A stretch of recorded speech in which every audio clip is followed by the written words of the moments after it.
Jai Jagat, good morning to one and all.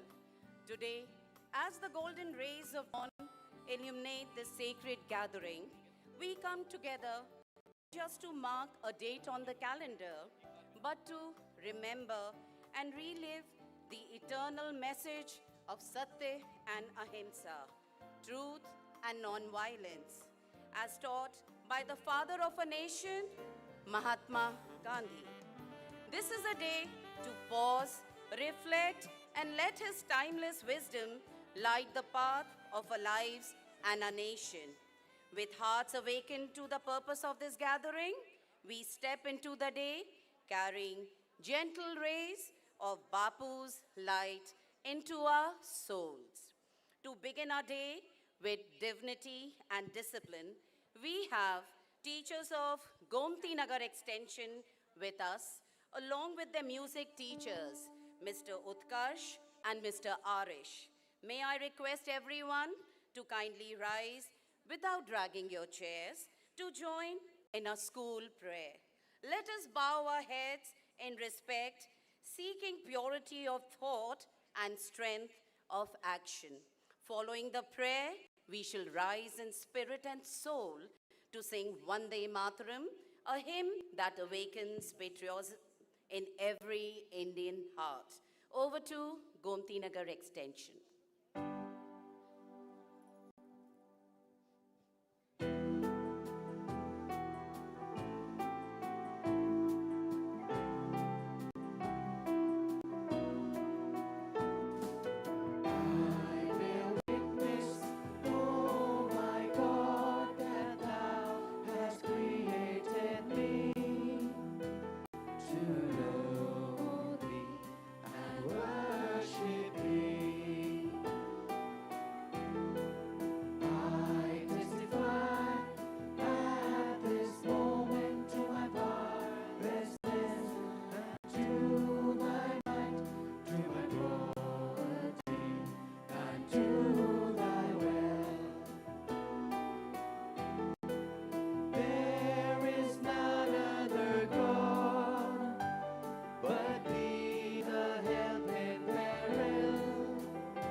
Leadership and unwavering commitment to the values we hold dear.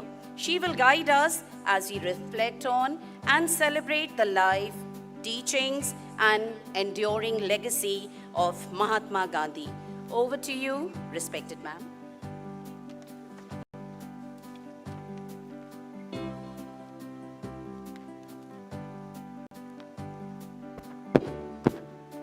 Respected Founder Director, Dr. Mrs. Bharti Gandhi, respected manager, members of the management, my fellow principals, dear teachers, and other staff members. On this solemn and inspiring occasion of Gandhi Jayanti, we gather to pay homage to the father of our nation, Mahatma Gandhi, Bapu, whose life and philosophy continue to guide us as individuals, as educators, and as a nation. Gandhiji once said, "If we are to teach real peace in this world, we shall have to begin with the children." For us at City Montessori School, this message resonates deeply. Our mission has always been rooted in shaping young minds, nurturing their character, and preparing them to be torchbearers of peace, harmony, and justice. As teachers, we hold a sacred responsibility. Gandhiji firmly believed that education is not merely about literacy, but about the holistic development of body, mind, and spirit. He reminded us that the true aim of education is character building. At CMS, we are privileged to walk this path, fostering not only academic excellence, but also values of compassion, cooperation, and respect for all religions and cultures. Here, we must gratefully acknowledge the visionary leadership of our late founder manager, Dr. Jagdish Gandhi, who taught us that it can be done. Inspired by the ideals of Mahatma Gandhi, he dedicated his life to the cause of education and peace. Through his tireless efforts, CMS has grown into the world's largest school, not in size alone, but in its unique mission to nurture children as instruments of world unity and peace. Alongside him, our respected founder director, Dr. Mrs. Bharti Gandhi, has been the moral and spiritual strength of CMS. With her faith in human values, child-centered education, and the upliftment of women, she has nurtured generations, and nonviolence can transform the world. This is the message we must pass on to our students. That courage is not in aggression, but in patience. That strength is not in domination, but in service. And that true progress lies not in competition alone, but in cooperation. Our school's vision of world unity through education is in fact a living tribute to Gandhiji. Every time we guide a child with patience, encourage honesty, and resolve conflict peacefully, we are walking in the footsteps of Bapu. On this Gandhi Jayanti, let us rededicate ourselves as teachers to being role models of simplicity, humility, and truthfulness, all that our founders stand for and envisioned through the teachings of Gandhiji. The values we live are the lessons our students will carry for life. And let us never forget Gandhiji's eternal words: "Be the change you wish to see in the world." As educators, the change that you and me, we embody, will ripple across generations. Thank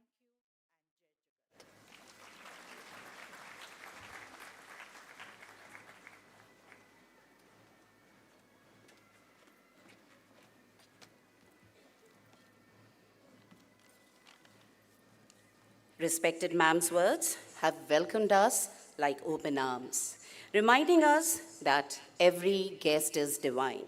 We sincerely thank her for a gracious presence, warm guidance, and for setting the tone of this gathering with such elegance and care.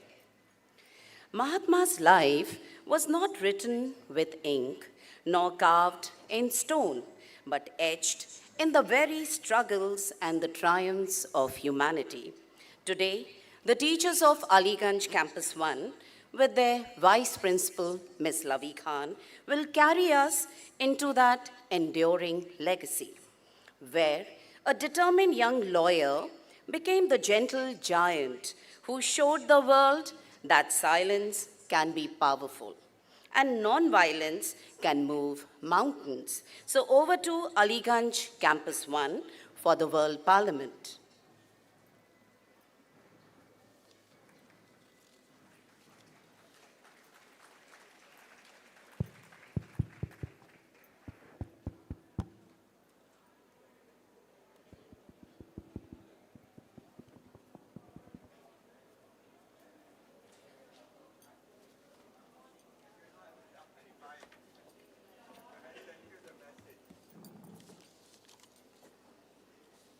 With immense joy, we open our hearts to welcome our distinguished chief guest, Mr. Gurucharan Das Ji, a guiding light of wisdom, a thinker of profound depth, and a voice that bridges philosophy with the living world. In his presence today, this occasion shines even brighter as we come together to celebrate the life, values, and enduring legacy of Mahatma Gandhi. Thank you, sir. We are grateful for your benign presence. And over to Aliganj 1 for the World Parliament.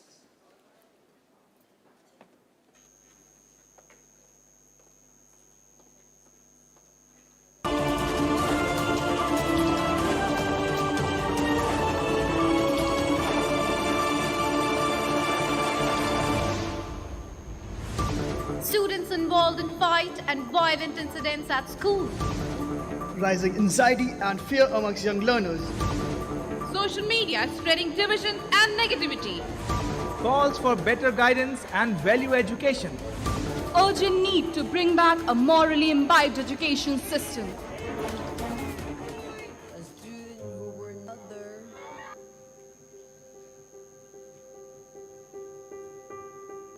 This is alarming. How are we helping students face this fear and anger? We hear about bullying, anxiety, and isolation everywhere. But what's the real solution?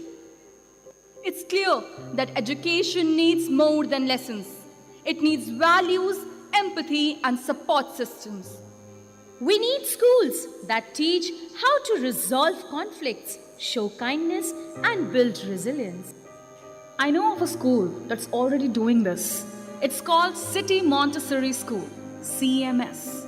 They are spreading the message of peace, compassion, and value-based education across the world. Really? That sounds inspiring. What more are they doing? In fact, today they are holding a World Parliament with representatives from all over the globe to celebrate Mahatma Gandhi's legacy through education, ethics, and global peace. They believe in Vasudeva Kutumbakam, that the whole world is one family, and follow Dr. Jagdish Gandhi's vision that education should empower children to lead with compassion. Let's go, cover this event. It's an opportunity to share hope, solutions, and inspire the world to work together for peace. Yes, let's stand for education, values, and unity, and be a part of building a better world.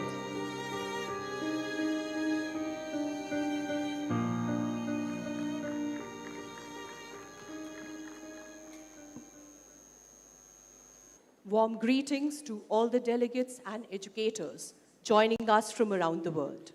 It is an honor to welcome representatives from all across the world as we gather on this special day, Gandhi Jayanti.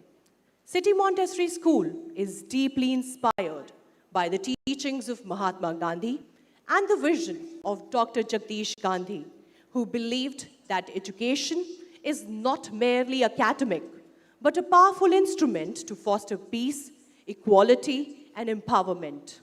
Our guiding philosophy is rooted in creating a supportive, inclusive environment where students are encouraged to lead with compassion, think critically, and serve their communities. Today's theme, Vasudev Kutumbakam, the world is one family, reminds us that though our challenges differ, our humanity connects us all.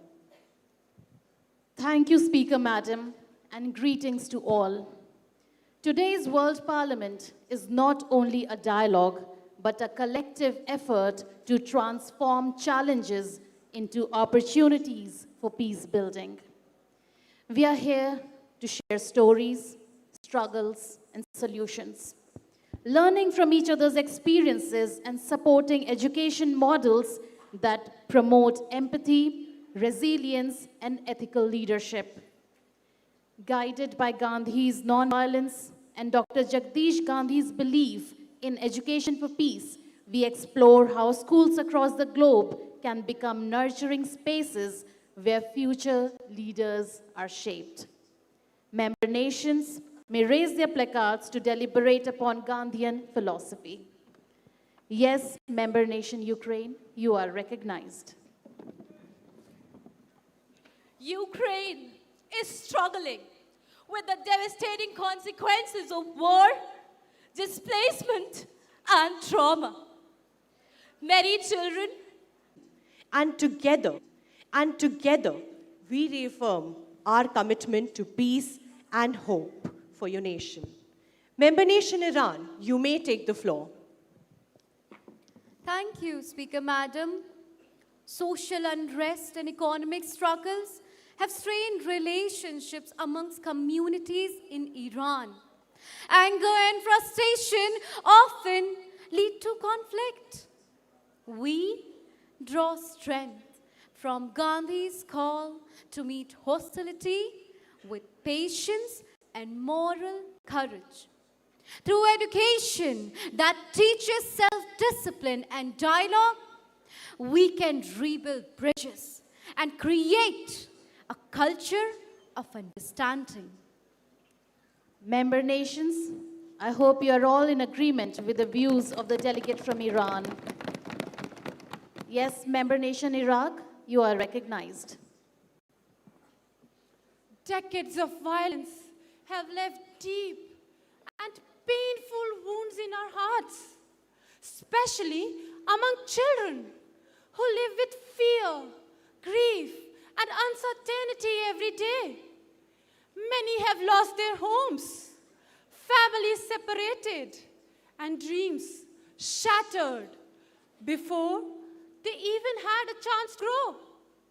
Gandhi's timeless principles remind us that true strength is not in retaliation, but in patience, kindness, and forgiveness, which open the door to healing and hope. Schools must become safe havens, places where children feel heard, supported, where emotional intelligence, conflict resolution, and mental health care help them rebuild trust and endurance. By nurturing understanding and courage, we can help these young hearts find peace, recover from trauma, and believe again in a brighter tomorrow.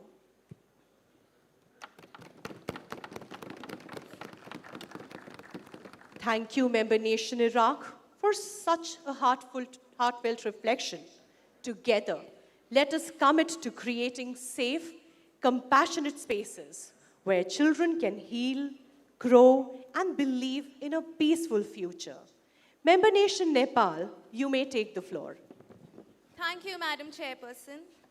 In rural communities, access to education is limited, and poverty makes people to drop out of education. Climate-related challenges further disrupt learning. Gandhi's belief in simplicity and cooperation, along with Dr. Jagdish Gandhi's emphasis on service-based education, inspire us to create learning spaces where children support one another and grow in perseverance. Indeed, that's a great initiative. I can see that member nation USA is eager to put forth her views. Yes, ma'am, you may take the floor. Thank you, madam. In the USA, increasing polarization, racial tension, and rising mental health concerns are deeply affecting the well-being of today's youth. Many students feel isolated and struggle to connect with others, as social media often fuels negativity, misunderstanding, and conflict rather than empathy. Gandhi's timeless teaching on empathy, nonviolence, and inner strength, along with Dr. Jagdish Gandhi's belief that education must be rooted in compassion and care, inspires us all to rethink how schools should support their students. It is essential that school fosters an environment where collaboration, emotional expression, and understanding take precedence over judgment and competition, helping students build resilience, kindness, and meaningful relationships.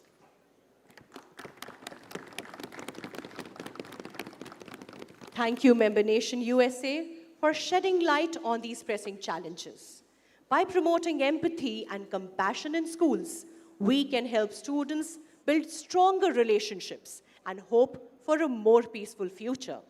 Member Nation England, you are recognized. Thank you, madam. In England, economic instability and rapid cultural changes have left students feeling anxious, uncertain, and disconnected from their peers and communities. The growing distrust in leadership and societal structure has added to the sense of isolation, making it harder for students to focus, build relationships, and feel supported. Gandhi's principles encourage reflection and inner strength in the face of adversity, while Dr. Jagdish Gandhi's educational philosophy emphasizes that peace building starts in the classrooms, where ethical guidance, empathy, and community engagement are actively cultivated. By creating such safe spaces for dialogue and shared learning, schools can help students navigate uncertainty and develop the confidence to support one another. Thank you for sharing this thoughtful perspective. I hope we are all in agreement with the delegate from England. Member nation Bangladesh, you may now present your views. Thank you, Madam Chairperson. In Bangladesh, environmental crises such as frequent floods and cyclones disrupt education and daily life, forcing many families to struggle for basic needs. Poverty prevents access to quality schooling, while gender inequality often limits opportunities for girls and young women, further widening educational gaps. These challenges create stress, insecurity, and divisions within communities, making peaceful coexistence and learning difficult. Gandhi's message of compassion and non-violence, along with Dr. Jagdish Gandhi's belief that education should empower and uplift every child, reminds us that schools must actively address these barriers and create inclusive spaces where all students can thrive with dignity and hope.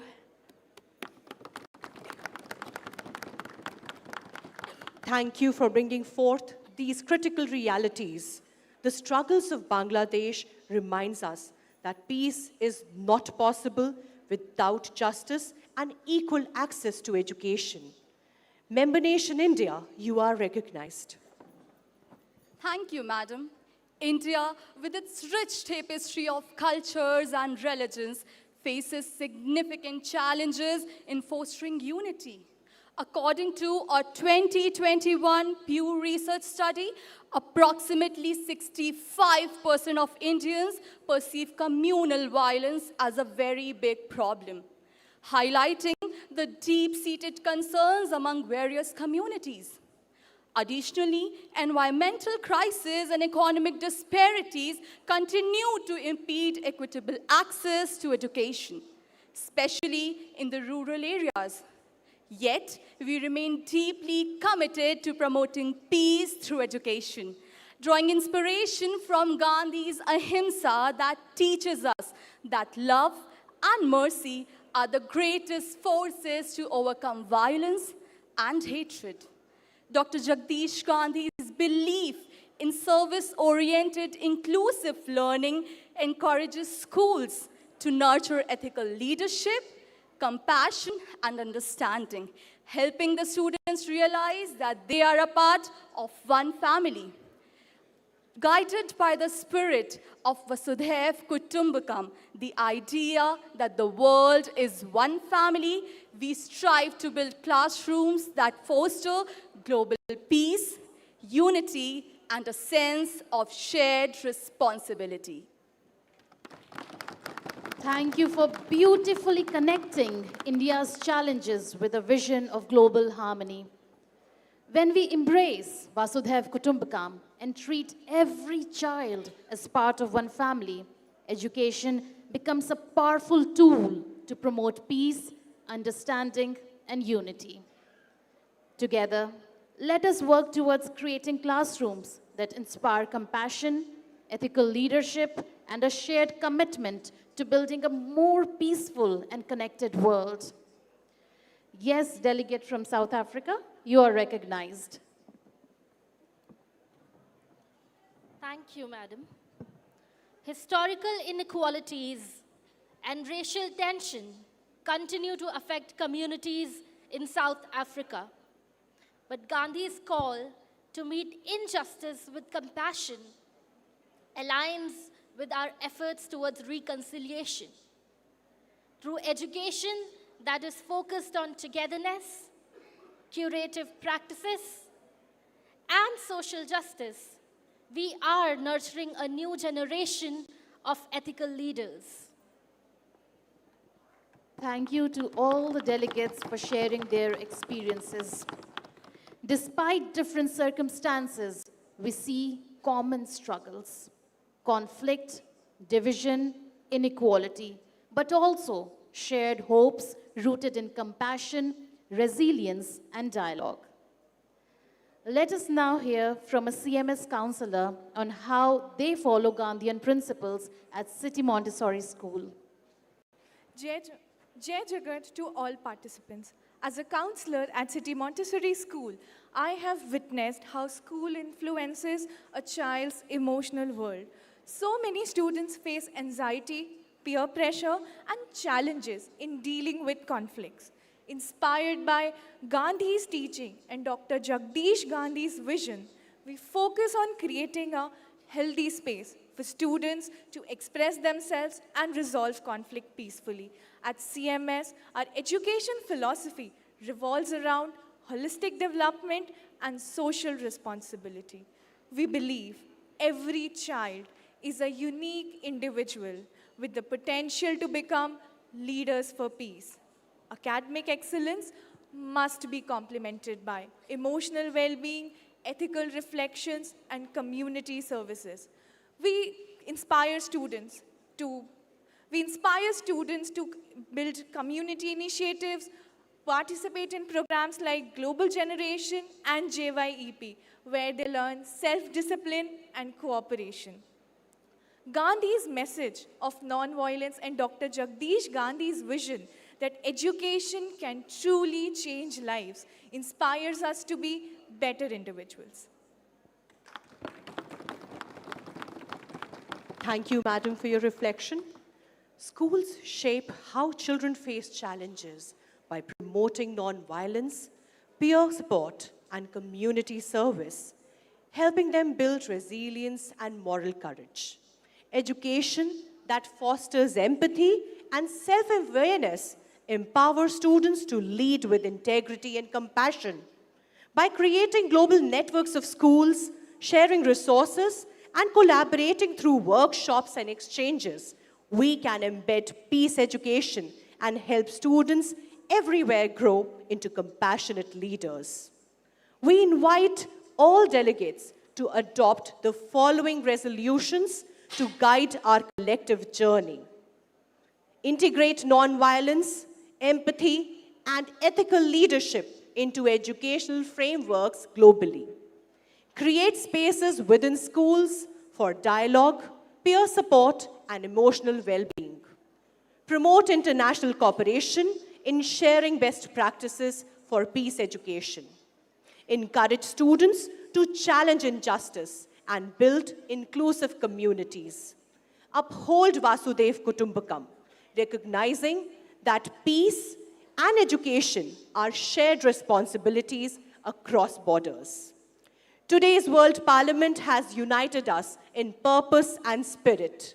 As we conclude, let this be the beginning of lasting partnerships, renewed hope, and collective action.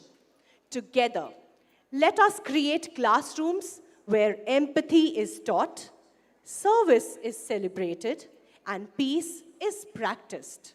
The world is one family, and we uphold the responsibility to shape it with love, understanding, and courage.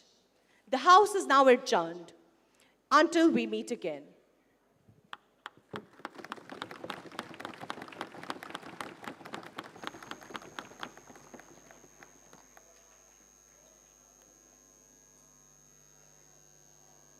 सुनो युवाओं, तुम हो भविष्य के कर्णधार।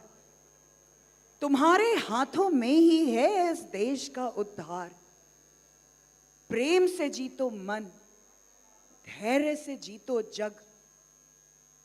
गांधी के सपनों को करो साकार हमारे नवयुग। शिक्षा हो शस्त्र, संस्कार हो ढाल। अहिंसा के बल से बदलो हर हाल।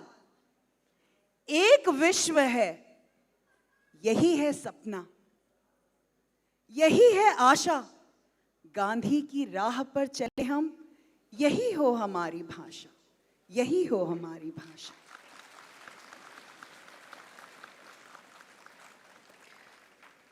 Dear teachers, let your appreciation be heard. Let's give them a big round of applause. As the words settled, they left behind not mere echoes, but seeds. Seeds of truth, courage, and faith, ready to bloom in every young heart present today. We sincerely thank respected Principal Ms. Shivani Singh, Vice Principal Ms. Lavi Khan, and the entire team of Aliganj Campus 1 for their guidance, effort, and dedication in making this inspiring presentation. And now we request our respected manager to accompany our esteemed chief guest for the garlanding of Mahatma Gandhi's portrait, followed by the lighting of the lamp.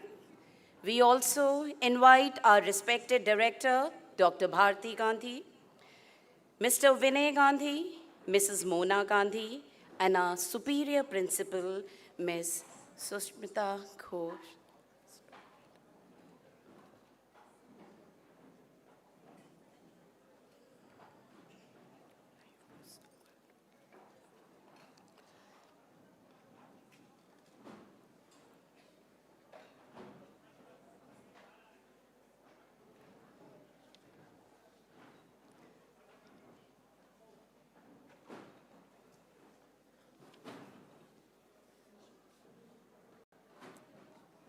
Teachers, please show your appreciation with a warm clap. Thank you so much.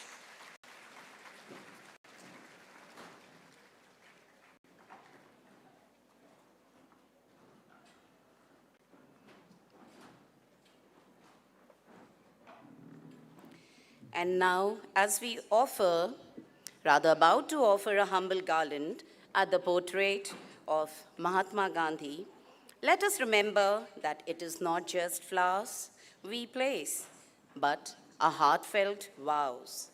Vows of truth, harmony, compassion, and courage to uphold the ideals he lived by. May this simple act inspire us to walk the path of nonviolence, to serve with sincerity, and to carry forward the dream of a just, peaceful, and united world that Bapuji envisioned for all of humanity.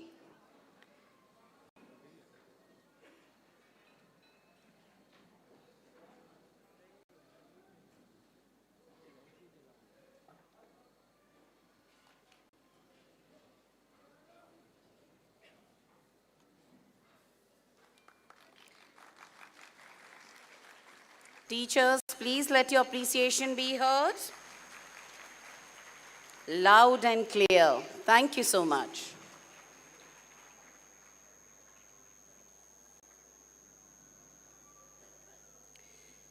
May the sweet fragrance of the garlanded flowers inspire us to uphold a promise of peace, harmony, and brotherhood. And as our dignitaries light the lamp, let us pause to reflect on its symbolism, the illumination of knowledge, the awakening of conscience, and the spark of courage that Mahatma Gandhi instilled in the world. May this light inspire each of us to follow the path of truth, embrace nonviolence in our actions, and serve humanity with sincerity and dedication. Spread far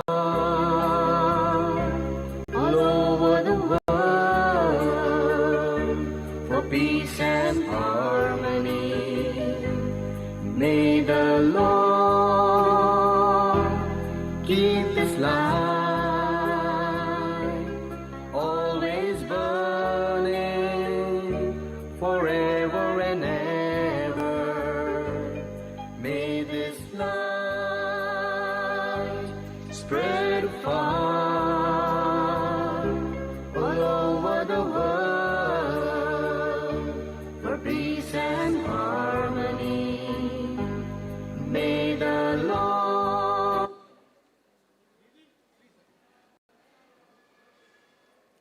And as the lamp is lit, may its light inspire truth, knowledge, and service in our hearts. We sincerely thank our esteemed chief guest, the management, and our superior principal for gracing this occasion with their presence and guidance.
We can see the charkha in action here, the very integral part of a Mahatma's life on which he used to weave the cloth that he wore.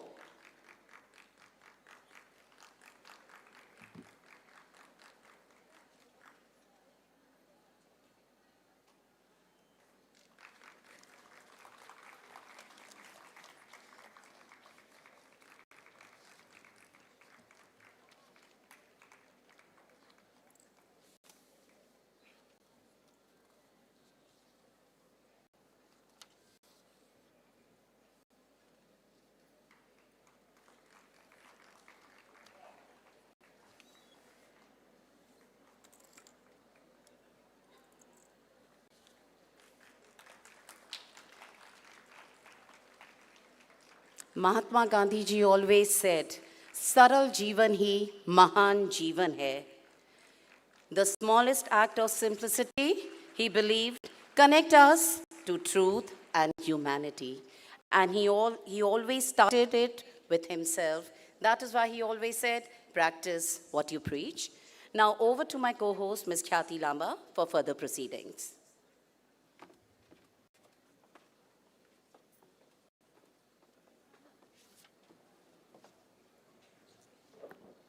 Thank you, Samvida ma'am.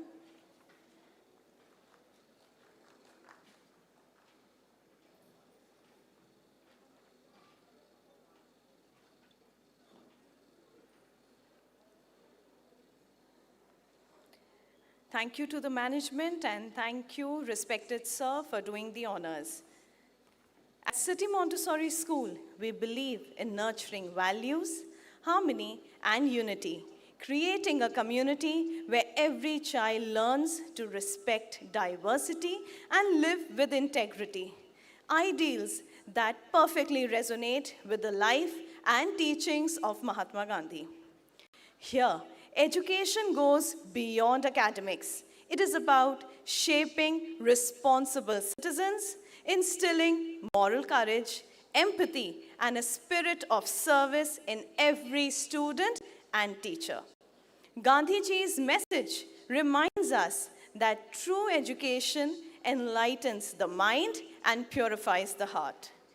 It is this vision of holistic learning and value-based education that we celebrate here today. With this spirit, let us begin our tribute with the all-religion prayer and prayer dance by a very talented team from Rajajipuram, Campus 1. May we give them a huge round of applause. I believe they'll take another 2 more minutes to be ready backstage. In the meantime, teachers, I request you to keep your patience and I remind you of your terms of reference. I request all the coordinators and in charges to kindly be on duty. And we'll give them 2 more minutes so they are ready. Thank you so much.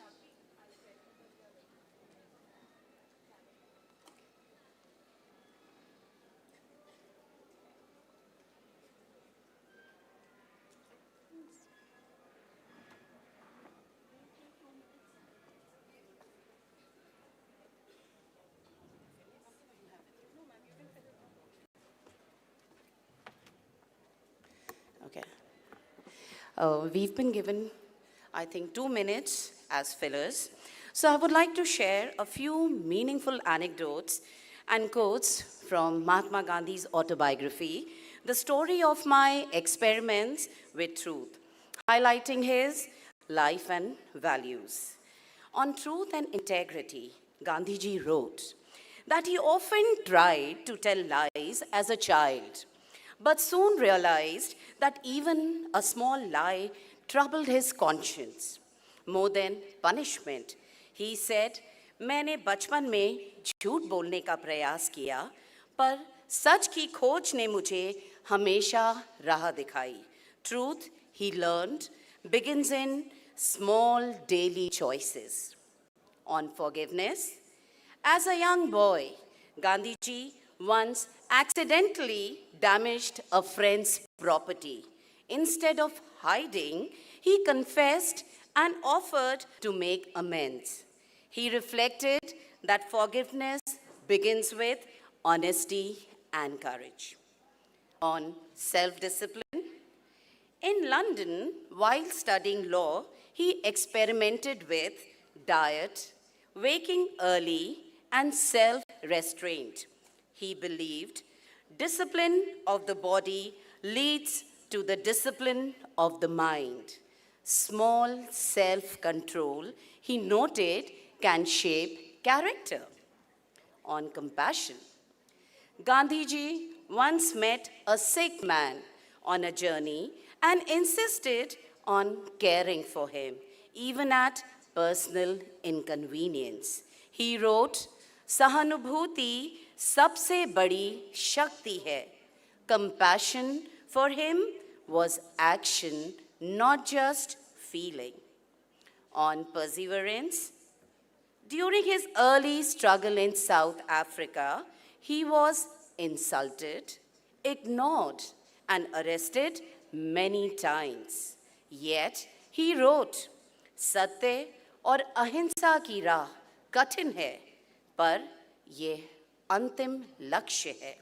His autobiography teaches that perseverance is rooted in principles.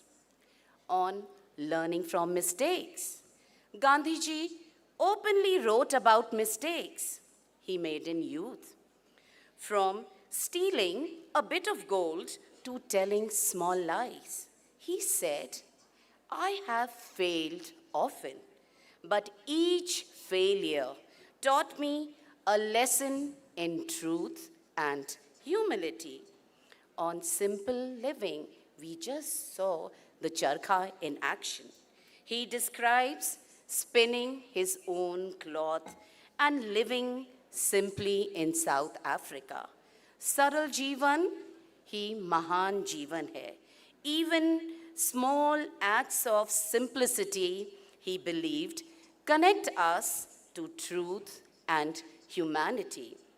On courage, as a young man, he faced ridicule and fear in defending Indians in South Africa. He reflected, fearlessness is not the absence of fear, but the courage to act rightly despite fear. So, dear teachers, there is so much to learn from Mahatma Gandhiji's life, his autobiography, and this is what we have to keep with us, not only in words, but also so in our actions.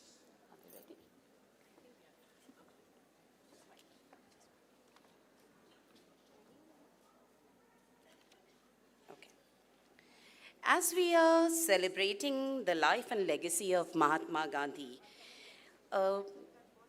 don't you think we must also honor the woman who walked beside him every step of the way? Kasturba Gandhi ji. Truly, as they say, behind every great man stands a woman of strength, courage, and unwavering faith. Kasturba ji was not just a companion.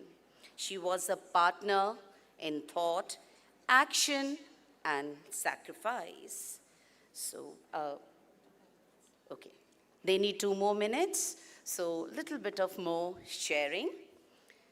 On quiet strength, Gandhiji once wrote, "Kasturba's courage was like a silent flame, always present, never fading, guiding me through the darkest hours. कभी-कभी सबसे बड़ी ताकत शब्दों में नहीं, कर्मों में होती है." On sacrifice, Kasturba accompanied Gandhiji during his imprisonments and fasts.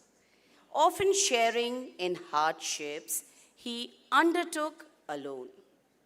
Gandhiji reflected, "Her endurance gave me the strength to continue my mission." On education and care, Gandhiji said, "Kasturba ji ran schools, looked after the sick, and taught the values of service and simplicity. Gandhiji wrote, her life was a living lesson in dharma and compassion for all. As far as partnership goes, Kasturba ji was not merely a wife, she was a partner in action.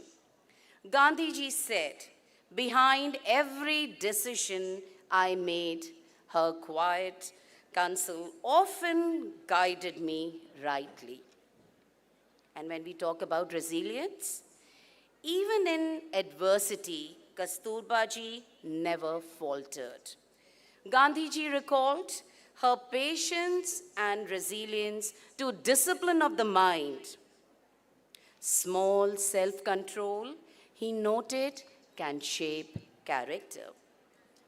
And when we talk about compassion, Gandhiji once met a sick man on a journey, and he insisted on caring for him, even at personal inconvenience. And there he said, Sahanubhuti sabse badi shakti hai. And I'm sure this August gathering will agree with me that even we have a great personality amongst us, our respected founder director, who always stood along with our respected, most revered founder manager, Dr. Jagdish Gandhi ji. So can we have a big round of applause for all these personalities who are always there as a guiding light to guide us, to show us the right path. Thank you. And I'm sure Rajajipuram 1 is ready now. So over to you, Rajajipuram 1.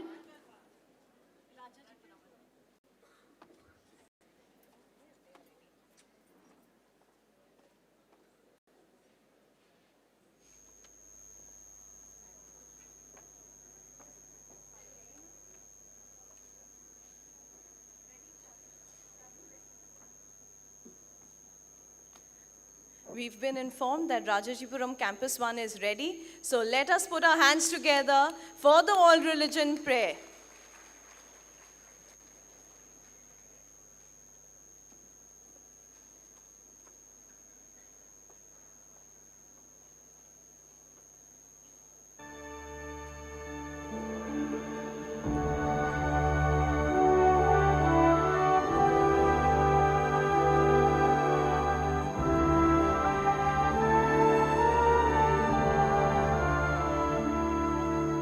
Mahatma Gandhi ने भारत को न केवल स्वतंत्रता दिलाई, बल्कि उसे धर्मों की एक डोरी में भी बांध दिया। उनकी प्रार्थना सभाओं में हर धर्म की आवाज गूंजती थी। यही था सर्वधर्म समभाव का सच्चा रूप। जय रघुनंदन जय सिया राम, जय रघुनंदन जय सिया राम। हे दुख भंजन तुम्हें प्रणाम, जय रघुनंदन जय सिया राम। जो भी तुम्हारे आस लगाए बने उसी के काम। जय रघुनंदन जय सिया राम, जय रघुनंदन जय सिया राम। बादशाहे विलायत अली मुर्तज़ा, तुम हो मुश्किल कुशा, तुम हो शेरे खुदा। बादशाहे विलायत अली मुर्तज़ा, तुम हो मुश्किल कुशा, तुम हो शेरे खुदा। बादशाहे विलायत अली मुर्तज़ा। गुन गोबिंद गायो नहीं, जन्म अकारथ कीन। कहो नानक हर पज मना, जह बिद जल को मीन। कहो नानक मन सिमरत है,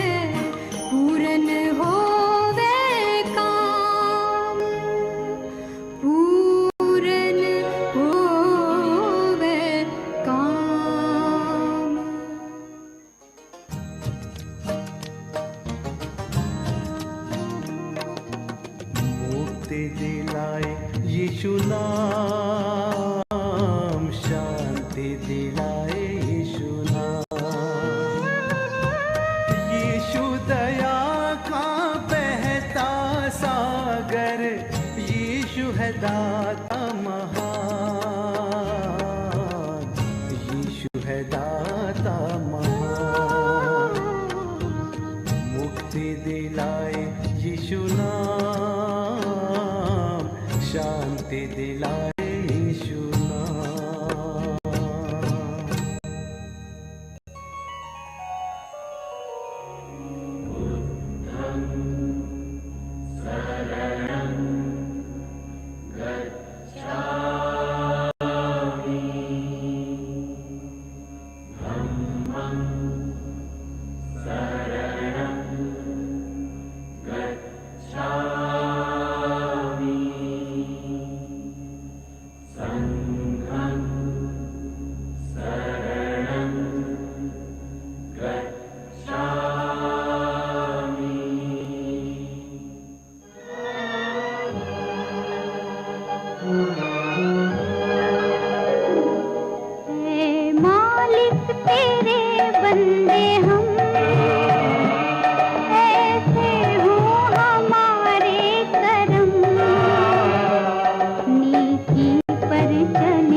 या तो यहूदियों की सिनेगॉग है, या तो ख्रिस्तियों का गिरजाघर है, और या तो सिखों का गुरुद्वारा है। और सबकी रक्षा और सबके लिए आदर इतना ही होगा जितना हिंदुओं का मंदिर है। उसमें सर्वधर्मों का समुच्चय समाविष्ट होना ही चाहिए।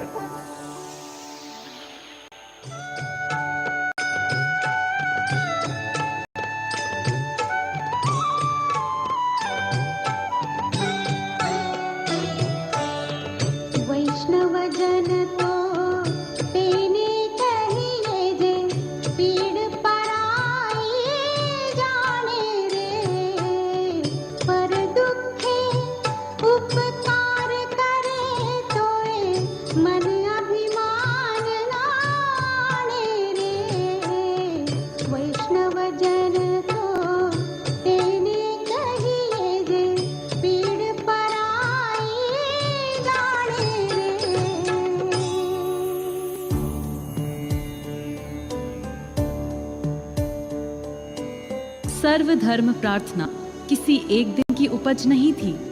वो तो उन थके कदमों की प्रार्थना थी जो सत्य के रास्ते पर हजारों मील चले थे। जब नमक पर कर लगा तो हिंदू, मुस्लिम, सिख, ईसाई सब एक हो गए, क्योंकि वो लड़ाई नमक की नहीं, इंसानियत और एकता की थी।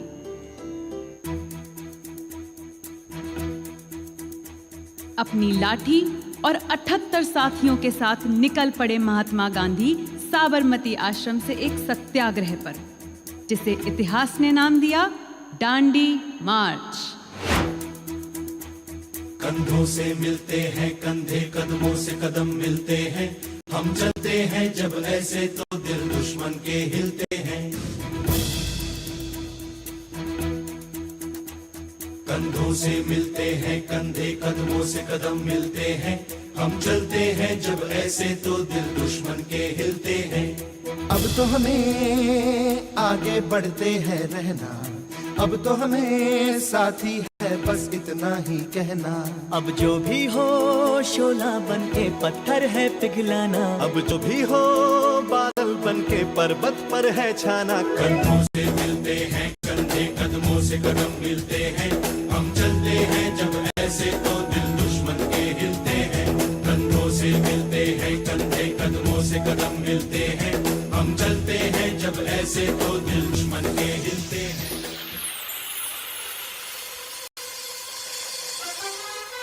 और देखते देखते जो यात्रा 78 लोगों से शुरू हुई थी, अब उसमें जुड़ चुके थे 50,000 से भी अधिक भारतवासी।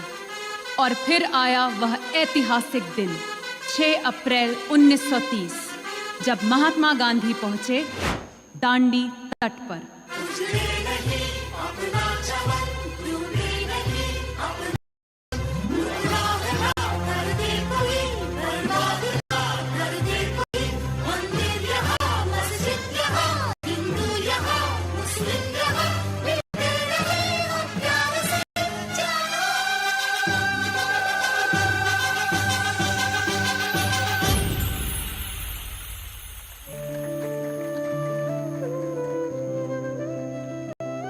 गांधी जी ने सिखाया, धर्म बांटता नहीं, जोड़ता है। जब दिलों में हो अपनापन तो मंदिर, मस्जिद, गुरुद्वारे और गिरजाघर सब एक लगते हैं।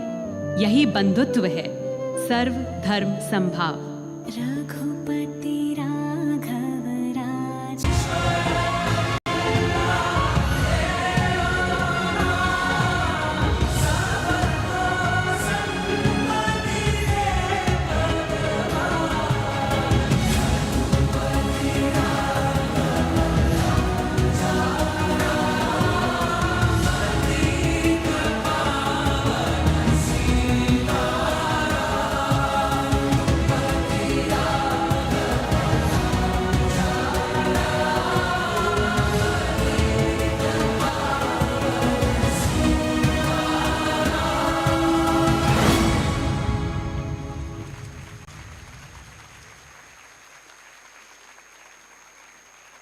What a power-packed performance. Let's give them a better round of applause, CMS.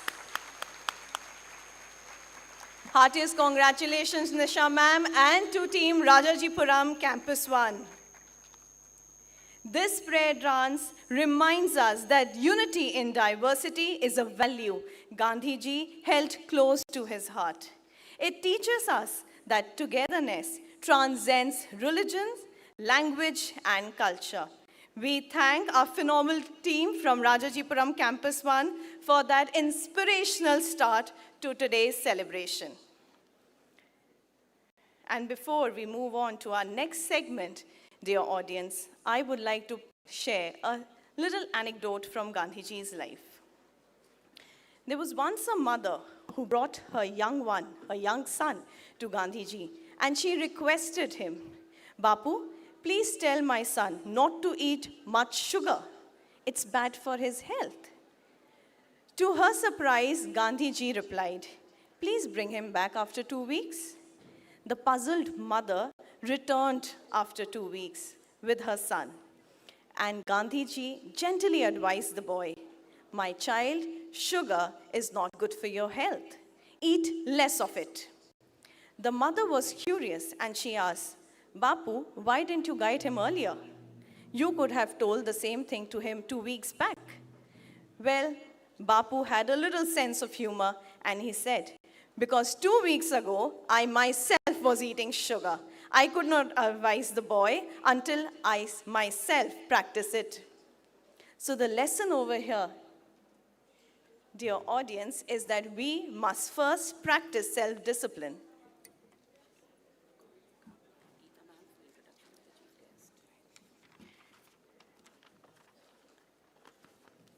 I would now request our manager, Professor Geeta Gandhi Kingdon ma'am, to kindly introduce our chief guest for his address.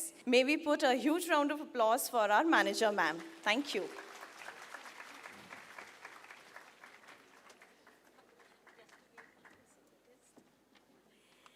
Good morning, Jai Jagat, and a very happy Gandhi Jayanti to all teachers. It's my privilege on this Gandhi Jayanti to introduce our chief guest for the day, Mr. Gurcharan Das.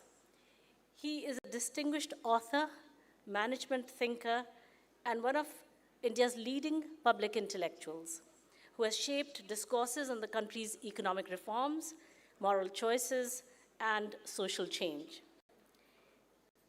Mr. Gurcharan Das graduated in philosophy with honors from Harvard University, where he was later inducted into the Phi Beta Kappa for high attainments in liberal scholarship. After a successful career in business as CEO of Procter & Gamble India and later serving as MD, Managing Director of Procter & Gamble Worldwide in strategic planning, he retired early to pursue a career in writing, an extraordinary choice to make for someone in such a most senior position at a global multinational company. Mr. Das is perhaps best known for his iconic bestsellers, India Unbound and The Difficulty of Being Good, two books that have made him very famous.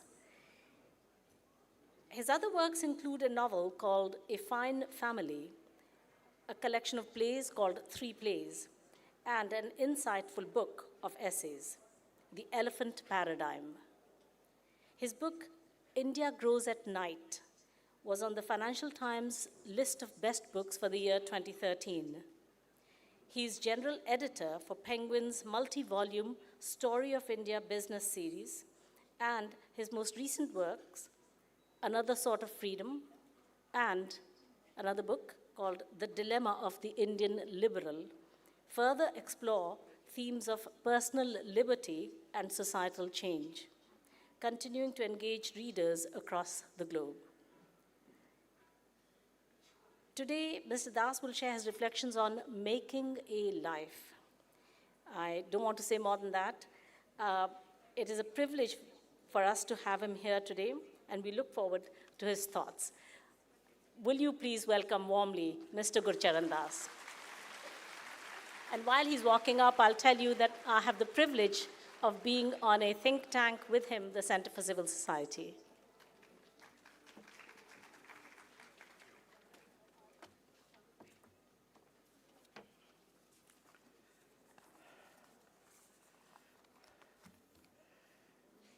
What an honor, what a privilege. I feel humbled to be invited to speak at this wonderful ceremony that we have just witnessed. So all I can say is let's give another hand to all the people who made this possible.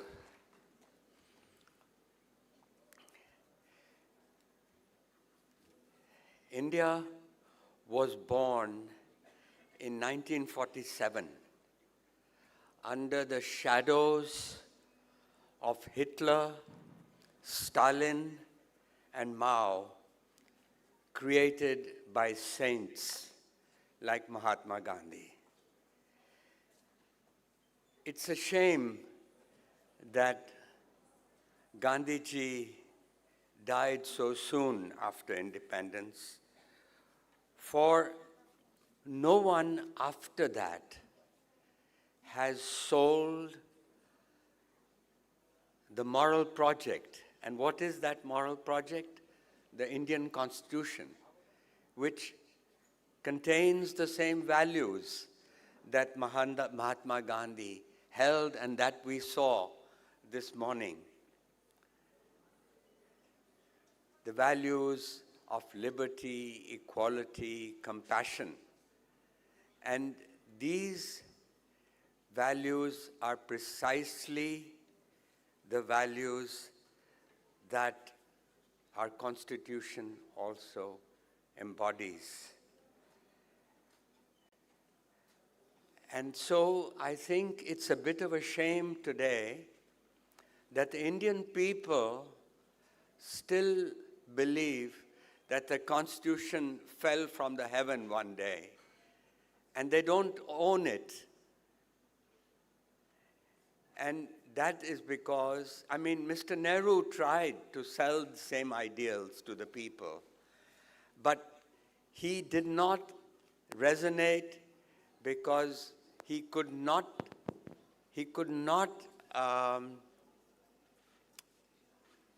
do it the way Ms. Gandhiji did in the language of dharma. So after 1947, what happened? The brown sahibs stepped into the shoes of the departing white sahibs comfortably. And 10% of the English-speaking people of our country have monopolized the rewards of this country for 78 years. And imagine today if a young person, bright young lad, walks in here and he doesn't know English. He will feel deaf in his own country. Imagine 78 years after independence, that 85% of our people feel deaf in their own country. So the purpose here is not to make you feel negative, but make you feel that we have still a long way to go to truly give a sense of freedom to all our people. So, and I also believe that this anomaly is behind the rise of Hindutva today. That Hindutva is a social revolution more than anything else. And so, as a sobering note to this wonderful, inspiring moment, I say this because I feel sad that last night, you know, we did not, our cricket team, which made us so proud in winning, they did not accept the trophy.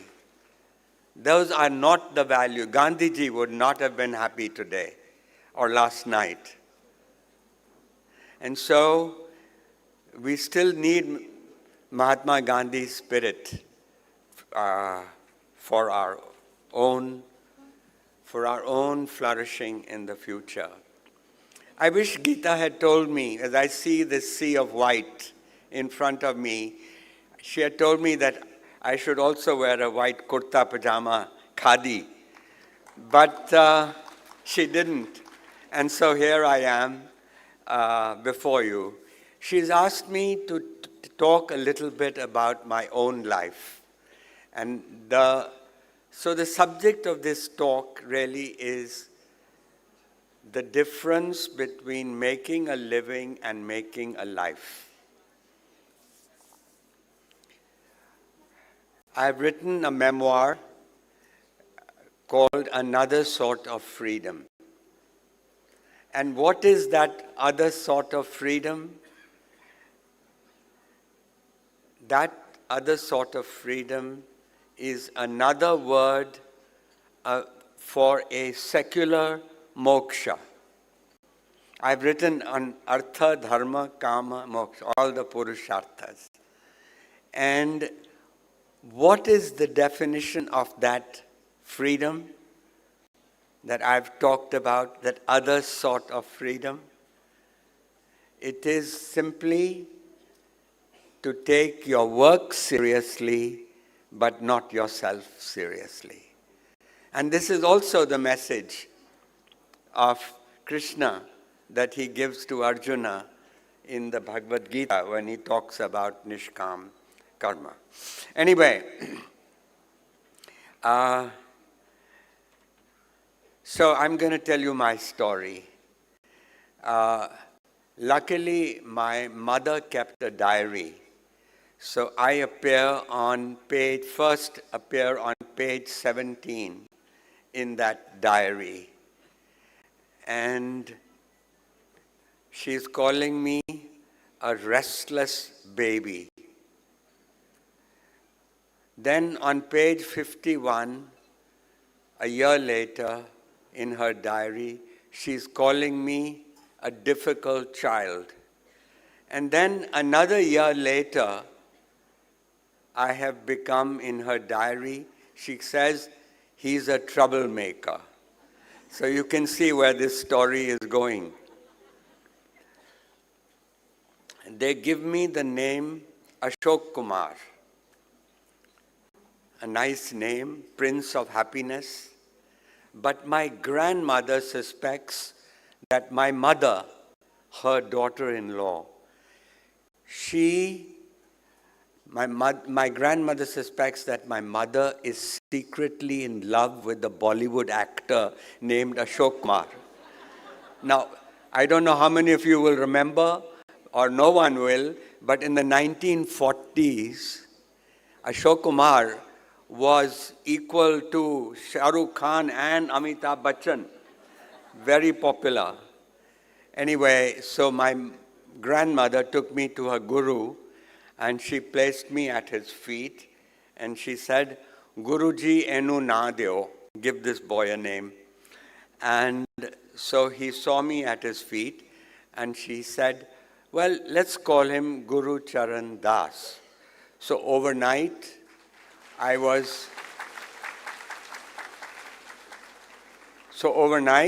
am transformed from the Prince of Happiness to the humble servant of the feet of the Guru. And some years later, when I'm grown up, I visit the Guru and I ask him, why did you give me that name? After all, Ashok Kumar, Prince of Happiness, was a great name. And he said, son, it's good to be reminded of humility. And then he gave the best definition of humility that I've heard. And that is what I told you before. He said, humility is to take your work seriously, but not yourself seriously. And so I dedicated my book, Another Sort of Freedom, to the happy few who don't take themselves too seriously. And the theme of my book is another Sanskrit word called laghima. Laghima means lightness, being light, living lightly. Patanjali mentions it in his Yoga Sutras also as one of the siddhis. And so I believe if you live in this way, where you don't care who gets the credit for whatever you're doing, then you're living lightly and you're living with laghima. My next memory is when I am 4.5 years old and I come home from kindergarten with a report card. This is in Lahore. And my mother standing at the door, she sees me smiling and she says, did you stand first? And my father is standing nearby and he tells her that is the wrong question. Don't say, did you stand first? Say, what do you like about school? Do you like to draw? Do you like stories? Who are your friends? What makes you happy? And what, at that moment, I was first introduced to the difference in idea between making a living and making a life. My mother, like a good Punjabi middle-class mother, wanted me to grow up and get a job, make a living. Luckily, my father was more relaxed. And my father more relaxed, and he would always say, no, he has to make a living one day, but he also has to make a life. And that's what the subject of this talk is all about. And since I'm a storyteller, I'm a writer, I'm going to tell you this theme, develop this theme in the form of stories. So let's jump over to when I'm 17, and I've got the unbelievable good fortune for a middle-class Punjabi boy to get a full scholarship to Harvard University. And so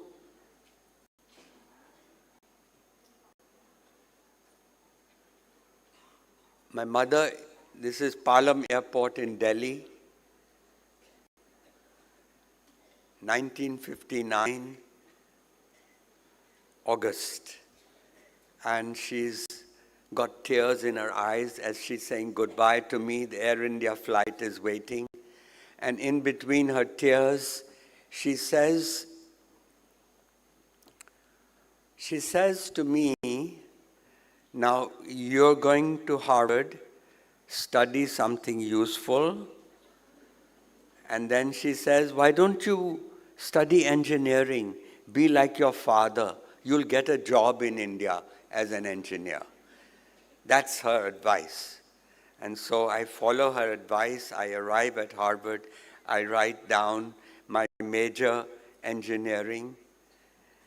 But I have a roommate who's studying Russian history and Russian literature. And he's reading Anna Karenina, the novel of Tolstoy. And so he says to me at lunch one day, he says, Gurcharan, you've got to read this book, Anna Karenina. She's a fantastic woman. And he says that, you know, that's the kind of woman that you should either marry or have an affair with. And then he starts to catalog all the virtues of Anna Karenina, and I'm thinking something is wrong here. Here I'm calculating pipe friction and mugging up Bernoulli's equations in my engineering classes, and this guy is dreaming of sleeping with Anna Karenina. So I immediately go to the dean's office. I cross out engineering. And then what do I study? I study in the next semester Greek tragedy, Roman history, Bauhaus architecture, Renaissance painting. I study economics, politics. I study even Sanskrit love poetry. There's a course by a great Sanskrit scholar who teaches Sanskrit at Harvard. And when my mother hears that he's studying Sanskrit at Harvard, she says, hi, hi, mera munda. Dead language. Only the dead are going to give him a job now. But anyway, the subject I like the best is philosophy. By now I've studied Plato, Aristotle, and finally I graduate. I write my thesis in philosophy, and I get a degree in philosophy. And then I get a scholarship to do a PhD in philosophy at Oxford. That summer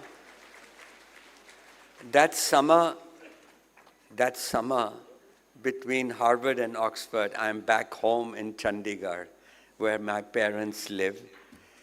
And I asked myself one day, do I want to spend the rest of my life at that stratosphere of abstract thought? No, I want a life of action.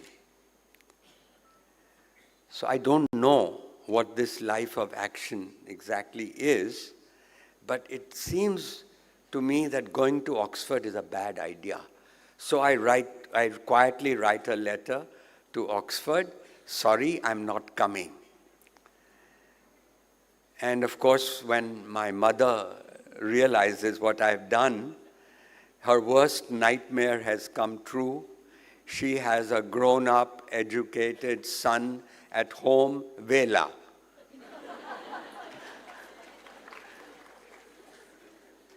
And we have a nosy neighbor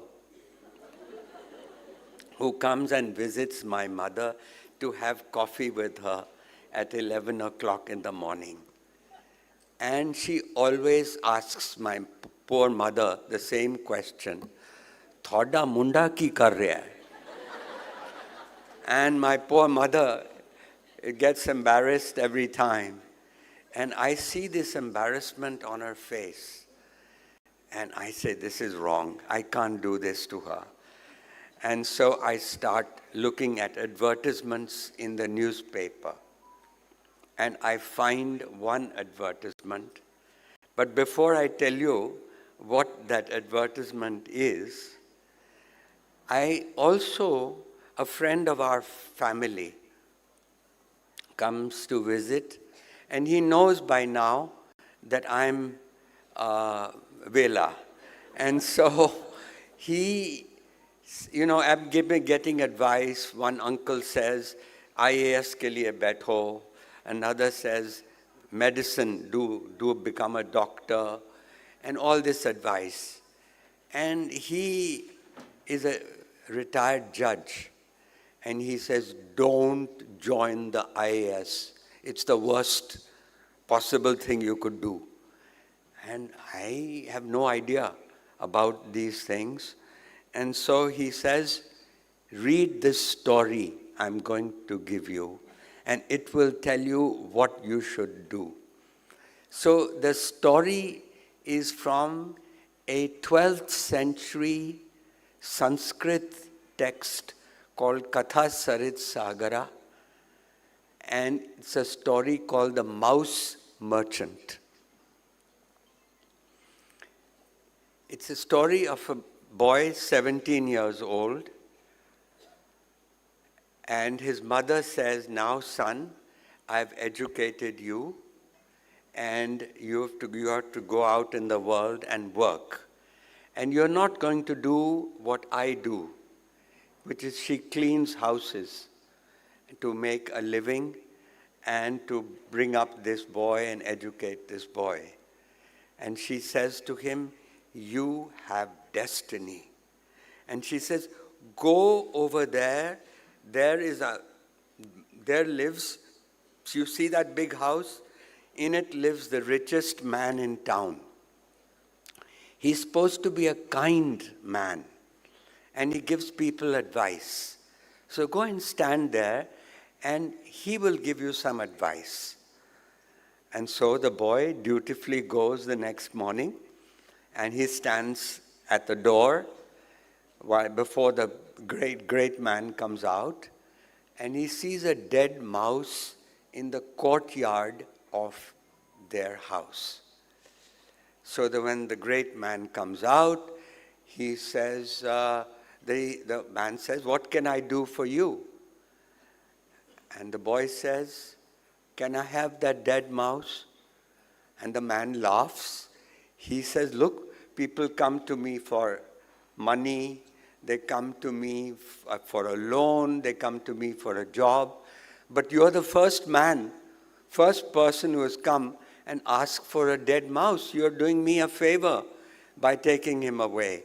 But can't I do anything more for you? And the boy says, no, thank you. So he takes the dead mouse. He knows that there lives a widow with a cat in that house over there. He goes to her and sells the mouse as cat food. And with a few paisa that he earns, he goes to the bazaar and he buys chana. chana chor garam. And he makes little pudiyas out of this chana. And he takes a ghada of pani, of water, and he goes into the town square and sits down and waits. And he knows that in a few hours, loggers come from the forest, bearing logs of wood on their head, and they put down their load to rest in the town square. And when they sit down, he gives each one a snack of chana chor garam and pani. And nobody has done that for them ever. But they have no money to give this boy. So each one gives him a log of wood. And then he repeats this for the next 3 months. Better snack, he sells a log of wood and after 3 months, the logging stops in the forest. The monsoons have come, and the price in the timber market starts rising, and he has a house full of logs at that time, and he starts unloading his logs of wood, and price keeps going up, and he starts making more and more money. And by the end of the season, he's made enough money to buy a shop in the timber market. So the next season, he sets himself up as a timber merchant. And he has one competitive advantage. He knows his suppliers, the loggers, and they bring him the choicest logs first before offering it in the market. And so he does very well, and he flourishes, and very soon he is the richest merchant in the timber market. And then he realizes, actually, the margin is higher, that you can make more money by converting the wood into a ship. And he has met one of his customers was a ship builder. So he suggests to him that he would finance him to make ships. And so he has started a new company, which is a shipbuilding company. And that company does very well. And in a few years, after succeeding in both these businesses, he realizes that actually there's more money to be made in shipping, that is sending passengers and cargo on the seas. And he succeeds in the third business. And by the ripe old age of 24, he has become the richest man in town. And he goes to a jeweler and asks him to make him a gold mouse. And he takes that gold mouse to that richest man in town. And in today's language, he says to him that you gave me the venture capital to get started, and this is a return on your investment.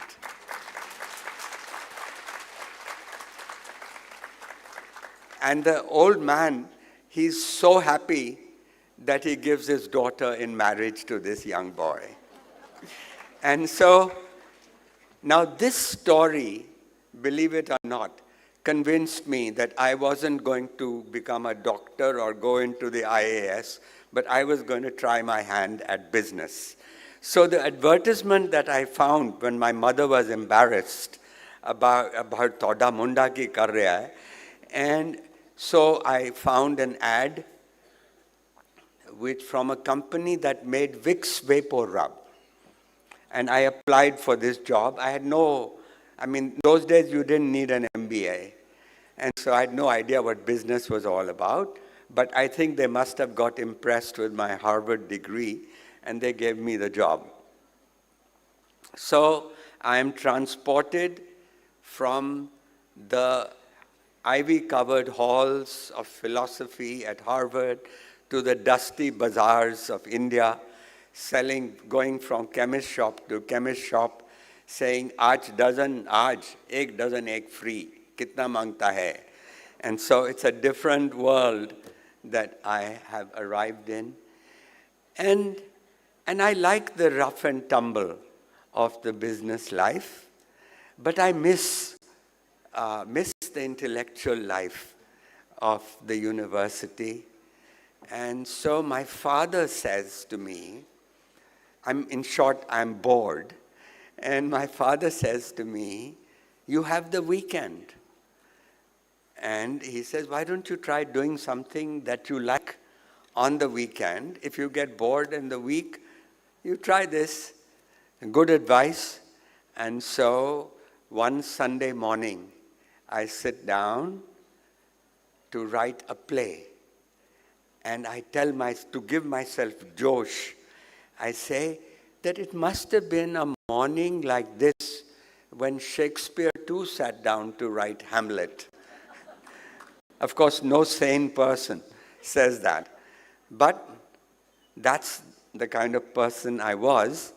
And I write my first play at the age of 22. And it wins a big prize. In those days, all these writers, Kushwant Singh, Santarama Rao, they all wrote for this competition, but I won the prize. And it was 10,000 rupees. That was a lot of money. In today's money, that would be lakhs of rupees. Anyway, so the play gets performed. It is performed not only in India, but in Edinburgh Festival, on BBC, published by Oxford University Press. And suddenly, I have a weekend job. So for the next 25, 30 years, I wear two hats. A Monday to Friday hat, business executive, and a Saturday, Sunday hat as a writer. And so, I'm telling you all this because it's talking about something that happens to a lot of us. Because we all have to make a living.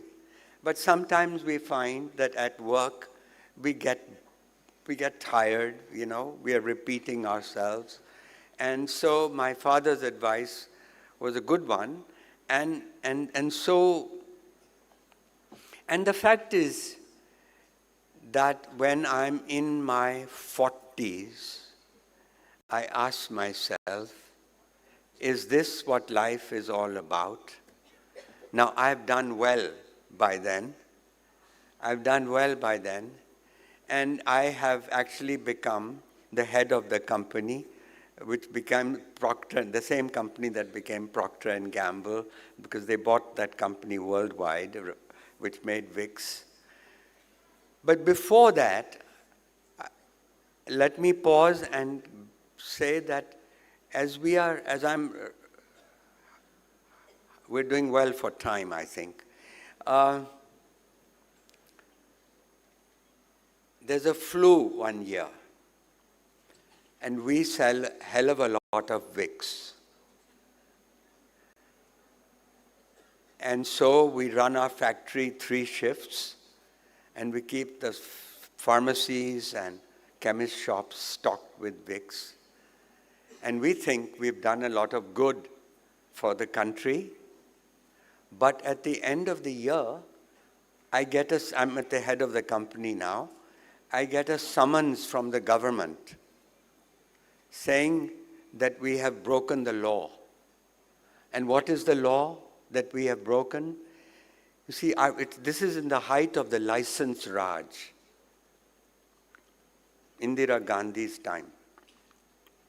And the license of our company says you can only sell so many tons of Vicks Vapor Rub per year. and we have exceeded it by 30%. And my lawyers tell me that there's a 2-year jail sentence for breaking this law. So I'm scared. And so I arrive in Delhi to meet the officer, the Joint Secretary, and he keeps me waiting for a couple of hours outside his office, which was a habit of these high and mighty IAS officers. And then he calls me in.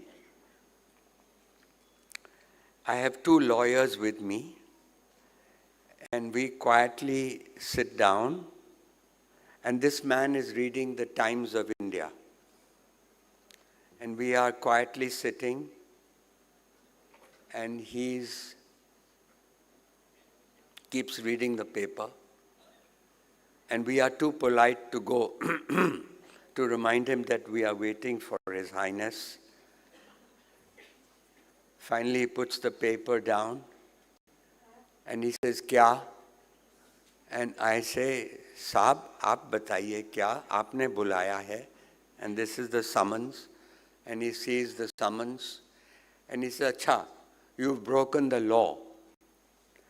I said, "Yes, but you know, there was a flu," and I explained that I thought we did good. Millions of families were helped during this pandemic. And he says, "But you broke the law." And I said, "Yes, but." He says, "No, yes, but. Tell me, yes or no. Did you break the law or not?" And I said, "Yes, we broke the law." And he writes down. He confesses that he broke the law. And then he says to me, now this is the time. Most of you would not know, but to work under the license Raj, I'm giving you an idea of what it was like. And for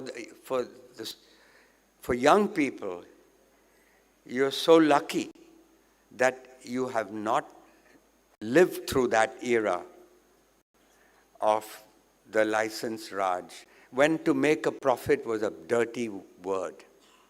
Mr. Nehru said that once to J.R.D. Tata, that profit's a dirty word. So this man obviously believed that.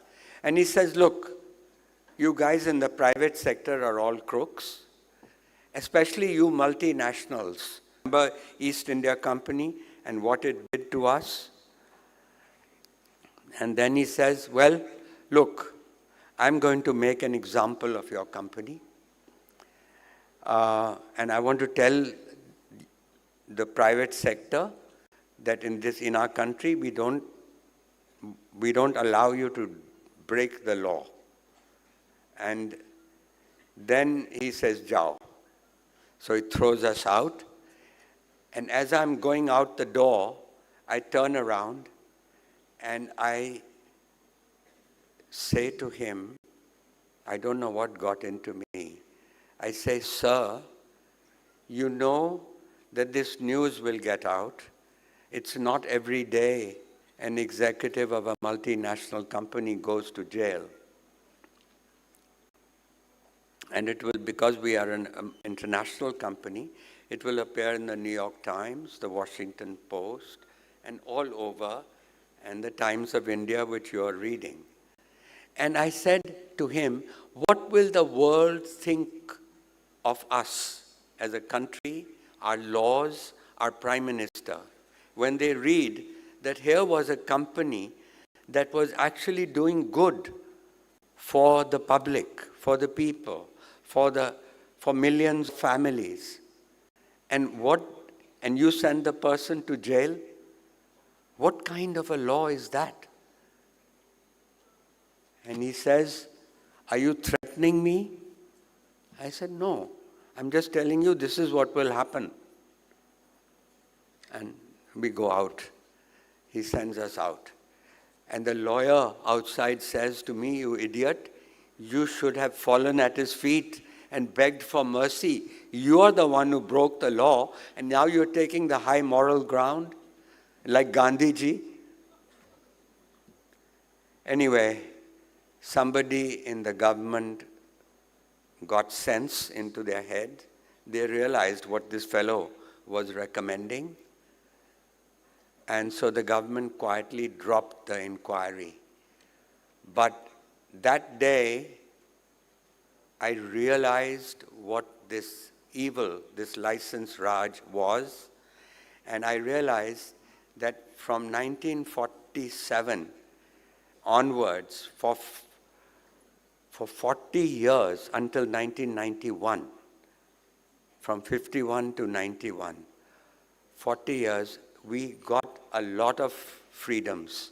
Freedom of speech, freedom of religion, freedom of association, but we did not get economic freedom. And in those 4 decades, we sacrificed 2 generations of our country, of the lives of our young people in terms of jobs that they could have created. Because the only jobs you could create at that time basically were government jobs. And so I promptly changed from being a socialist. I joined the Swatantra Party, which was a party which believed in freedom, economic freedom. Anyway, this is a bit of an aside, but let me also add that becoming an economic liberal or a liberal, what does it mean? And I understood what liberalism means when I was once visiting Madras, now called Chennai. And I had gone there for a meeting. The meeting got over, and how are we doing for time? I'm just worried. Okay. Oh, great. We've got questions. I've got time. So I'll finish this other story then. So I'm telling you, I'm in Madras. I've got 2 hours to kill before my flight. And so I go to the famous museum, Madras Museum. And I don't know if any of you have been there, but it's famous for its Chola bronzes of the 12th, 11th, and 10th centuries. And in the foyer, in the beginning, in the entrance, there's a beautiful statue of Shiva Nataraja, the dancing. He's dancing the Tandav dance. And what is he doing? He's creating the universe as he dances. And I admire the grace, the beauty of the lines of the sculpture, the lightness of the dancer. And behind me walks in a barefoot Tamilian woman. And as I go this way, she comes up to the statue, and I watch her, and she puts a tika, a vermilion mark, on the Shiva Nataraja. And you know, in my middle class, Western, liberal, English-speaking sensibilities are offended. And I say, what is she doing? Doesn't she know this is a museum? It's not a temple. I'm horrified, but I move on. I look at the other sculptures. One sculpture has dust on it, and I say, why don't they clean these sculptures? And another one is badly lit. The light is not working. And I said, can't they have the light properly? And niggly, middle class, English-speaking, Indian, brown sahab concerns. And I come back to see, after I've seen the statues, I come back, and now beneath the foot of the Shiva, there is a flower, a marigold flower. And she's still there. And this time, I have a very different reaction. And what is that reaction? Now I realize the difference between our lives, this barefoot Tamilian woman and me with my multinational job and all that.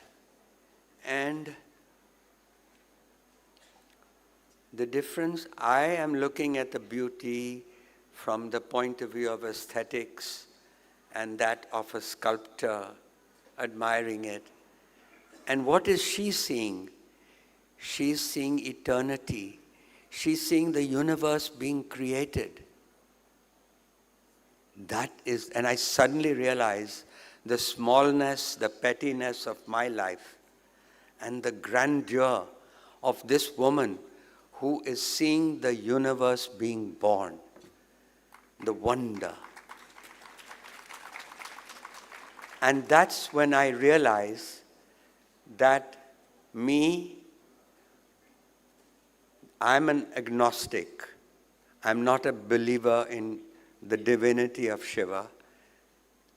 And I realize, though, I begin to suddenly get respect, suddenly have respect for her and for millions of people like her who believe that they're seeing God when I'm just seeing a sculpture.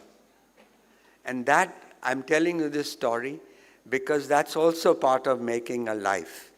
Meaning that a liberal, I've realized that I've finally become a tolerant, open-minded, liberal human being. So, next is, you've got to read the book, by the way. That's a commercial message. Commercial break. So really, the next stage is when I'm in my 40s and I ask myself one day, which is what everybody does.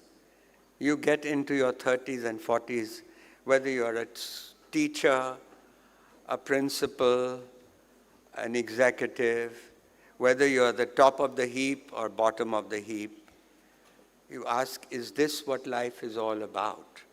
What I'm doing?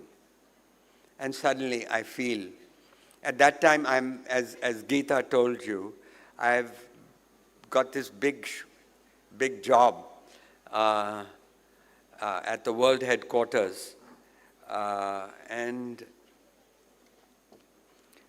I decide to quit. I decide that enough is enough. And I'm going to now quit. Luckily, from my mother's first reaction is, and where will the salary check come from? Which is, of course, my wife also has the same reaction. But I have to explain quietly to them that we do have some savings by now, and the children are grown up, and so we don't have big responsibilities. And the long and short of it is that I have followed my father's advice, and I've decided to make a life outside of my job. And so, Geeta is, oops, sorry. No, I'm okay, I'm fine. Yeah, she's brought this here, commercial message. That's the title of the book, Another Sort of Freedom. And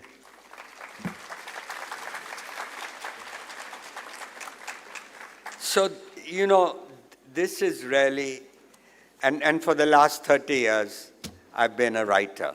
So I have had two lives. I've made my life in two ways. One has been first, well, it was a double life, Saturday, Sunday life, and a Monday to Friday life for 30 years. And then it was been a writer for the last 30 years. And so what have I learned? what have I learned? And this is where I'm going to kind of summarize this particular talk.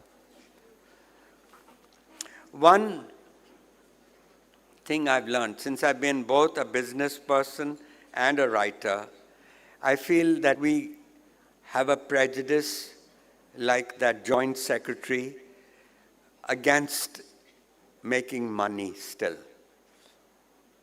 We love money, but those dirty businessmen, crooks we call them, what I've realized is actually business people are nicer than writers. Writers, artists, IAS officers, doctors, lawyers, whatever have you.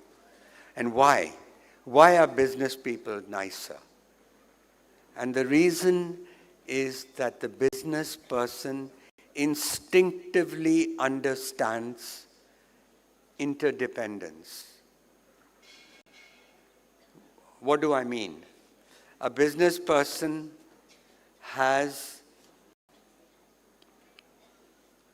depends on others. He or she has customers. You have to satisfy the customer, otherwise you won't succeed. You have suppliers, and every person has a tendency to squeeze the supplier a little bit to get the last naya paisa.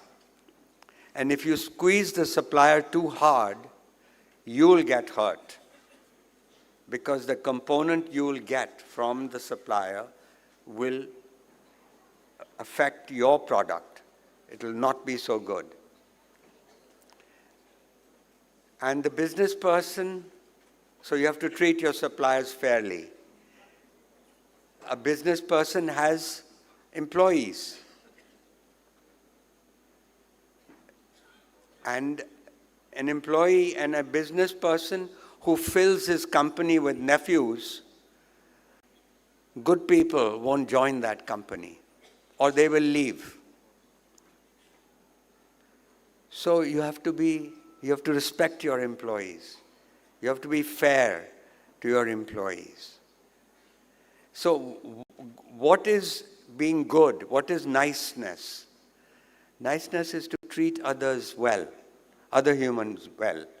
If you are in an island where you are the only person, uninhabited, there's no morality there. There's no other person to deal with. But in society, we deal with others. And that was Gandhi's message. And so, I believe, and that's why I think Bombay people are nicer than Delhi people. Because Bombay's origins are in commerce, a deep harbor, and that's how commerce got started. Delhi's origins are feudal. There was one emperor. Today we have one CEO, and he always reminds us that he is the only CEO. And we have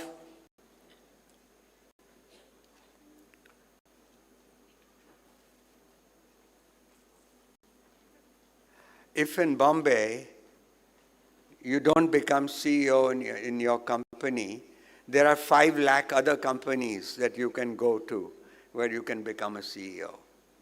So Bombay's life is horizontal. Delhi's life is vertical. Ji Hazur. And the only 2 words in Delhi that matter, Rishwat and Sifarish. And Bombay is about performance and doing and getting what you... So this is why the best thing that's happened to Delhi is Gurgaon. Gurgaon, all these Shishi people of Delhi 3, they now understand. Their children don't want to live in Delhi 3. They want to live in Gurgaon. So, that's one lesson that I have learned. A second lesson is the importance of a routine. I was telling Geeta last night that my routine for the last 30 years has been the same because I didn't have a job. You see, I was unemployed, and so I had to make my own 9 to 5. There was no 9 to 5. And so for the last 30 years, I write from 6 a.m. to 12.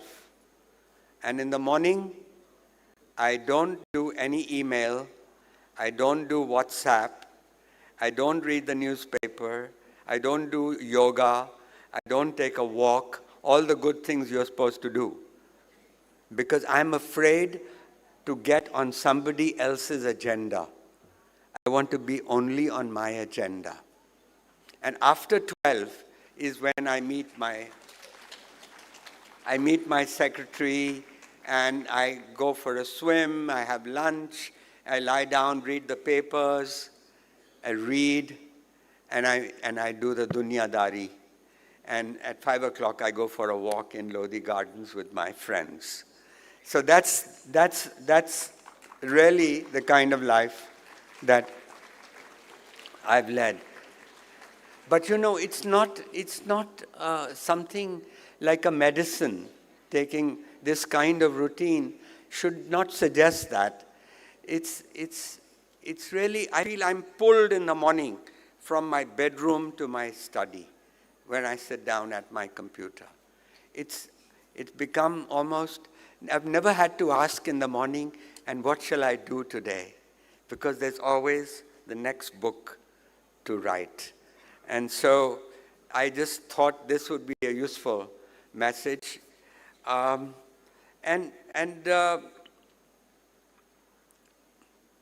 Happiness. I've always had a one-line definition of happiness, which was, I used to have it, it was to love the work you do and to love the person you live with. One line. Love the work you do and love the person you live with. And that's happiness. But now I've also learned another lesson, which is, we'll finish at 11, Geeta, right? That will be fine, another 5 minutes. But now I've realized that actually the wisdom of our country on the Purusharthas, the Artha, Dharma, Kama, Moksha, on each of which I have written a book, that really, think of those, your capabilities that we all have. Potential. We all have the potential for the material well-being of working and performing, dharma, of doing the right thing, of kama, of sort of an emotional and sexual well-being. We have a capacity for that. And we also have a capacity for the freedom that moksha delivers us. And if you think of these as capabilities, and fulfilling those capabilities is what is ultimately a flourishing life. That is happiness. So, now, since you're all in education, teachers, principals, and all that, let me close this talk by saying that one of the happiest moments for me was when NEP 2020 came out 5 years ago. And what was the best thing in that NEP 2020? It was the notion, and I'll put it in my words, not in their words. The notion is that we have to kill this idea of rote learning in our country. We have to put a bonfire and destroy. That's not the way you educate people. What rote learning does is creates a nation of parrots who parrot what the teacher said. That's not being human. That's being a parrot. And the NEP said that we want to substitute that with inquiry-based learning. It's what my father was telling my mother that day. She asked questions. And what I'm saying to a lot of you, because you're teachers, that your role as teachers is to keep alive the curiosity of a child, the natural curiosity of a human being, and to encourage questions.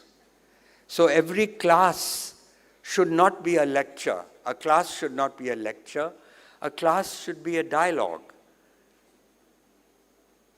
A class should be something that we engage in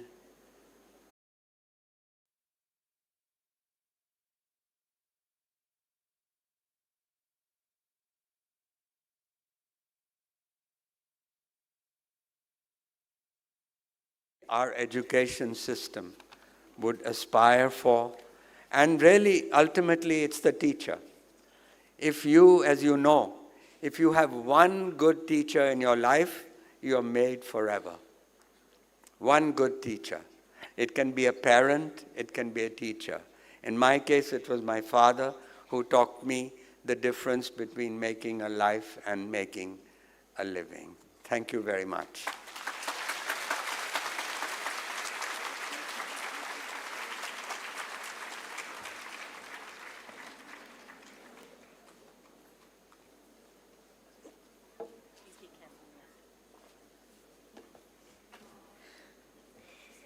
Thank you, Gurcharan Das, for letting us have a glimpse into your life and sharing with us the difference between making a living and making a life.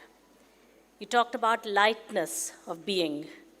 You talked your reflections on happiness, reflections on freedom, including economic freedom, all illustrated with personal stories and personal life experiences. Your definition of humility, the wisdom of tolerance that you gained, from being a brown babu to reflecting an intellectual, with intellect and with knowledge and with erudition comes a lot of arrogance, typically. And you showed how humility was generated when you began to see other people's perspectives. You may not agree with their perspective, but you develop more tolerance towards their perspective. You discussed the meaning of moksha, and you made an address that made us all more reflective. I think for educators, what you talked about, don't do rote learning, don't create parrots, and how the NEP, the National Education Policy, said that we need inquiry-based learning, keep alive the curiosity of the child, encourage questioning in the classroom, have more dialogue, more discourse, more discussion, even for young children, even with young children. And I loved the analogy of the puddle because I think that, our national curriculum framework talks about linking our learning in the classroom to the child's lived experience.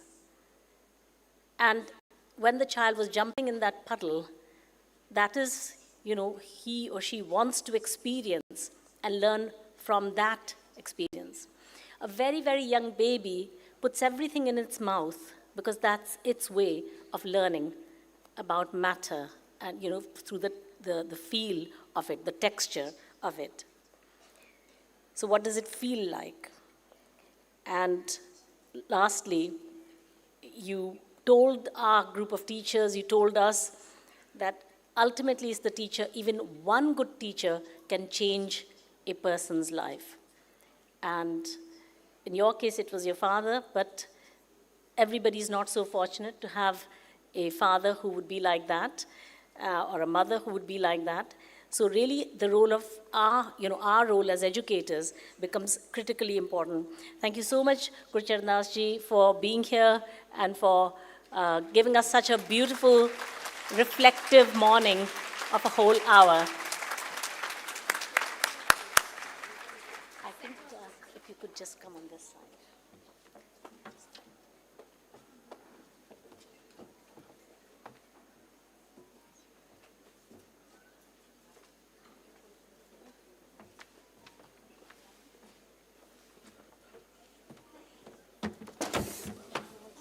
Be careful. I'm so sorry. No, are you fine? All right. I now request our manager, ma'am, to kindly present a token of appreciation to our chief guest, Mr. Guru Charan Das ji. On behalf of the CMS family, we present to you, respected sir, a shawl and a tree of life. May we give sir a huge round of applause for the various anecdotes that he shared from his life and the story of the mouse merchant.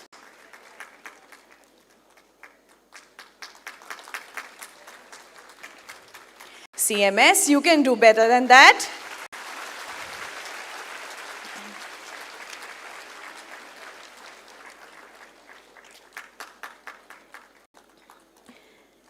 And sir has also been presented with a book, and the book has been written on our very own founders.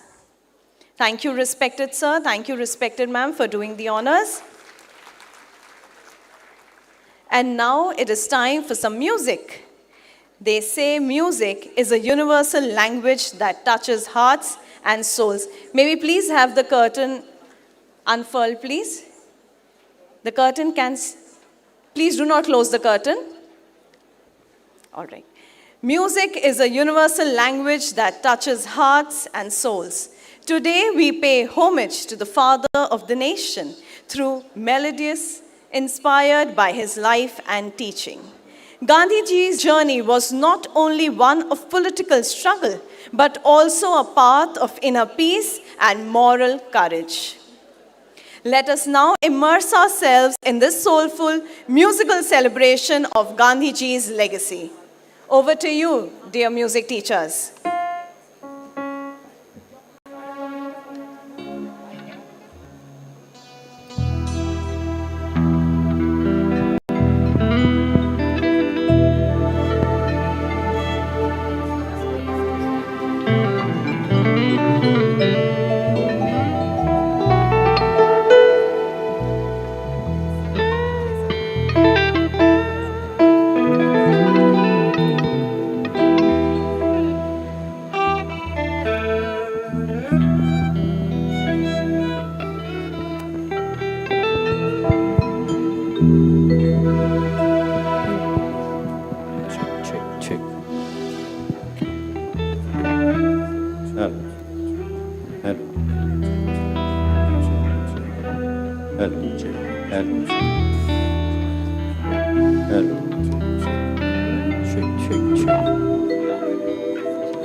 दिवस है आज आपका, शत शत वंदन और प्रणाम। जन्म दिवस है आज आपका, शत शत वंदन और प्रणाम। राष्ट्रपिता प्यारे बापूजी कहलाए भारत की शान। राष्ट्रपिता प्यारे बापूजी कहलाए भारत की शान। मोहनदास करमचंद गांधी जी था उनका प्यारा नाम। मोहनदास करमचंद गांधी जी का उनका प्यारा अक्टूबर को जन्मे थे दिन ये आज का बड़ा महान। अक्टूबर को जन्मे थे दिन ये आज का बड़ा महान। रघुपति राघव राजा राम, राजा राम राजा राम, पतित पावन सीताराम, सीताराम सीताराम। रघुपति राघव राजा राम, राजा राम राजा राम, पतित पावन सीताराम, राजा Ram.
which is Vaishnav Janato, we really want to be able to hear you. Your voice should be louder than that of all of us here. Okay? वैष्णव जन तो तेरे कहिए जे पीर पराए जाने रे। वैष्णव जन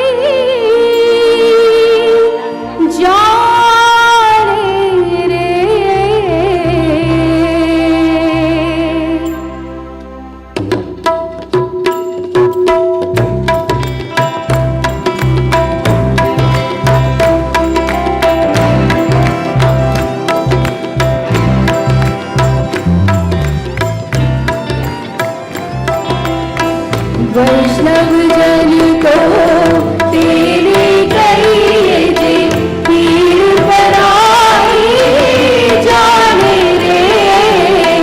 वैष्णव जन को तेरे कहिए जे पीर पराए जाने रे।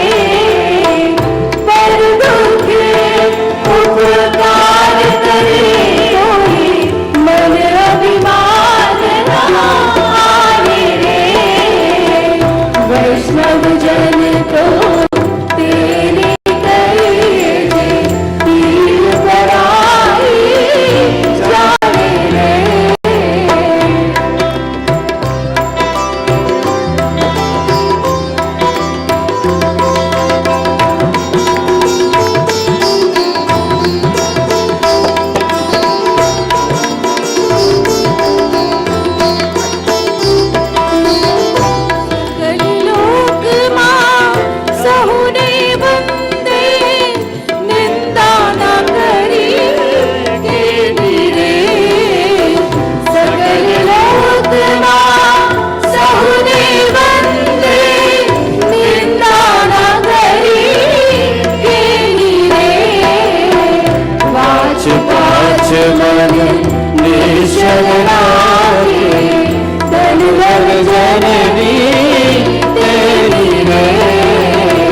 वैष्णव जन को तेरे कहिए जे पीर पराए जाने रे।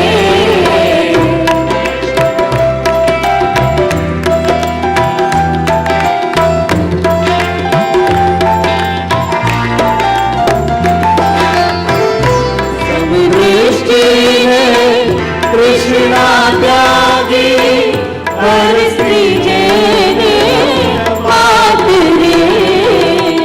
सब दृष्टि है कृष्णा त्यागी हर स्त्री जेने मात रे।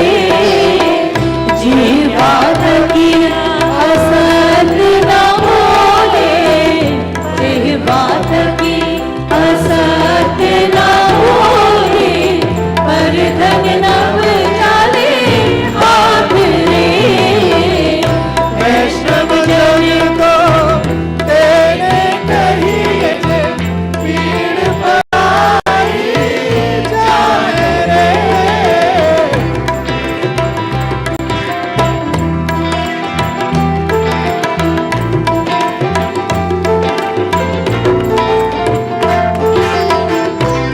माया व्यापे नहीं जेने दृढ़ वैराग्य जेना मन मारे। मोह माया व्यापी नहीं जेने दृढ़ वैराग्य जेना मन मारे। राम नाम शुभ काले लागे, राम नाम शुभ काले लागे। सकल तीरथ तेरा तन मारे। वैष्णव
Thank you, respected principals.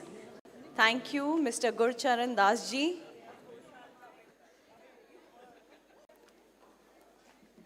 What a soulful tribute that was. Let's give them a huge round of applause, CMS. Thank you, music teachers, for this moving performance. I'm sure everybody thoroughly enjoyed it.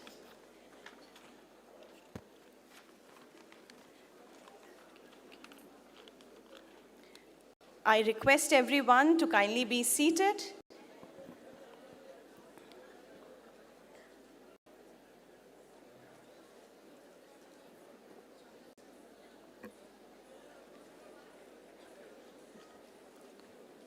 Thank you, respected sir, for your kind presence for today's gathering.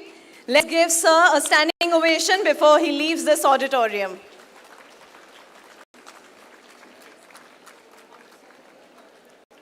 Dear teachers, you may stretch a little if you want. Stretch your arms a little. Let's go a little high if you want to. And now I would request you to kindly be seated, because the next segments are not going to be the same ones. They are something different from what you see every day. So I request all the coordinators and in charges to kindly ensure that your teams are seated. And as we wait for our manager ma'am to return, I would like to share something. Dear teachers, when we speak of Mahatma Gandhi, we often remember him as the father of the nation, the leader of India's freedom struggle. But we look closely, we'll see that there is another side to him. Gandhi ji was in many ways a teacher, not in a classroom, not with a chalk, not with a duster like all of you, but rather through his life. What made him a great teacher was not his speeches, but that he led with examples. Gandhi ji believed that values cannot just be taught, they must be lived. When he wanted others to follow truth and non-violence, he first practiced it himself, even in the smallest of matters. He reminds us that an ounce of practice is worth more than tons of preaching. Isn't that what we as teachers must also strive to do? Every day, our students observe us more than they listen us. The way we speak, the patience we show, the fairness with which we deal with them. These silent lessons often stay longer in their hearts than any textbook. Gandhi ji's character teaches us that teaching is not just about knowledge. It's about integrity, patience, and consistency. He never asked anyone to do what he was not ready to do himself. As teachers, we too are called to live by the values we wish to see in our students: honesty, discipline, compassion, and most importantly, empathy. So when we remember Bapu today, let us not only admire him as a national leader, but also as a fellow teacher, one who taught the world through his actions, and what you will teach your students through your actions. His life is a reminder that every teacher, just like Gandhi ji, has the power to shape lives, not just through words, but through the examples we set every single day. And I've been told that ma'am needs another 2 minutes, so I'm going to share another story with you. Once Gandhi ji was boarding a train, and he was in quite a haste, just like all of us, we are early in the morning. And as he stepped up, one of his shoes slipped off and fell on the track. The train began to move, and he could not retrieve it. To everyone's surprise, Gandhiji quickly took off another pair of shoes and he threw it near the first one on the track. Confused, the onlookers were shocked rather, and they asked him, "Bapu, why did you throw away another pair of shoes as well? And he very calmly replied. He said, what use is one shoe to me?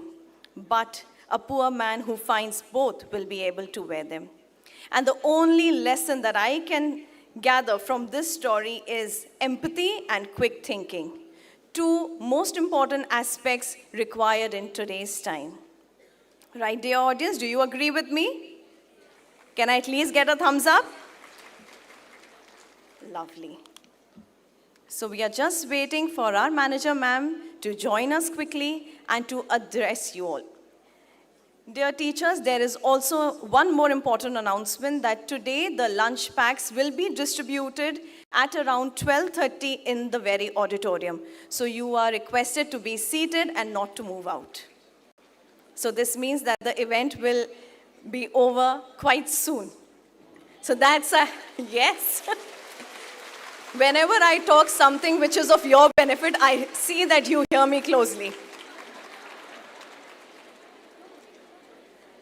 We are already halfway through the event. And it is our honor to have Professor Geeta Gandhi Kingdon, ma'am, manager of CMS. Ma'am is not only a transformative leader, but also a visionary leader, and her guidance has helped us grow. And ma'am is here for her address. I request everyone to kindly be seated so that ma'am can address all of you. Thank you so much. Thank you. I won't make a long address, partly because, there are quite a few items and we are going to get late, but really partly because I haven't really prepared anything so very profound to say here. I guess, if I'm asked to say something, what I might point out today is that I do believe that, why are we celebrating Mahatma Gandhi's birth anniversary 156 years after his birth, and so many decades after he's passed away to the next world. And I think that the reason why the whole world celebrates it and we continue to celebrate it is because what he exemplified in his personal life left such a powerful impact on the consciousness of every living being in his own life and forevermore. I think he exemplified all those things that we all aspire to, that deep down within us we admire, that we want to emulate and we want to have in our own lives, but which we are in various degrees able to do and in many degrees not able to do, but which we deeply admire and even revere. And I think that's why he was able to move, hundreds of millions of people to make those personal sacrifices in their lives which would bring India freedom, because he imposed those self-same rigors and disciplines and privations on his own self. For the sake of his principles, he was willing to sacrifice even life itself.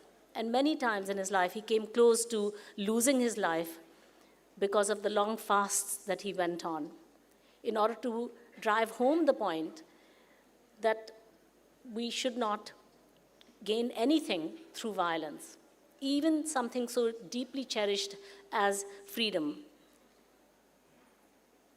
Whatsoever we may want, howsoever desperately we may want it, the means for getting it have also got to be good.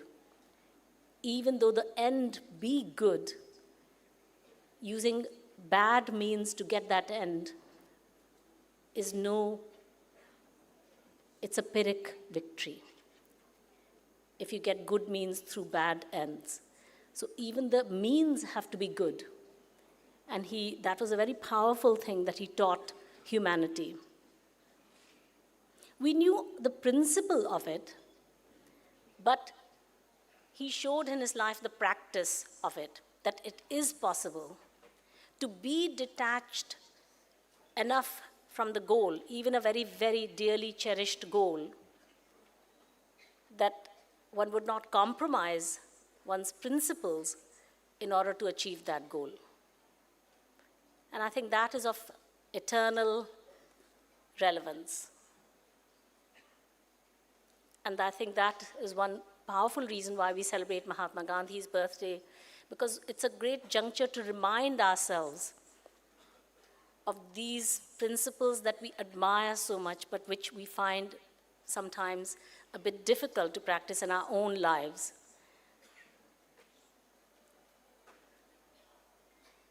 And I think the other things that I think that he did, which maybe if I was to encapsulate for me, what are the most important things that he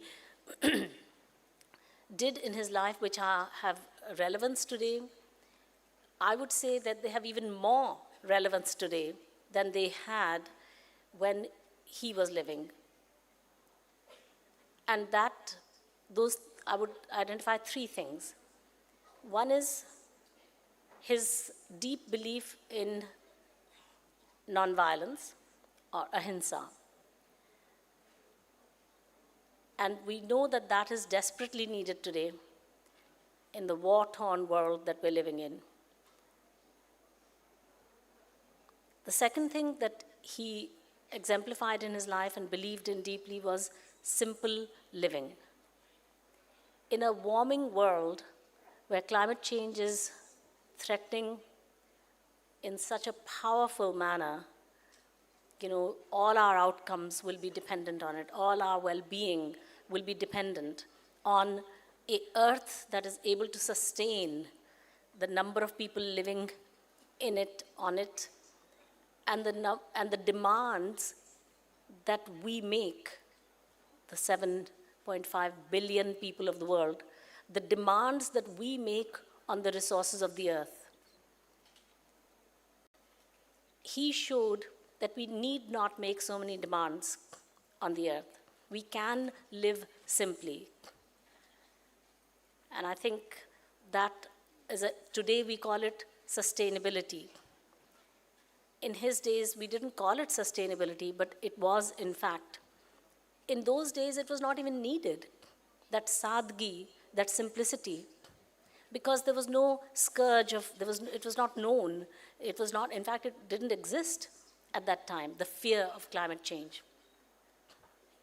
It's only in since the sort of 1970s, 1980s, that the movement of consumerism, of increasing demand as poverty rates fell across the world, the increase in demand for consumer goods, as affluence rose, the increase in demand for clothing, fashions, change of clothing, frequent change of clothing, acquisition of means of travel that require the use of petrochemicals, more travel, more aviation, more flights, more carbon emissions as a result, more need to burn coal in order to fuel those factories that are going to produce all those white goods, washing machines and toasters and air conditioners and all the white goods that we use. So Gandhi showed a way of living that was very simple. He was not a simpleton. He was highly educated. He was urbane. He was erudite. He was extremely well-read. So his simplicity did not come from ignorance or from being a rustic or a yokel. His simplicity was an act of choice. So I think we can learn a lot from his life in that way as well. For today's world, that has massive relevance, much more than it did in his own time. And I think the third thing that he exemplified in his life, and he was prepared to sacrifice a lot for, is communal harmony. Sarv Dharma Sambhav, respect for diversity, even love of diversity, seeing beauty in diversity. He was a staunch believer in the the idea that God is one, and therefore all the ways of getting to God, how can they be contradictory to each other? They're all from one source, and he emphasized that. And in his satsangs, passages were read from the holy writings of all the different religions. And that is one of the most beautiful things that we at CMS do. It still moves me, even though I must see, I don't know how many all religion prayers every year. It often moves me to tears because I think it is such a powerful truth about our world, that it's a world of diversity. And in a diverse world, diversity not only of religion, but diversity in all its forms, all its variegated forms. And that is such a beautiful thing. That is such an enriching thing that a world has. So we need to cherish that, we need to preserve that, we need to love that, and,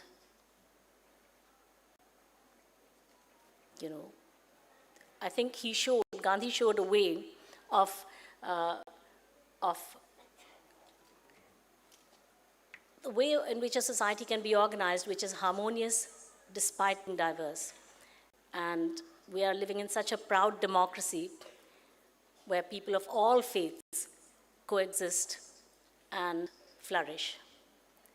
So I think this is one of the things that the national psyche, at the start of a nation, at the birth of a nation, when the Constitution is being written for the first time, which is going to influence the life of our country for not only hundreds of years, not only centuries, but possibly longer, much longer, that at that juncture, that these were the values that influenced how we planned to move forward as a society, as a country.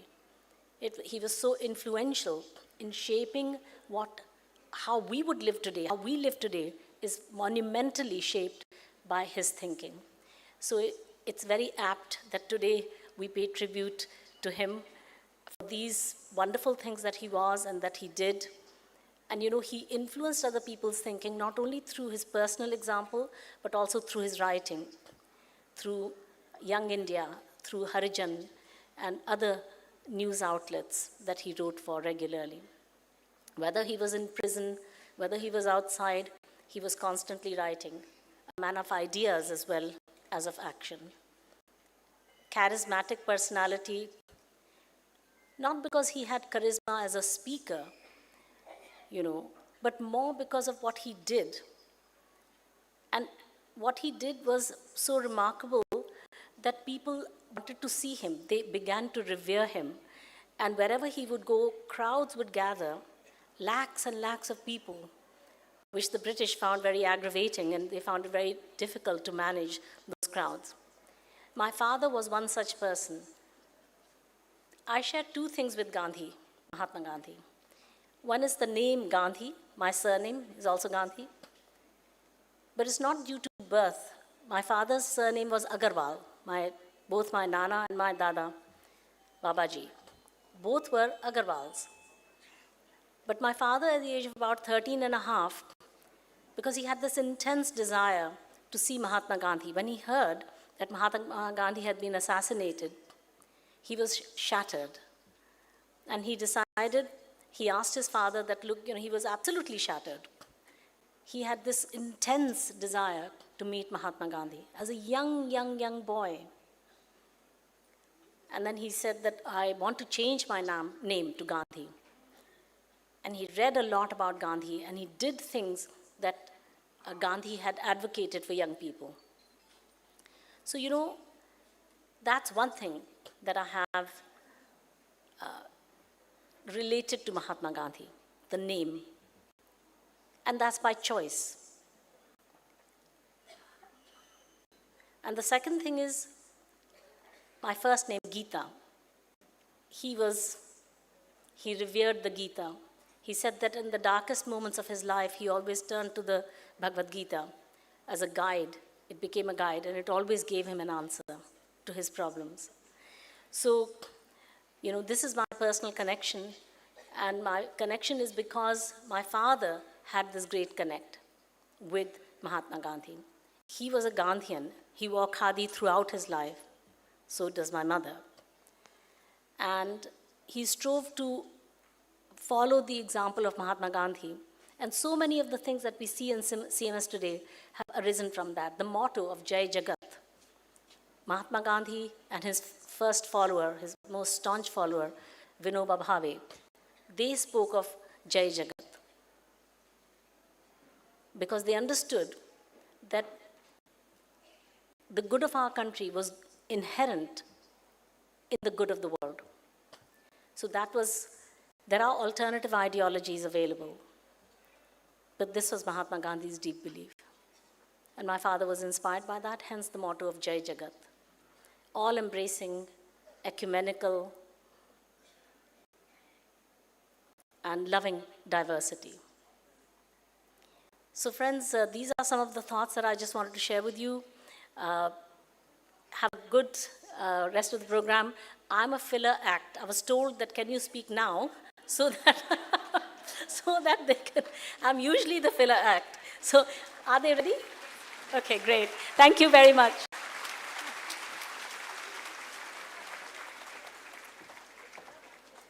Thank you, respected ma'am, and that truly means that we can always rely on you.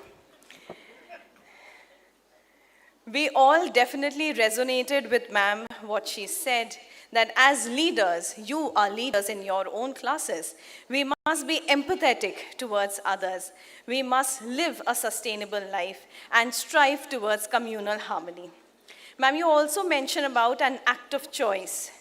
We as teachers must make the right choice, not for ourselves, but for the greater good and service to mankind.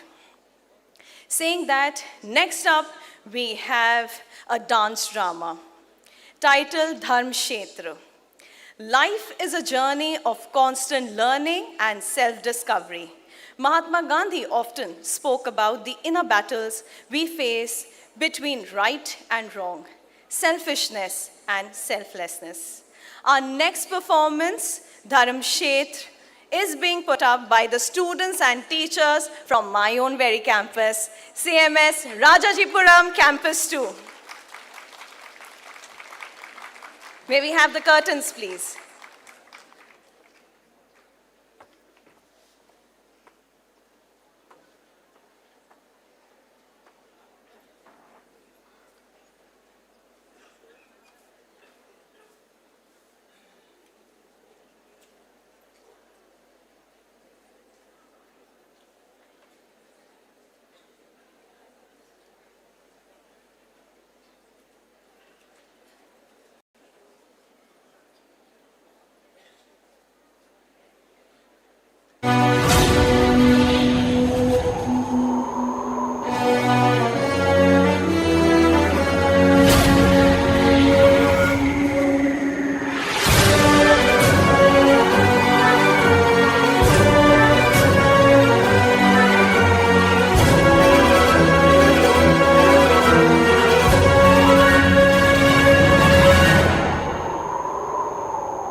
राजपाट सत्ता शासन सभी नश्वर यहाँ होंगे, किए जो कर्म हैं तूने वही तुझको अदा होंगे। लगेगा दांव पर जब सत्य धर्म सम्मान और यश, तो रक्षा हेतु सत्य की छल कपट विद्रोह भी स्वीकार यहाँ होंगे।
मुसलमान से नहीं खेला दावरे, जाके यशोदा से कह दूंगी रे।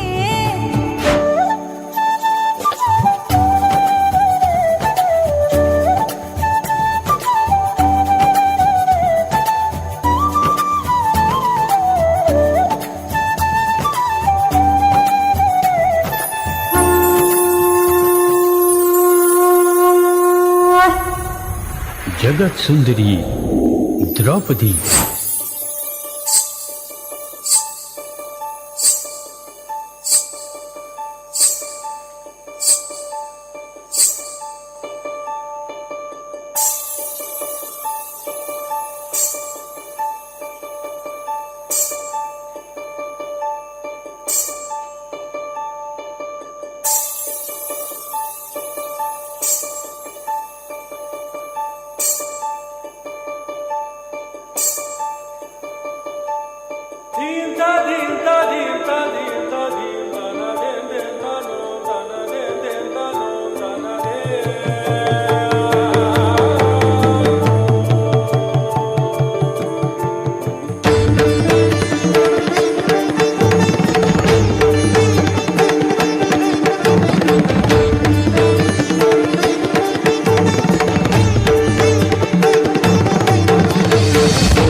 विचार हूँ।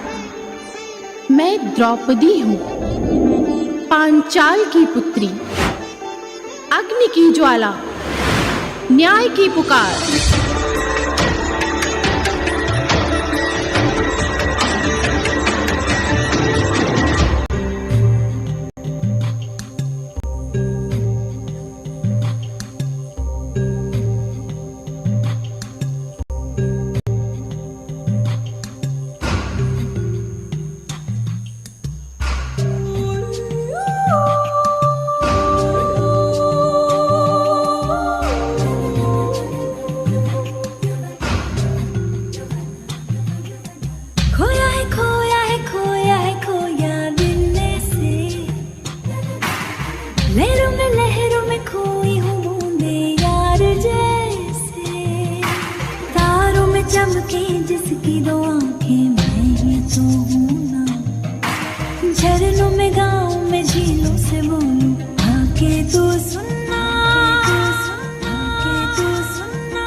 वीरता की मिसाल दुर्योधन।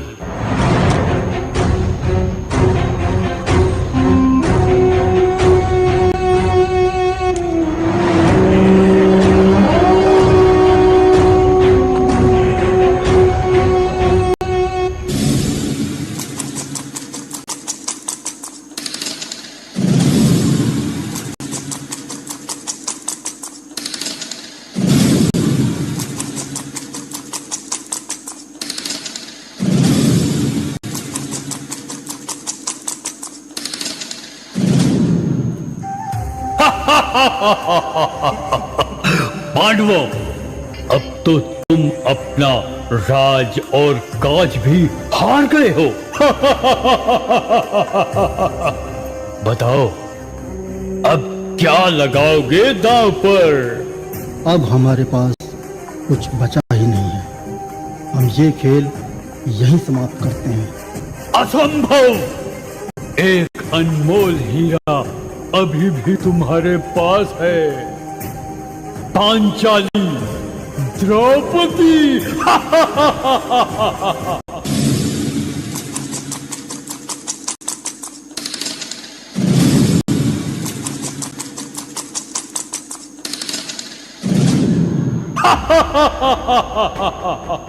जीतम, जीतम, जीतम।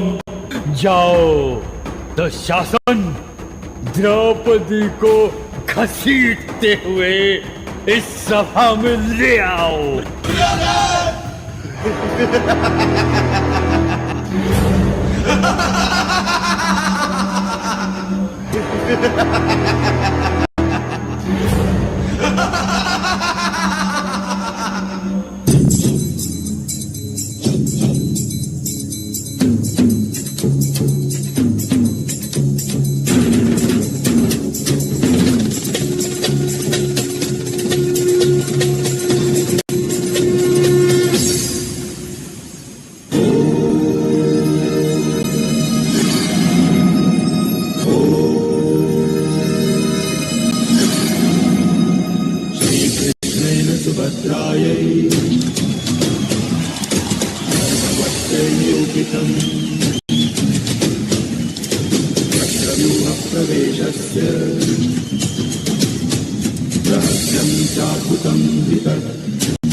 कुरुक्षेत्र की कुलवधू के साथ ऐसा अत्याचार, स्त्री का ऐसा अपमान देखकर भी आप सबका यह मौन, आपकी अक्षमता निंदनीय अपराधों में गिनी जाएगी।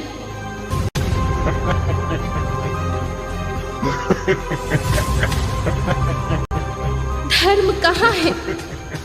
ये कैसी सभा है जहां नारी की अस्मिता की रक्षा नहीं? हे गोविंद, मेरी लाज अब तुम्हारे हाथ में ही है।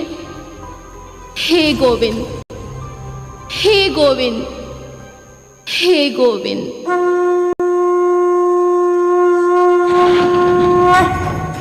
यदा यदा हि धर्मस्य ग्लानिर्भवति भारत, अभ्युत्थानं धर्मस्य तदात्मानं सृजाम्यहम्।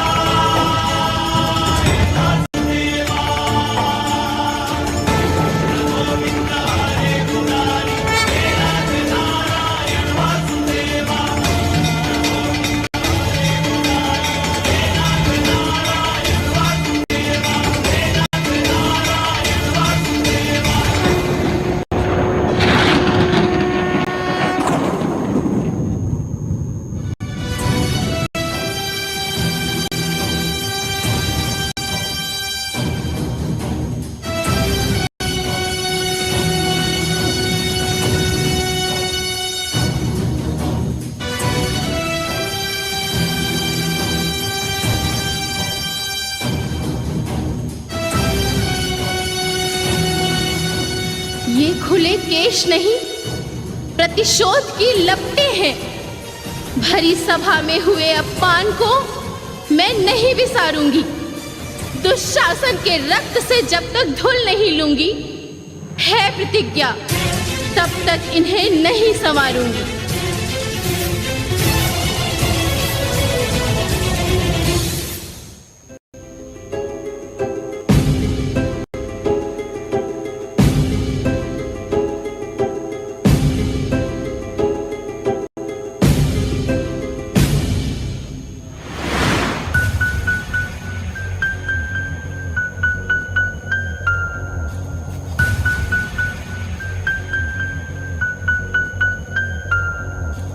हे केशव, कैसे युद्ध करूं अपने बंधु बांधवों से।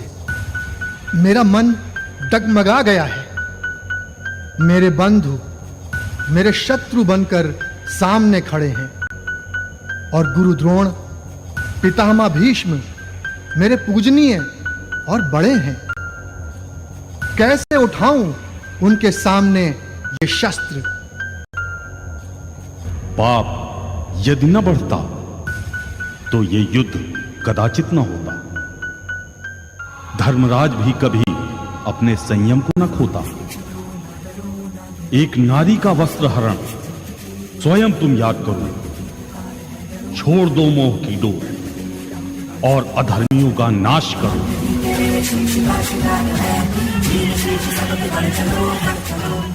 कर्मण्येवाधिकारस्ते मां फलेषु कदाचन मां कर्म फल हेतुर्भूर्मा ते संगोस्तु कर्म।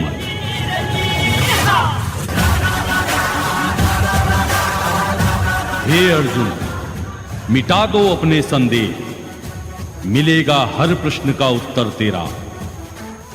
दिव्य दृष्टि प्रदान करता हूं मैं, देखो विश्व रूप मेरा।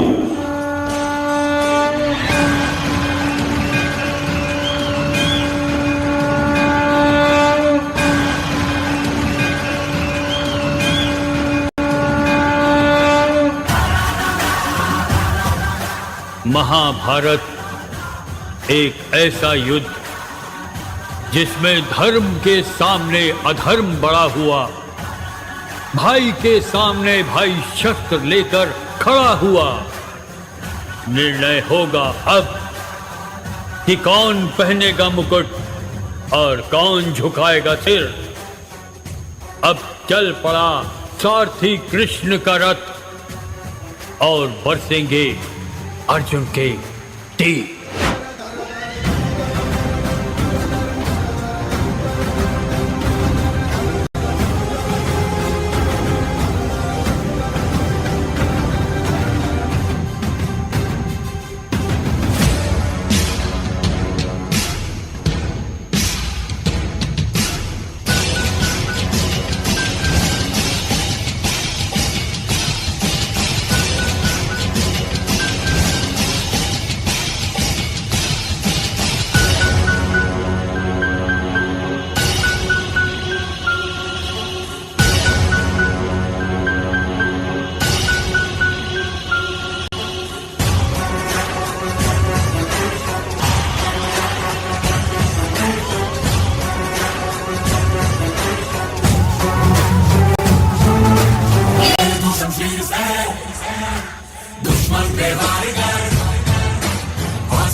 जब जब धर्म संकट में आया, जब जब अधर्म ने सर उठाया, तब तब जन्म लिया किसी कृष्ण ने और रच गया इतिहास, महाभारत।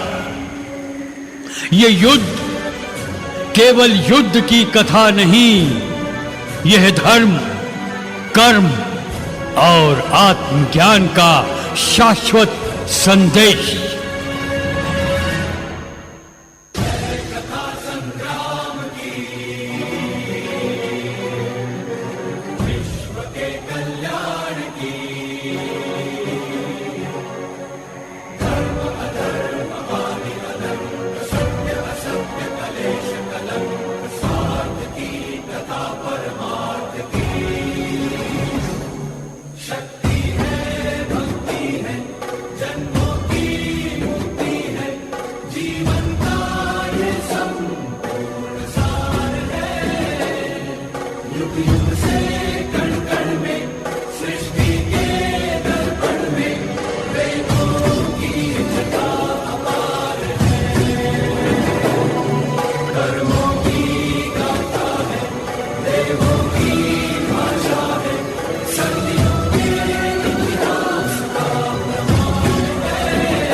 जिस न्याय के लिए मैंने आह्वान किया था, वही न्याय मुझे आज खंडहर सा लगता है।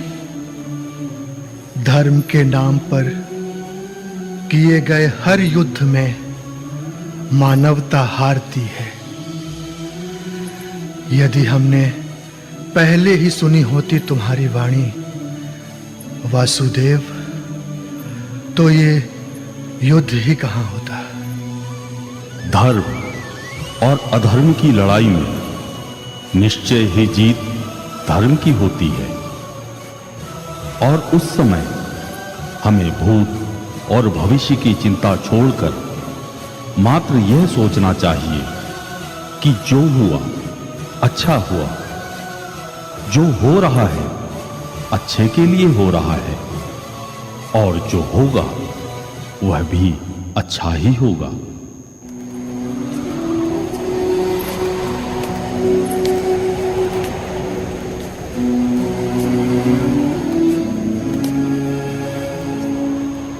इतिहास में अंकित महाभारत का यह अंश आज भी अपने अस्तित्व को नहीं मिटा सका है। ऐसी क्रूरता, अन्याय, अनाचरण, भेदभाव आज भी यदा कदा देखने को मिलते हैं। इसका कारण है मानसिकता पर पड़ी इतिहास की छाप को मिटा सकने की अक्षमता। इस अक्षमता को एकमात्र शिक्षा के माध्यम से ही दूर किया जा सकता है। ऐसे में अभिभावकों और शिक्षकों की अहम भूमिका बनती है कि हम अपने बच्चों में विश्व एकता, सदाचरण, सर्वधर्म एकता, सद्भाव आदि इस प्रकार से भर दें कि आने वाला इतिहास स्वर्णिम इतिहास हो।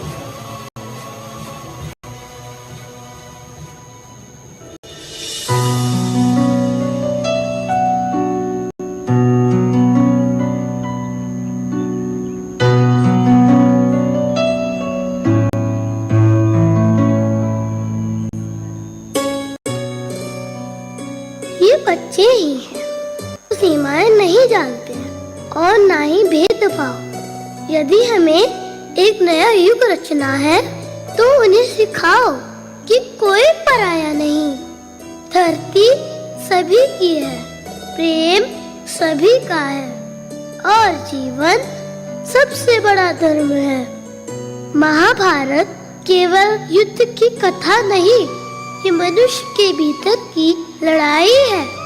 धर्म और अधर्म के बीच, स्वार्थ और सेवा के बीच, अहंकार और आत्मा के बीच। इस युद्ध से हमने एक बात सीखी, सत्ता से नहीं चरित्र से समाज बनता है।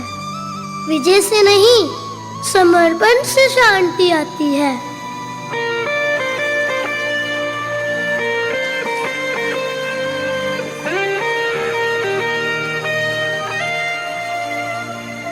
हम साथ चले तो जीतेंगे, हाथ में हाथ चले तो जीतेंगे। हम साथ चले तो जीतेंगे, हाथ में हाथ चले तो जीतेंगे। जीतेंगे सारे दावे सारे वादे जीतेंगे, जीतेंगे दिल के ये मजबूत इरादे जीतेंगे। जीतेंगे हर मंजर को हर मुश्किल को जीतेंगे, जीतेंगे सबकी नजरें सबके दिल को जीतेंगे। साथ चले तो जीतेंगे, हाथ में हाथ चले तो जीतेंगे। हम साथ चले तो जीतेंगे, हाथ में हाथ चले तो जीतेंगे। दावा है जीतेंगे, वादा है जीतेंगे। हर पर्वत को दिक्कत को तोड़ेंगे, अपनों से अपनों को जोड़ेंगे। हर पर्वत को दिक्कत को तोड़ेंगे, अपनों से अपनों को जोड़ेंगे।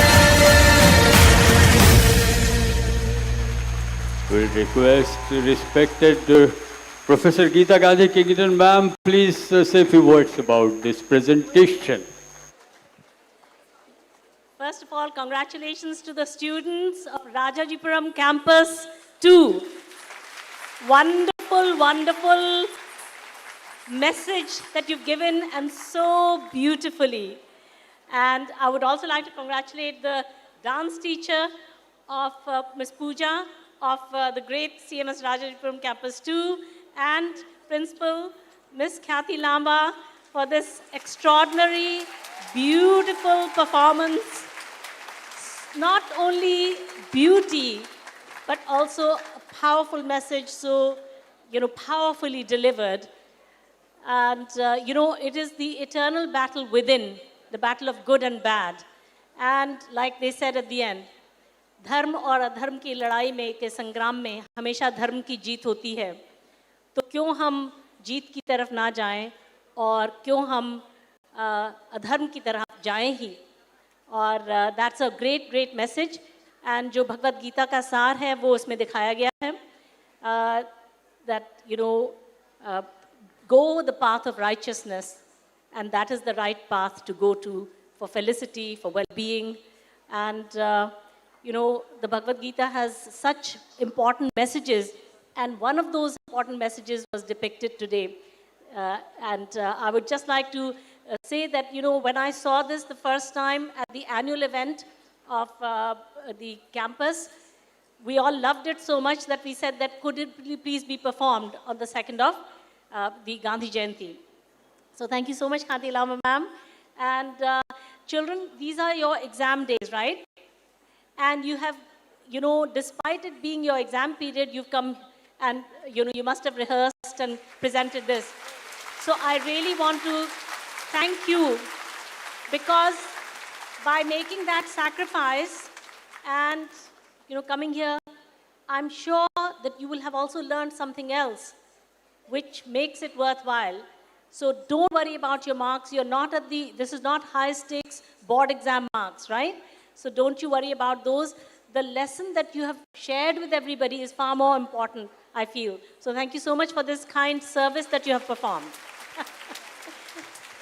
Thank you very much.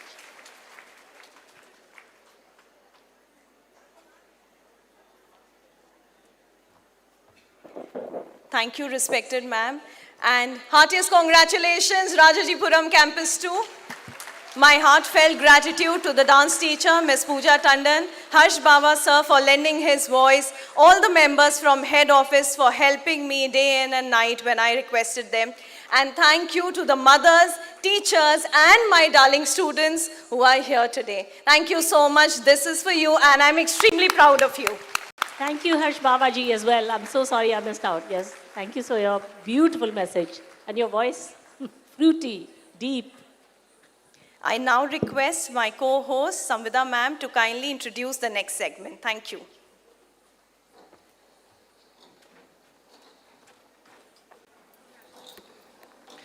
Thank you, dear Khyati. Dear CMS, we have great pleasure in introducing Mr. Sagar Gandhi, grandson of our most revered founders, Dr. Jagdish and Dr. Bharti Gandhi, and son of Mr. Vinay and Mrs. Mona Gandhi. He completed his school education at City Montessori School. After this,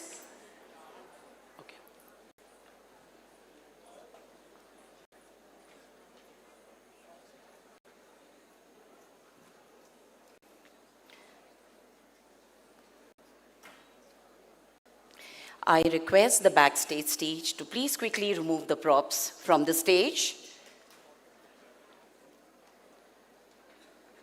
There are still a few props on the stage, if they could be removed.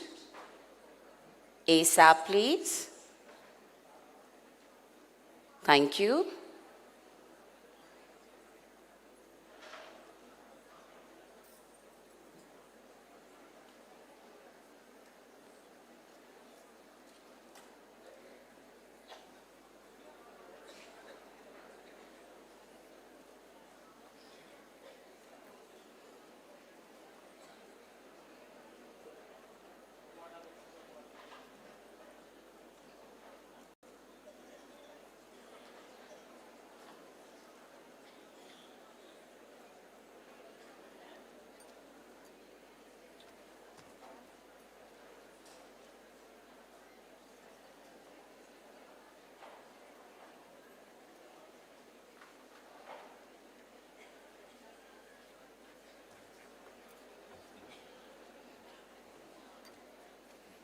All right. Thank you, backstage.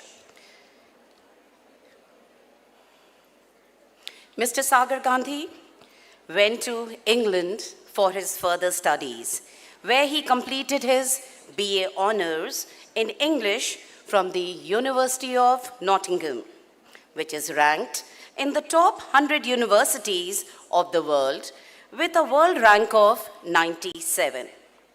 Later, he moved to Australia, where he completed his master's degree in teaching from Monash University in Melbourne, which has a world rank of 37.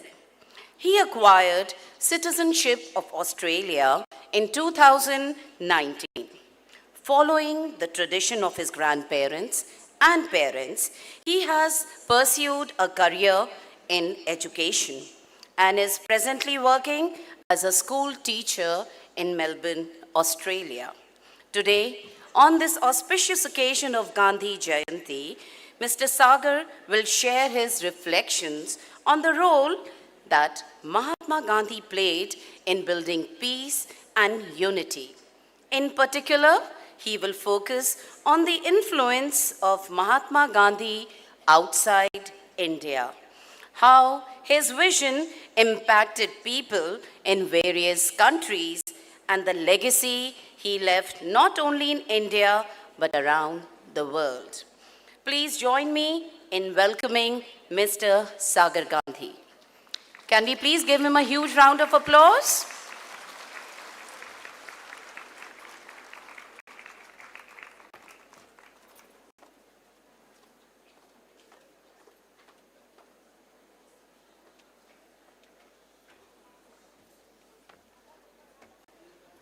Good afternoon and Jai Jagat everyone.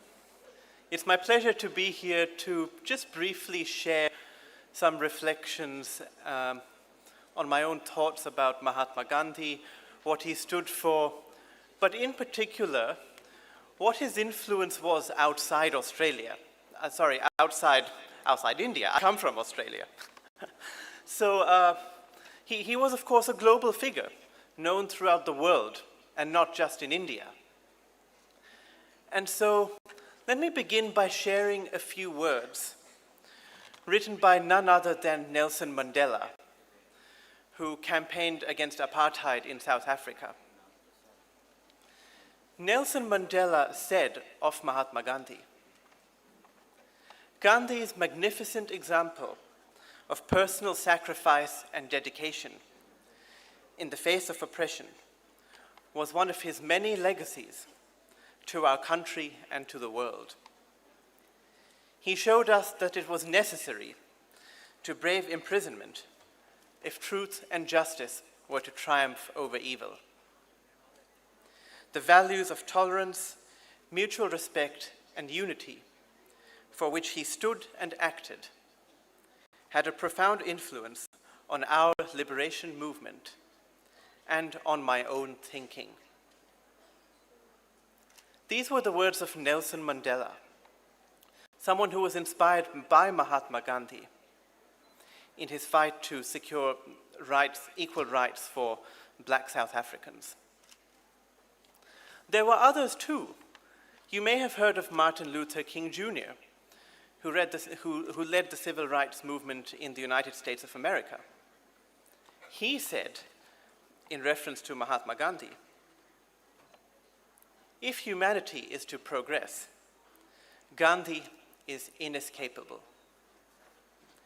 He lived, thought, and acted, inspired by the vision of humanity evolving towards a world of peace and harmony. We may ignore him at our own risk." The Dalai Lama, while accepting the Nobel Peace Prize in Oslo in 1989, he said of the Nobel Prize when he received it, that the prize was a tribute to the man who founded the modern tradition of non-violent action for change, Mahatma Gandhi, whose life taught and inspired me. These are just 3 examples of notable figures in the history of our world who were inspired by what Mahatma Gandhi stood for and what he did here in India. We should note as well that today, well, not today, but the occasion of Gandhi Jayanti, which is on the 2nd of October, was declared in honor of Mahatma Gandhi. It was declared by the United Nations as the International Day of Nonviolence. And so when we celebrate Gandhi Jayanti, we are also celebrating the International Day of Nonviolence. How significant is that? And of course, Mahatma Gandhi had a profound influence on not just millions of people in India and around the world, but indeed on organizations, institutions, including, of course, our very own CMS, which draws on the principles that Gandhiji stood for in educating our students about peace and unity. Even at levels as high as the United Nations, there have been examples of policies and programs which draw on those principles of peace building. He is such a well-known figure let's come at it from a slightly different angle now. He is such a well-known figure in world history that there are roads and streets named after Mahatma Gandhi in at least 40 countries of the world. There are postage stamps featuring Mahatma Gandhi, which were issued at various times by at least 100 countries of the world. There are statues of Mahatma Gandhi in at least 102 countries of the world, including in the city of Pietermaritzburg in South Africa. Now, you may know the story of when Mahatma Gandhi was in South Africa in 1893, and he was thrown off a train by a white man. In that same city where he was thrown off that train, there now stands a statue of Mahatma Gandhi. So this just shows the respect and admiration that Mahatma Gandhi gained throughout the world with his tireless work bringing together millions of people to advance the cause of peace, to bring independence to India, and the impact of that was felt not just across India, but throughout the world. And that legacy lives on till today. Thank you very much.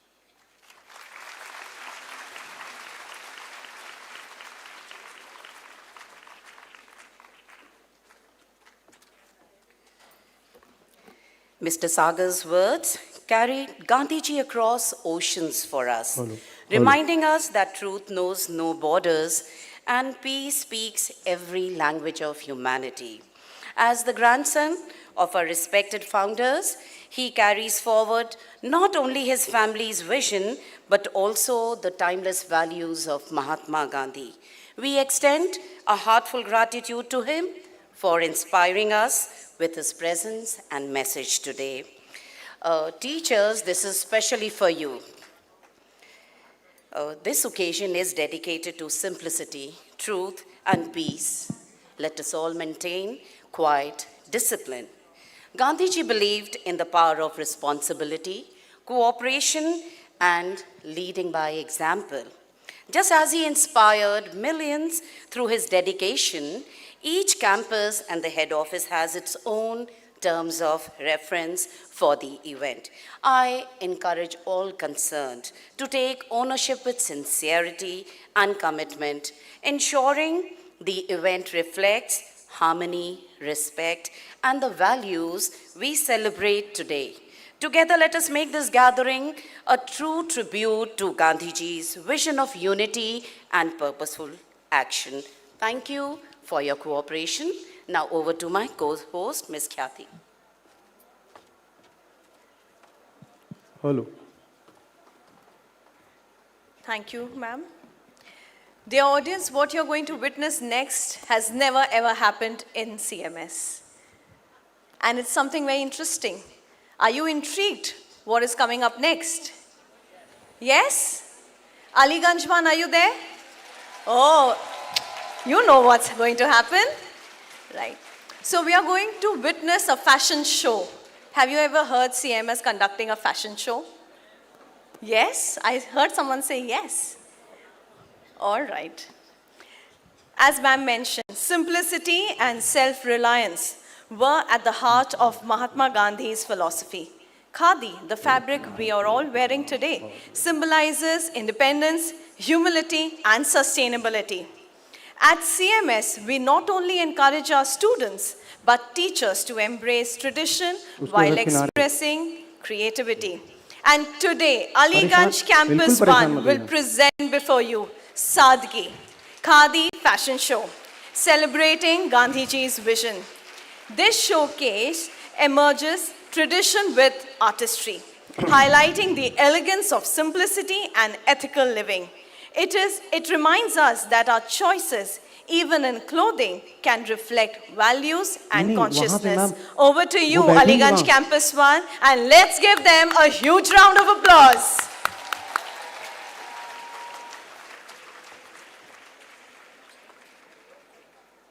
Azadi.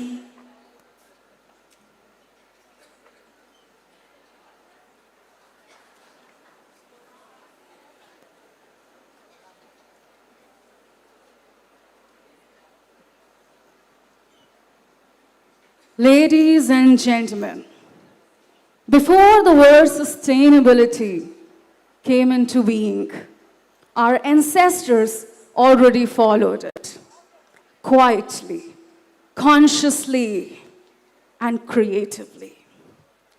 The old clothes were not discarded or thrown away.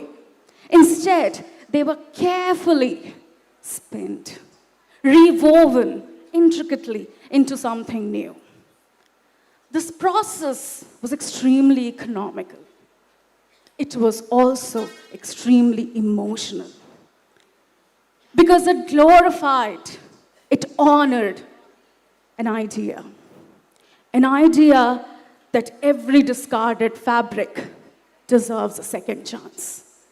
With this philosophy at heart, there is khadi, a fabric born not just out of resistance, but also resilience. A fabric that was not manufactured in factories, but at homes. A fabric that was not woven by machines, but by hands. Ladies and gentlemen, this is the story of khadi. Today, we are going to bring up something that tells us and reminds us that what we throw away also holds power. Today is not just a fashion show. This is not just a fashion show. This is a celebration of upcycling as art, a celebration of growing back to old time and mindful living. Ladies and gentlemen, this is the journey of khadi, from discarded to divine.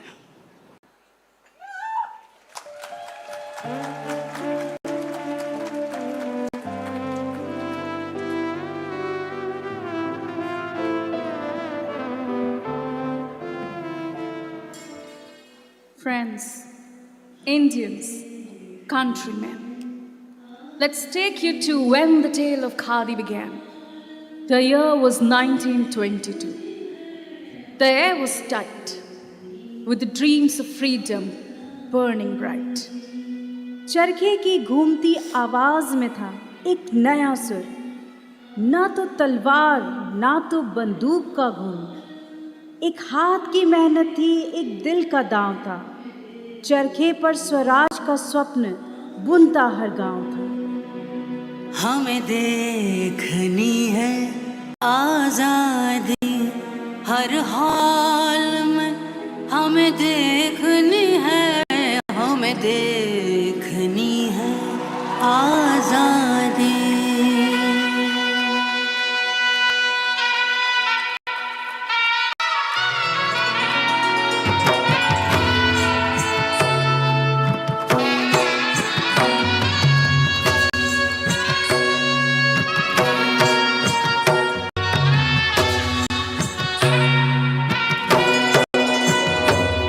हमें देखनी है आजादी हर हाल में, हमें देखनी है, हमें देखनी है आजादी हर हाल में, हमें देखनी है, हमें देखनी है आजादी।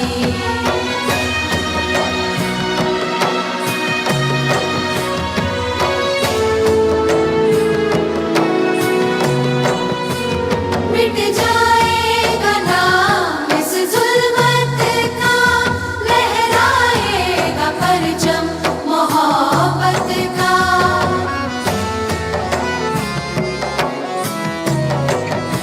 मिट जाएगा नाम इस जुल्मत का, लहराएगा परचम मोहब्बत का। शहरों शहरों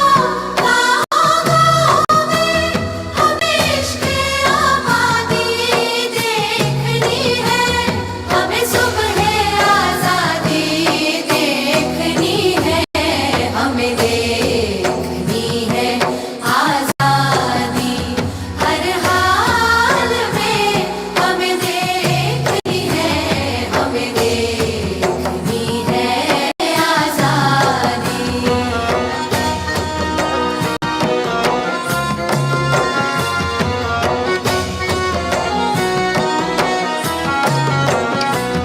सब ताज पड़े बेसुध होंगे, हम अपने सरफरोशी की तमन्ना अब हमारे दिल में है, देखना है जोर कितना बाजुए बातिल में है। बेसुध होंगे हम अपने हाकिम खुद होंगे। भारत माँ की अज़मत को हमें बनके शहज़ादी Khadi walked forward from revolution to art, from the call of the nation to the artisan's heart. Today's Khadi is reimagined with grace, still hand-woven, still rooted in place. चरखा रुका नहीं, बस धागा बदला है। पहले आज़ादी बुनती थी, अब सौंदर्य का रंग बुनता है। देश के कोने कोने से आई है ये कला, खादी का हर रूप है नया, फिर भी सबसे जुदा।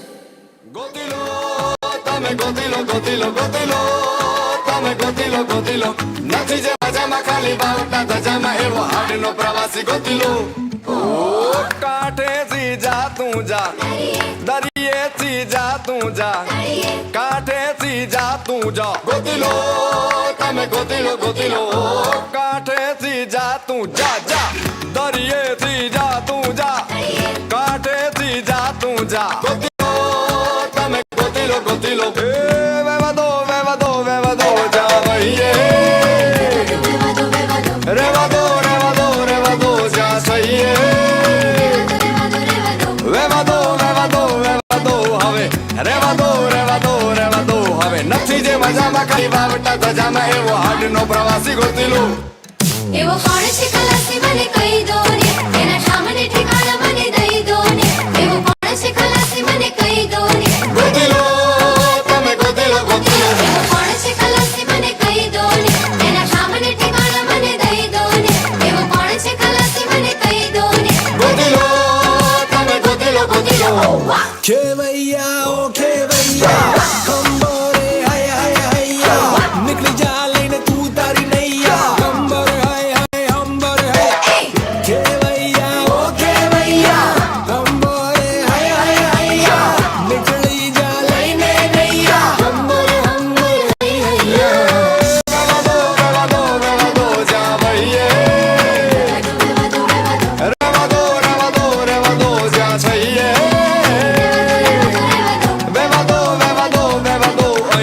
રેવા દો અહીં નથી જે મજામાં ખાલી વાવટા ધજામાં એવો હાડનો પ્રવાસી ગોતીલો એવો કોણ છે ખલાસી મને કહી દો ને એના ઠામને ઠેકાણા મને દઈ દો ને એવો કોણ છે ખલાસી મને કહી દો ને ગોતીલો તમે ગોતીલો એવો કોણ છે ખલાસી મને કહી દો ને એના ઠામને ઠેકાણા મને દઈ દો ને From rural parts to the urban streets, Khadi now wears heels, takes a corporate seat. No longer a relic of history's shelf, now it speaks a sharp, confident self. आज की पीढ़ी ने खादी को नए अंदाज दिए, स्वदेशी को विदेश पहुंचाया, स्वाभिमान लिए।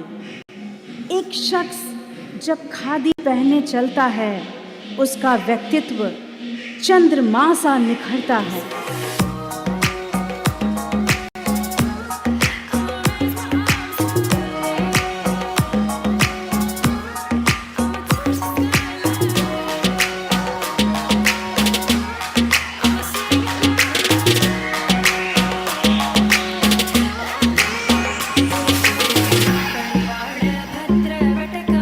ಕೈಲೇಂದು ತಂಬೋರಟೆ ನಲ್ಲ ಚಂಡಿ ತಿರುಪು ಮಿರ್ಚನ್ನು ಕಡಿ ಕಡಿ ತೊಡಂಗಿ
What if the future wore silence and soul?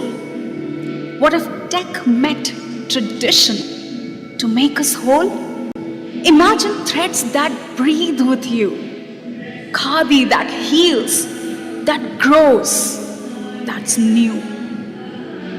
सोचो वो महापुरुष जिसके तन पर एक वस्त्र नहीं, स्वावलंबी बनाया भारत को, अब कोई निर्वस्त्र नहीं। घर घर जाकर संदेश दिया यही, सादा जीवन उच्च विचार अपनाएं सभी।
Now they all walk, the young and the old, in silence louder than the stories told.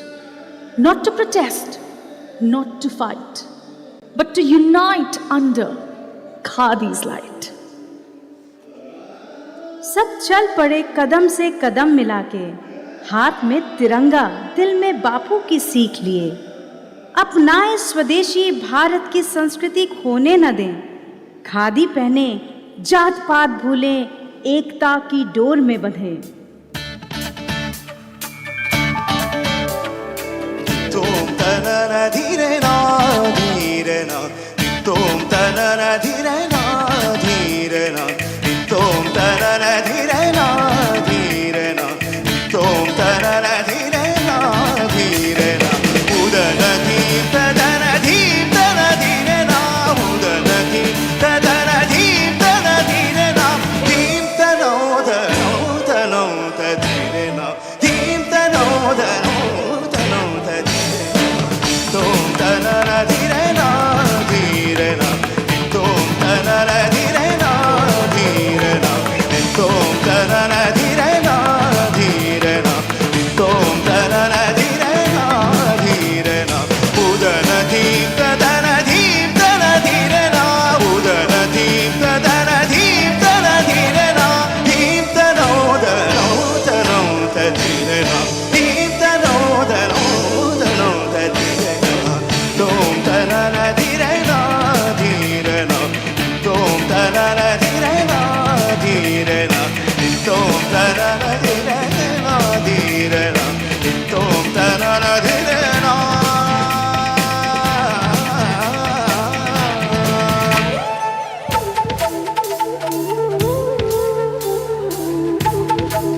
Today, a new chapter stitched with grace. A jacket walks, timeless in space. Not just cloth, but tribute deep to a man whose dream the future keeps. Doctor Jagdish Gandhi, एक नाम, एक प्रकाश, जिन्होंने शिक्षा को बनाया एक राष्ट्र की आस। एक विद्यालय से चला सपना, सिटी मॉन्टेसरी का विचार, जहां हर बच्चा हो विश्व का नागरिक, गांधी का संस्कार।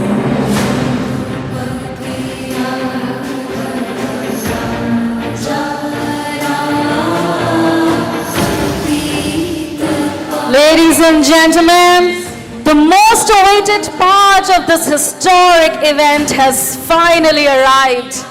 A moment that bridges the past with the future. The moment we have all been waiting for. The launch of the iconic Jagdish jacket. Are you ready? With great pleasure, I welcome our founder director, Ms. Bharti Gandhi, our founder manager, Dr. Geeta Gandhi Kingdon, Superior Principal and Head Co-Ed, Ms. Sushmita Ghosh, and all the respected dignitaries to kindly do the needful. Are you ready, everyone? Because the countdown begins now. 5, 4, 3, 2, 1. Everybody, a huge round of applause. Here it is, a timeless symbol of self-reliance, now reimagined for the world of fashion, the Jagdish jacket by our own brand, Sadgi. Let's hear a thunderous round of applause as we unveil this masterpiece. Not just a clothing, but a movement, a statement, and a proud legacy.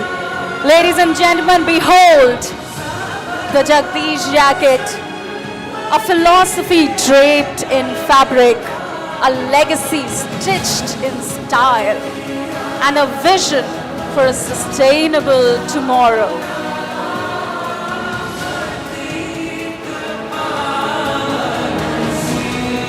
Our respected ma'am is now in the Jagdish jacket.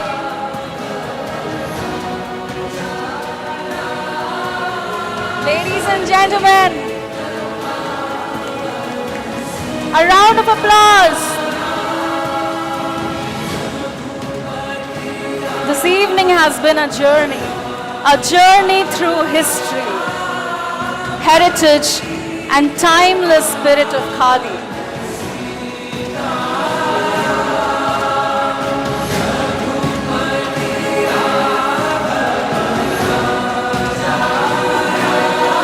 The icon herself, the legend, ladies and gentlemen, the legend. Huge round of applause. This is a moment, Oh my God, this is a moment, come on, ladies and gentlemen, this is the moment.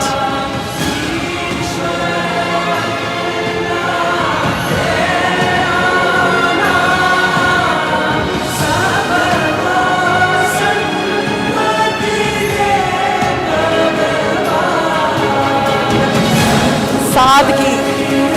This is what Sadgi is. The simplicity.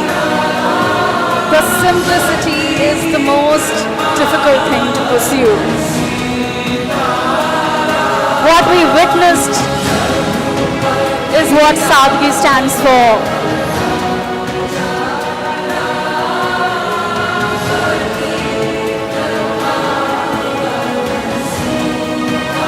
Come on, let the spirit be high. Dignitaries, don't shy away. Yes, there it is. Come on.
reason why we all stand here, high and tall, with pride.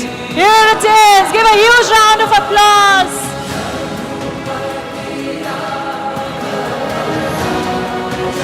She is the reason this all came together.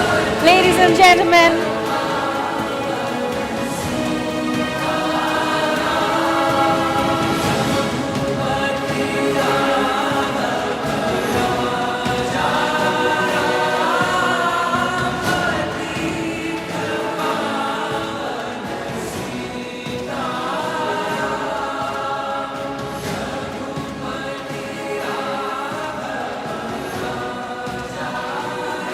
we all stand at the threshold of a defining moment.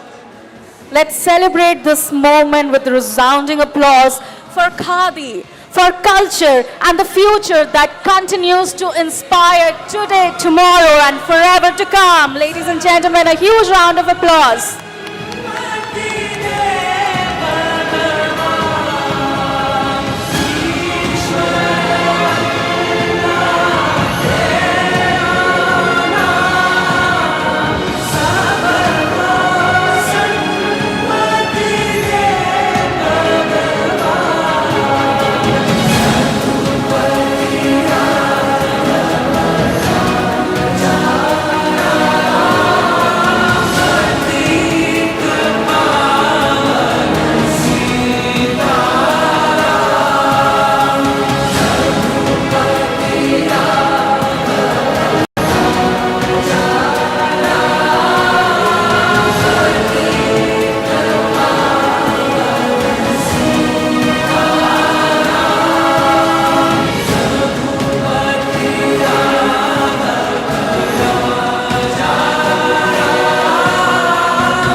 Can we focus the camera towards the right side of the stage, please? May I request the camera team to kindly focus on the right? We do have a live portrait of our revered founder, manager, sir, Dr. Jagdish Gandhi, sir, which has been made live by the art teacher from Aliganj Campus 1.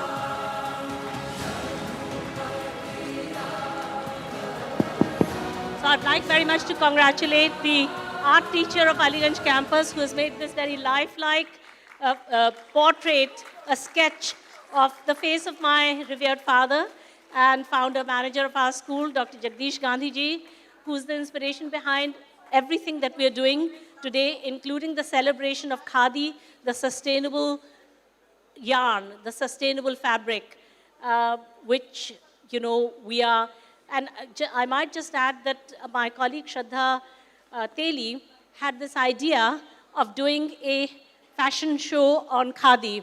And this was made possible. The idea may have been hers, but then it was given shape by Shivani ma'am and her indefatigable team of middle-level leaders and other leaders who are all standing in the shadows out there, but who made it happen within a very, very short span of time.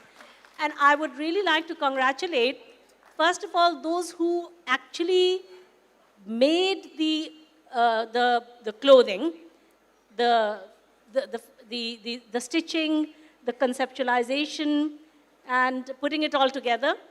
And then I would also like to thank and really admire those that have modeled them today. The way you have done it, it's as if you were professional models. You know, weren't they? Complete with the pouting. complete with the pouting. I tried to emulate your style a little bit as well. When I was doing my own, walking the plank. Walking the plank. I choose my words advisedly. It was like walking the plank. Rather than the the ramp. No. The walking the plank has a particular meaning. In ships, you have a plank, and if you're going to throw somebody overboard, they have to walk the plank. So you were amazing as models. And actually, I have to say that as I was watching the fashion show, I realized that khadi is an amazing, versatile fabric. And today, it's not just used just as the cotton yarn that is khadi. It is today also mixed with other fabrics, and to give it particular textures and to give it a particular kind of a fall and things like that. But khadi bride, you see, absolutely gorgeous, fabric, absolutely gorgeous. The colors, everything, the look and feel of khadi, the natural look of khadi is a very coveted thing, I would have thought, because, in fact, the look of it is something that's got a lot of finesse to it. Yeah.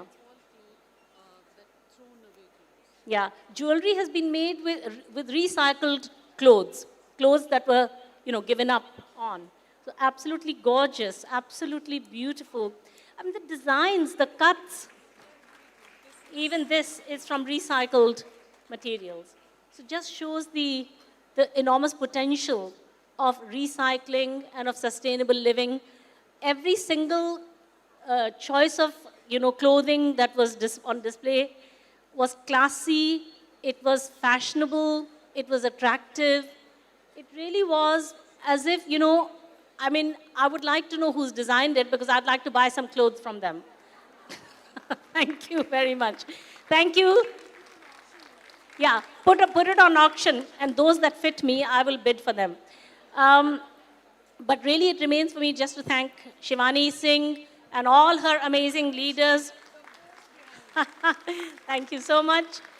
It was a very novel contribution to today's, offering on Gandhi Jayanti.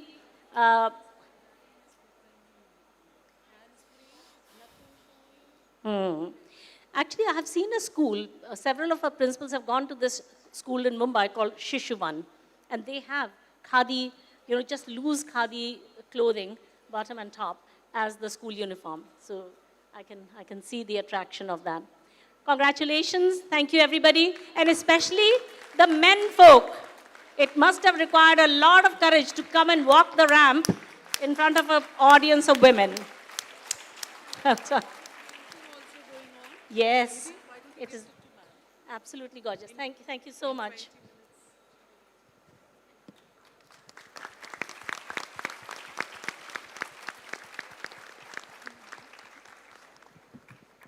My parents have been always committed to khadi. They've only ever worn khadi throughout their lives. And when my mother was walking the ramp, with that on, that had so much authenticity about it that, that commitment, a lifelong commitment to khadi was on display. And today we see khadi in all its beautiful variegated forms. So it's a beautiful way of celebrating the cause to which Mahatma Gandhi gave so much of his attention. And the reason why he gave his attention to that was not because he would not have liked fine clothing for himself. It's not that he would not have liked India to have fine clothing, but it was more that at that time, it was the need of the time to give people employment. And this gave them a dignified, means of earning their employment, making khadi. But today we have all forms of khadi, and it's a wonderful thing to celebrate. Thank you so much, Shivani ma'am. Thank you so much, Aliganj campus. All the teachers who took part in this, you have been amazing. And I see how Nadeem Khan has also joined in and made his own wonderful contribution. Congratulations and thank you. Lots of gratitude. Thank you, respected ma'am, and heartiest congratulations, Shivani ma'am. And I can say from the side of all the principals that we all need one jacket from you as a gift. Do you agree, principals? Yes? Oh, even the head office is requesting for a jacket each. We would rather request for a gift from your side. All right, that was an elegant show. Don't you all agree with me, dear audience? As ma'am mentioned, khadi is not a cloth to be just worn because you've been instructed to wear it today. However, khadi can be a part of your daily life. And that is exactly what was replicated by Aliganj Campus 1, that khadi can be a part of our daily life. Khadi is more than just a fabric. It represents simplicity and values. This fashion show in particular beautifully reflected Gandhiji's vision, but in a more creative way. And it includes the 6 C's of today's time. I extend my heartfelt gratitude to Aliganj Campus 1 and respected Shivani ma'am for their efforts and dedication. May the spirit of khadi continue to inspire us in our daily life. I now invite my co-host Samvida ma'am for the further proceedings. And I would also request the teachers and the coordinators who shall be honored today, you are requested to kindly line up on my right. All right, you are requested to kindly line up backstage. And I would request the coordinators and in charges to kindly ensure that your food packs are received and distributed inside the auditorium. And please do not forget your terms of reference. Thank you.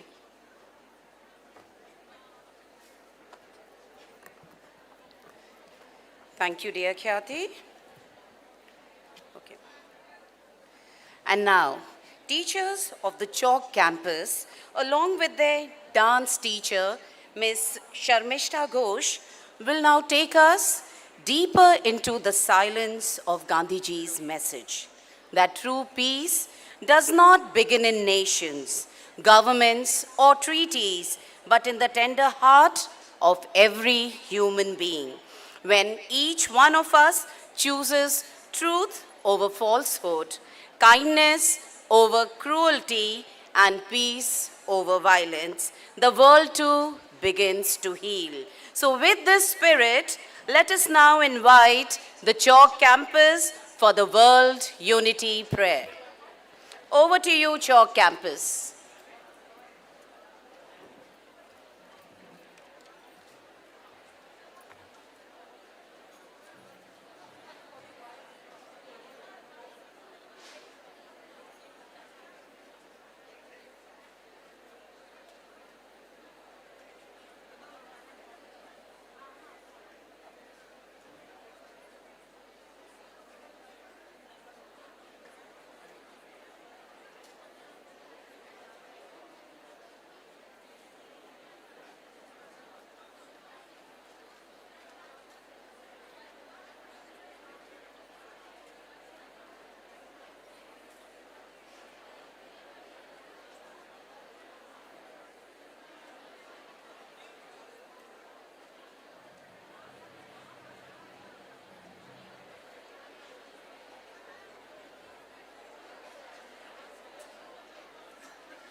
In a world torn apart by conflict and inequality, one man stood tall, lighting the path to peace and freedom.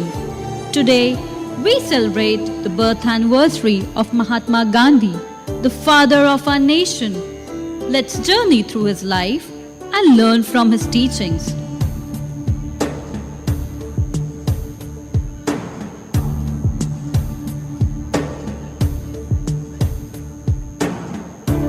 I am Mohandas, growing up in Porbandar, learning the values of truth and compassion from my family.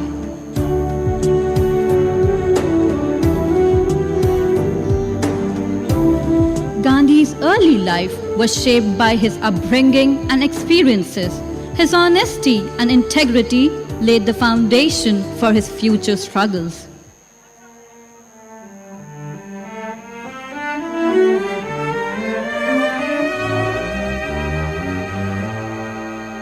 I faced injustice and humiliation, but I realized that non-violence and resistance could be powerful tools for change.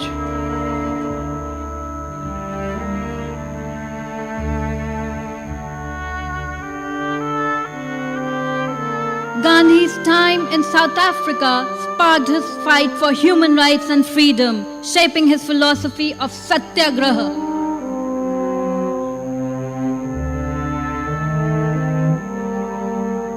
We will fight for India's freedom through non-violent resistance. We will march, we will protest, and we will unite.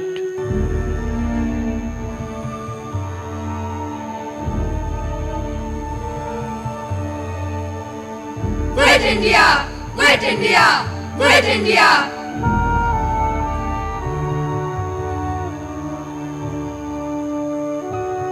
Gandhi's leadership inspired a nation to rise against British rule. His methods of non-violent resistance paved the way for India's independence. Gandhi's impact extends beyond India's borders. His philosophy of non-violence inspires Martin Luther King Jr.'s civil rights movement, Nelson Mandela's fight against apartheid, environmental sustainability and simple living, social justice and equality movements worldwide.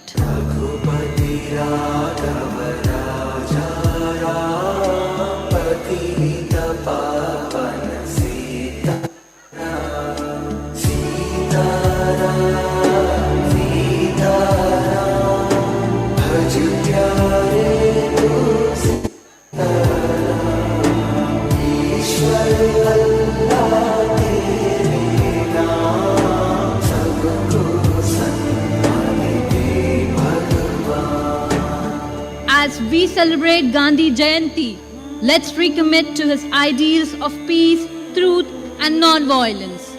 May his legacy inspire us to work towards a world where everyone can live with dignity and respect. Be the change you wish to see in the world.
Inspired by the light of Mahatma Gandhi, he taught us that non-violence is not weakness, but the highest form of strength. Just like a bird that soars across borders without discrimination. Mahatma Gandhi's message flies across mountains and oceans, uniting all humanity. Truth, simplicity, and peace are the roots that keep us grounded, just like trees that withstand storms. Mahatma Gandhi believed that nature and human beings are deeply connected and that we must live in harmony with all creation. May every human heart embrace truth.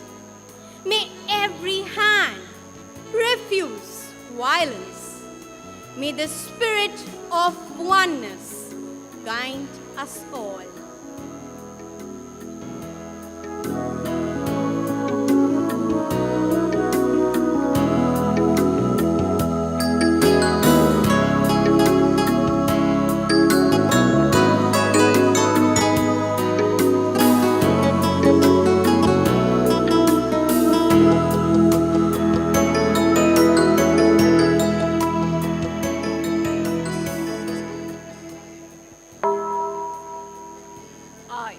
Represent North America, a land of diversity and innovation. Yet, I hear Gandhi's words echoing. The earth provides enough to satisfy every man's need, but not for every man's greed. Inequality, racial division, and material excess still challenge us. Gandhian philosophy teaches us to balance progress with compassion, to replace exploitation with cooperation, and to fight injustice with love, not hatred. May there be peace and equality in North America. May there be unity in all of its nations. May Gandhi's vision of truth and justice live in the world. May unity prevail on earth. May unity prevail on earth. May unity prevail on earth.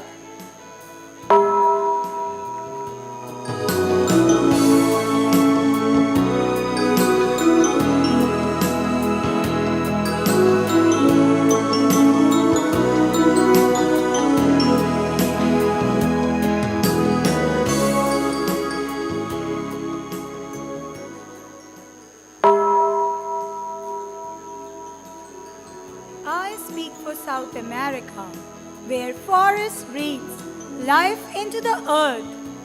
Gandhi's message of simple living and respect for nature resonates deeply with us. He showed that the violence against nature is violence against ourselves.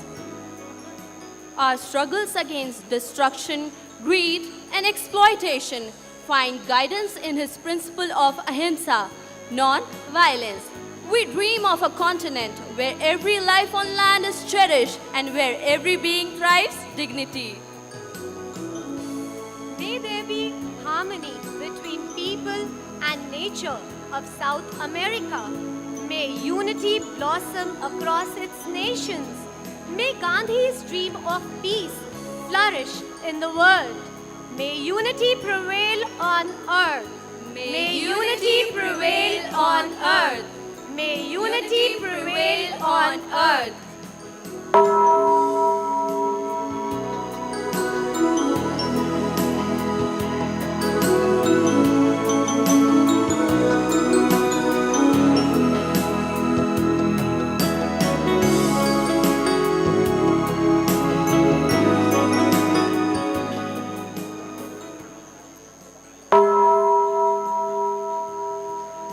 I represent Africa, rich in history and culture, yet scarred by inequality and poverty. Gandhi's journey began on the soil where he first raised his voice against injustice. He taught us that the true measure of a society is how it treats its poorest and weakest. His philosophy urges us to build a nation where hunger is no more, children grow healthy and strong, where development and compassion go hand in hand.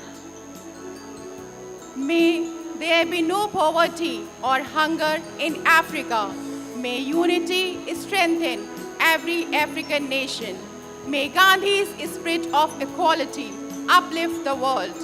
May unity prevail on earth. May unity prevail on earth. May unity prevail on earth.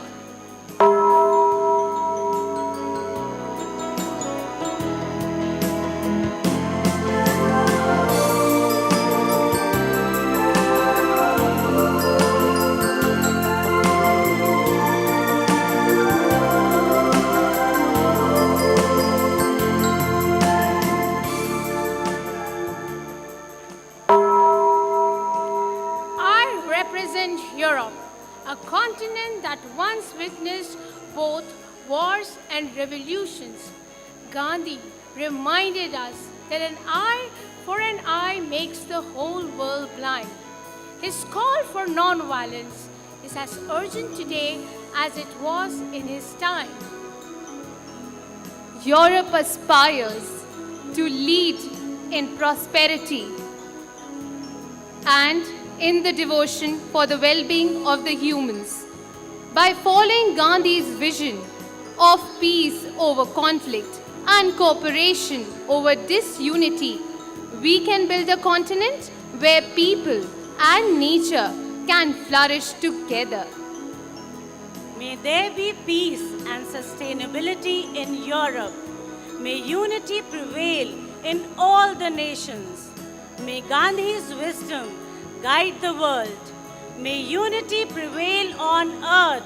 May unity prevail on earth. May unity prevail on earth.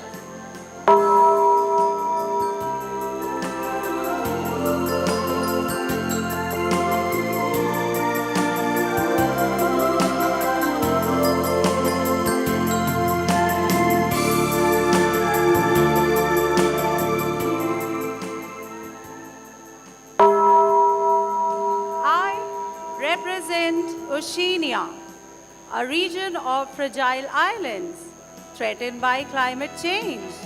Gandhi's teaching of simplicity reminds us to live with less so that the earth can provide for all. In times of rising seas and storms, we find hope in his message that courage and truth can overcome even the strongest force. By uniting, we can safeguard both peace and our planet. I pray for the well-being and safety of Oceania. May unity embrace all its nations. May Gandhi's spirit of resilience shine in the world. May unity prevail on earth. May unity prevail on earth. May unity prevail on earth.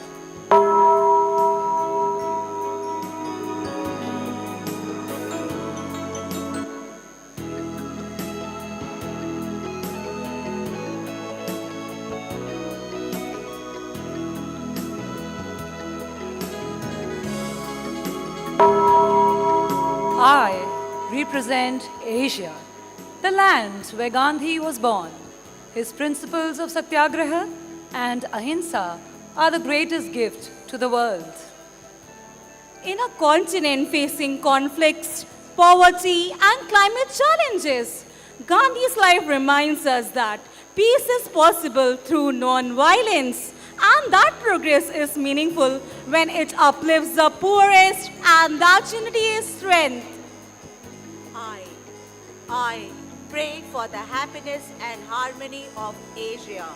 May unity prevail in every nation. May Gandhi's truth light the world. May unity prevail on earth. May unity prevail on earth. May unity prevail on earth.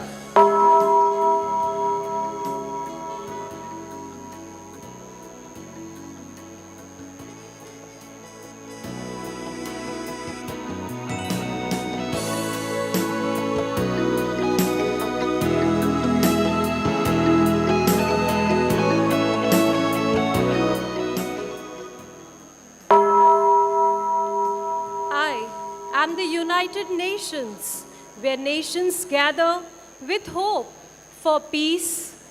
Gandhi's words echo here.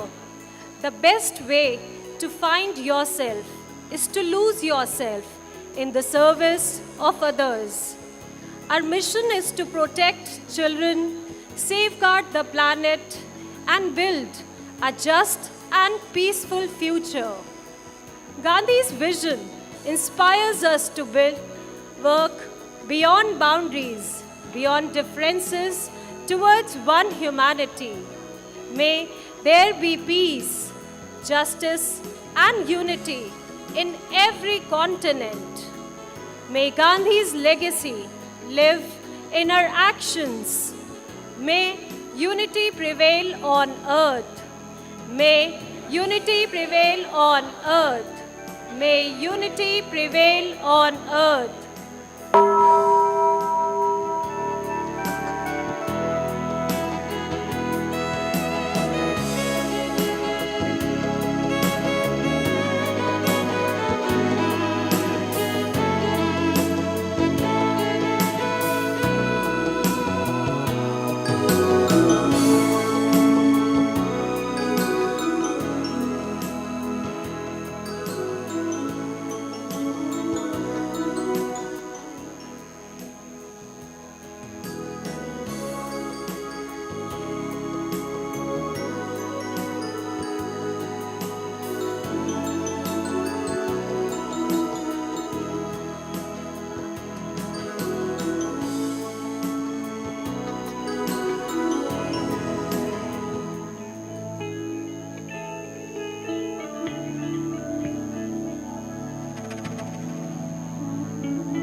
कमरे में लाल बंद है, एक कमरे में पीला, एक कमरे में हरा फसा है, एक कमरे में नीला, एक कमरे में रुका गुलाबी बैंगनी के इंतजार में दीवारें शायद बड़ी हो रही रंगों के व्यवहार में। कैसे खेले हम होली, कैसे रंग दे तुझे प्यार से, जब तक खुद हम ना जोड़े जो टूट रहा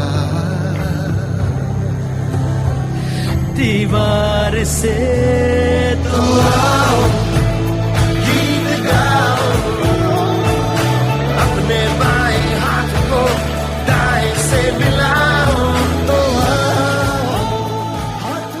जो वननेस की फीलिंग है, पृथ्वी की वननेस की फीलिंग है, जो हमारा भी मोटो है कि अनेकता में एकता, वो बिल्कुल उसका महत्व ऐसा समझ में आता है बाहर से देखने में कि लगता है कि कोई बॉर्डर एग्जिस्ट ही नहीं करता, कोई राज्य नहीं एग्जिस्ट करता, कंट्रीज नहीं एग्जिस्ट करती। फाइनली हम सब ह्यूमैनिटी का पार्ट है और अर्थ हमारा एक घर है और हम सब के सब उसके सिटीजन्स हैं। चलो मोड़ छोड़ राहों को, नफरतों को दे शिकस्त, मिटा दे झूठी दूरियां, रंगों को करे स्वतंत्र। खुल के जिए सब साथ में, हर अपना खुद सवार है, अहम को अपने छोड़ कर साथ बैठे कुछ वक्त गुजारे।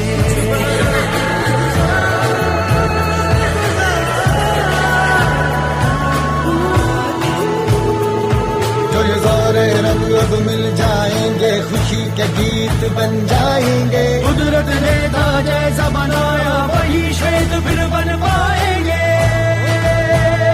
फिर खेलेंगे खुल के होली, रंग देंगे तुझको प्यार में, जाने क्यों अब तक रुके रहे एक दूजे के।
ऐनक पहने लाठी पकड़े चलते थे वो शान से, जालिम कांपे थर थर थर थर सुनकर उनका नाम रे। हो कद था उनका छोटा सा और सरपट उनकी चाल रे, दुबले से पतले से थे वो चलते सीना तान के।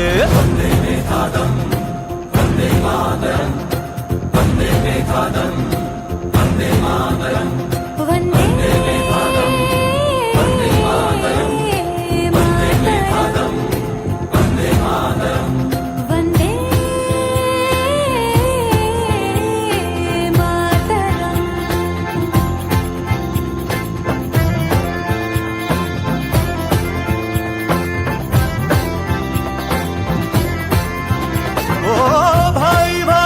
दुश्मन है बना रे, नफरत की आधी बहती रे, वहशी दिलों को बापू प्यार सिखा दे, आजा रे बापू आजा रे।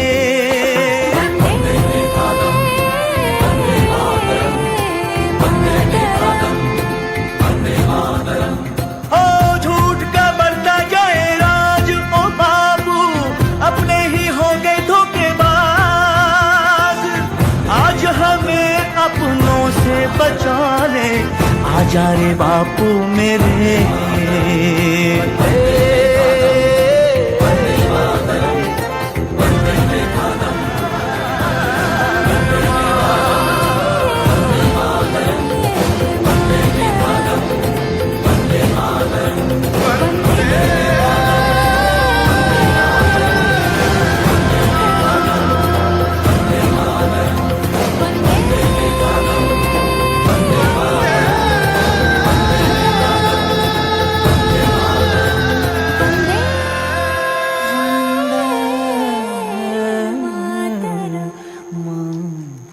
Dear teachers, can we give it up for Campus Chalk for this mesmerizing performance?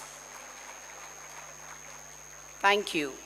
If peace can begin with one soul, why not ours? A question for each of us to carry within. We sincerely thank the respected principal, Chalk Campus, Ms. Aditi Sharma, and her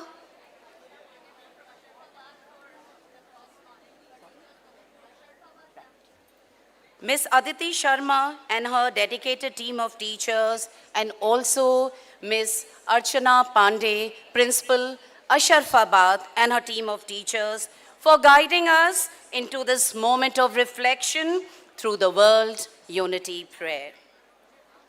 And before we announce and begin with the honoring of the teachers and students, I would request the following Cambridge coordinators, Ms. Masira Arif, Gomti Nagar, Extension, Ms. Manisha Chaturvedi, Aliganj 1, and Ms. Sana Shamim, Rajachipuram Campus 1, to be present with the teachers backstage. Teachers are dream makers. They hold candles lit with patience and wisdom, guiding children through darkness with the same humility that Gandhiji lived his life with. Today, with admiration and reverence, we honor our teachers from the Cambridge section along with their coordinators. For to nurture minds is to continue the Mahatma's work, and to do the honors of felicitating our teachers and presenting them with tokens of appreciation that includes checks. May I now invite our respected founder manager, our respected founder director, our superior principal, our senior consultant, Ms. Manjeet Batra, the Dean of Cambridge, Ms. Sushma Rajkumar, to kindly join us on stage. And may I request backstage to please open the curtains.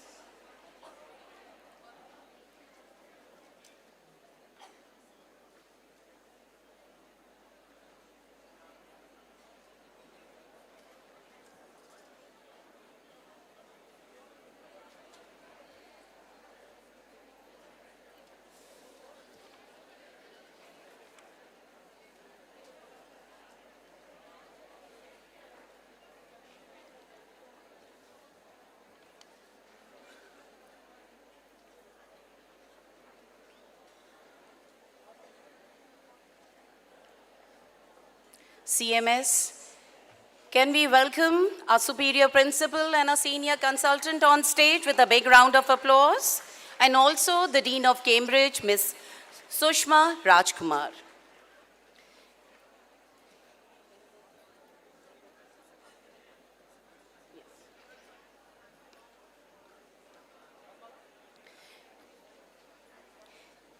In line, first we have Ms. Soumya Pandit from Gomti, Nagar to Cambridge.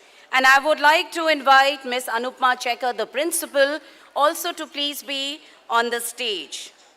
And Ms. Soumya Pandit gets a prize money of 41,416 rupees. Where is Gomti Nagar 2 Cambridge and Gomti Nagar 2 Extension?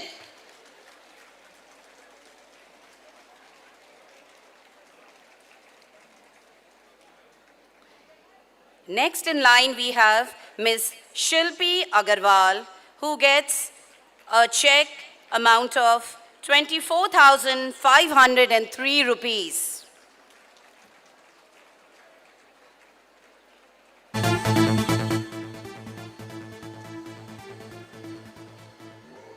We also have Ms. Sabina Reyes, again from Cambridge, Gomti Nagar 2, and she gets a prize money of 18,130 rupees.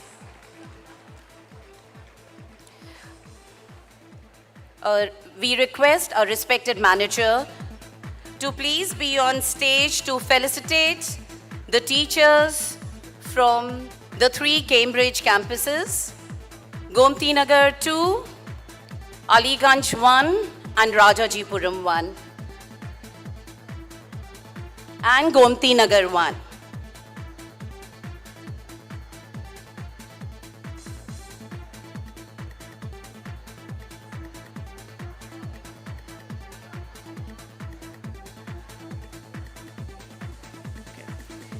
Next we have Ms. Antanu Kumar from Cambridge, Aliganj 1, and we request Principal Ms. Shivani Singh to please be on the stage. And Shantanu gets a prize money of 11,704.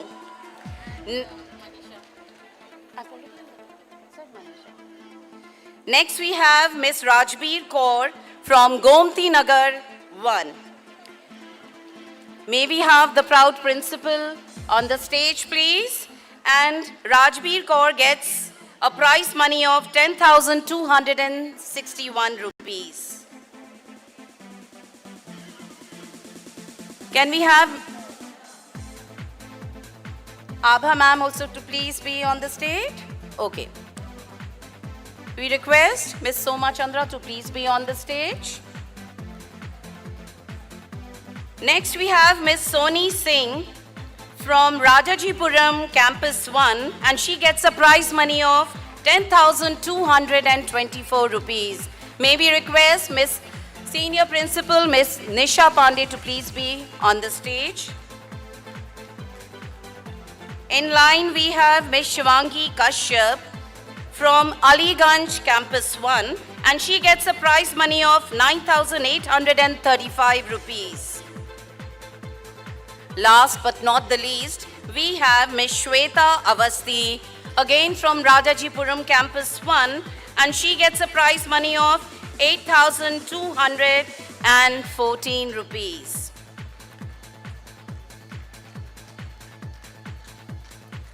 The smiles of these teachers are the true reward, reminding us that behind every great student, there is a silent Gandhian guiding hand shaping destiny.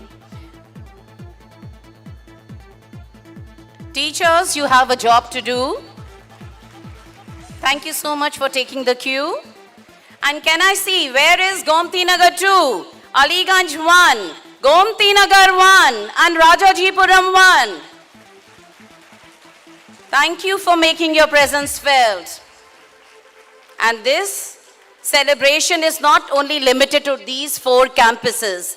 This is a celebration of the entire City Montessori School. So can we once again have a big round of applause?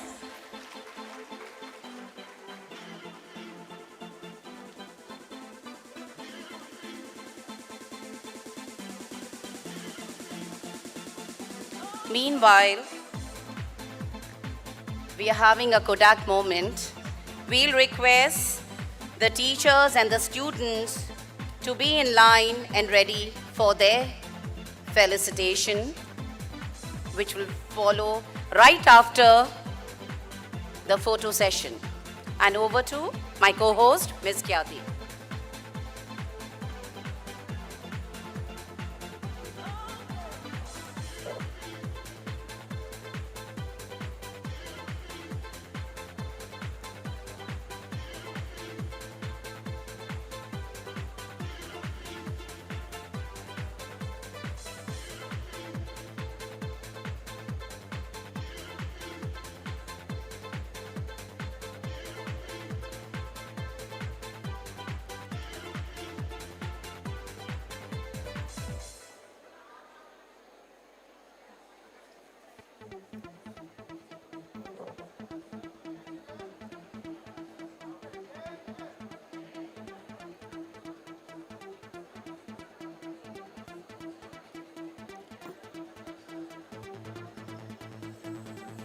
Heartiest congratulations, dear teachers, and thank you to our respected management and the respected principals for their kind presence.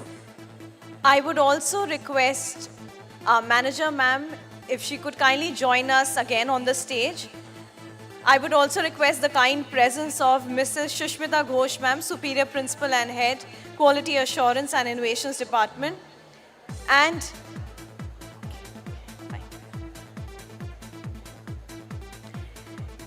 coming up next, dear teachers, is the honoring of the best campuses in sports and swimming. And first up, we have with 2,095 points on the first position, receiving a check of 25,000, Kanpur Road campus. Let's give it up for them. I would request all the PETs to kindly accompany Mrs. Abha Anand, ma'am, Principal, Kanpur Road campus, up on the stage.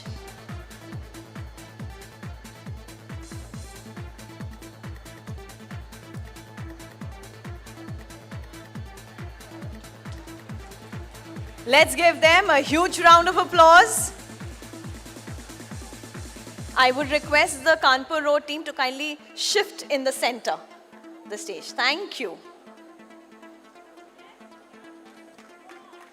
Best campus in sports. And they are receiving a check prize of 25,000.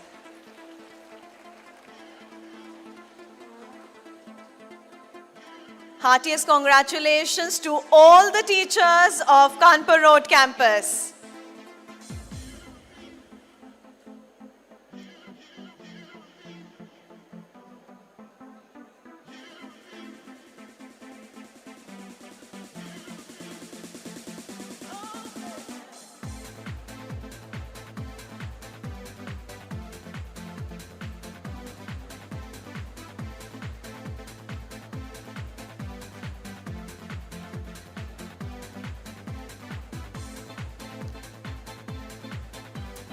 Let's give them a huge round of applause. Next up, dear audience, is the second best campus with 870 points. And the difference is quite a lot. That means Kanpur Road campus is doing amazingly well in sports, because they secured 2,095 points. Whereas the second campus has secured 870 points, and they are getting a check prize of 20,000 rupees, and it is none other than the RDSO campus. May I request the kind presence of Jyotsna ma'am along with her PETs.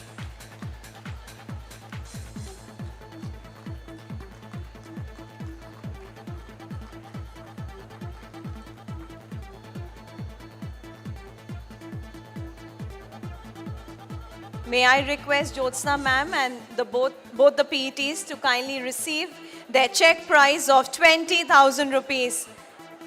And RDSO right at the end, the rare end, I can see you giving a standing ovation to your teachers and your respected principal. They have done extremely well.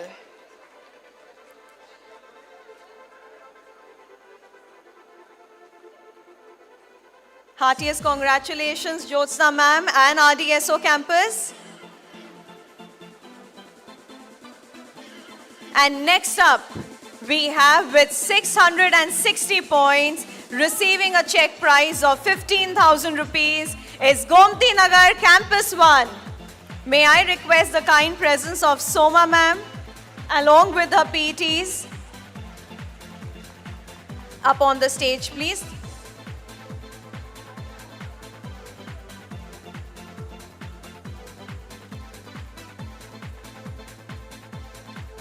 So these are prizes for to campuses for sports.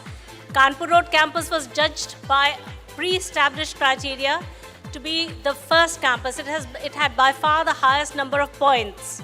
So that's why Kanpur Road came first. Small campus RDSO came second. And the third campus, great in sport, is Gomti Nagar 1. So this is the Gomti Nagar 1 teachers up on stage at the moment. So please applaud them. Ma'am had to come because you people are being a little miser over there. Kindly applaud for them wholeheartedly, CMS. They are teachers from among us, all of you. And next time we want to see many more of you up on the stage. Gandhi जो पैदा हुआ था जगदीश अग्रवाल के तौर पे, तो एक तो जगदीश अग्रवाल से जगदीश गांधी कैसे हुए और उस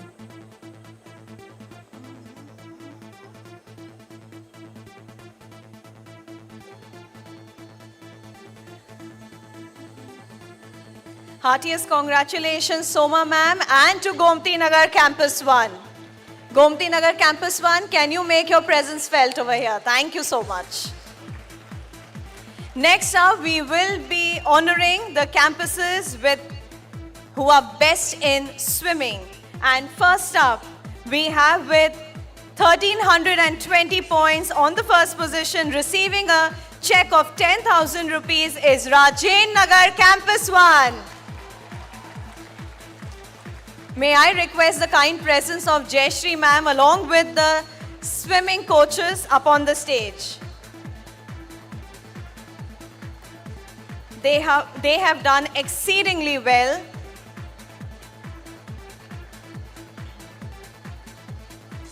Heartiest congratulations, Jayashree ma'am, and to Rajen Nagar Campus 1.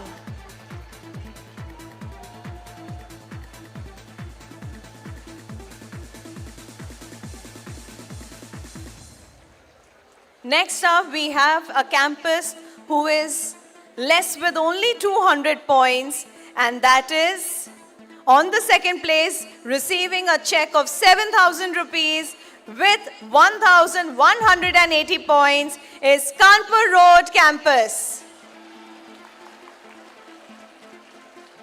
So they get a total of 32,000 rupees today. May I request Abha ma'am and the swimming coaches to kindly receive the check. So after the Shera Kanpur Road campus, you're all getting a treat from Abha ma'am and the swimming PTs and the other sports coaches. And principals also. All right, Shivani ma'am.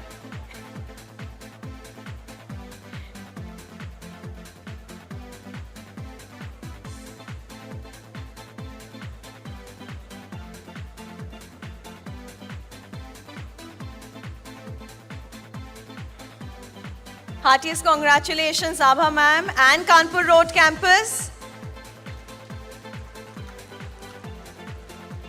Next up, with a very minor difference, with 1,045 points on the third position, we have Gomti Nagar Campus 1 receiving a check prize of 5,000 rupees.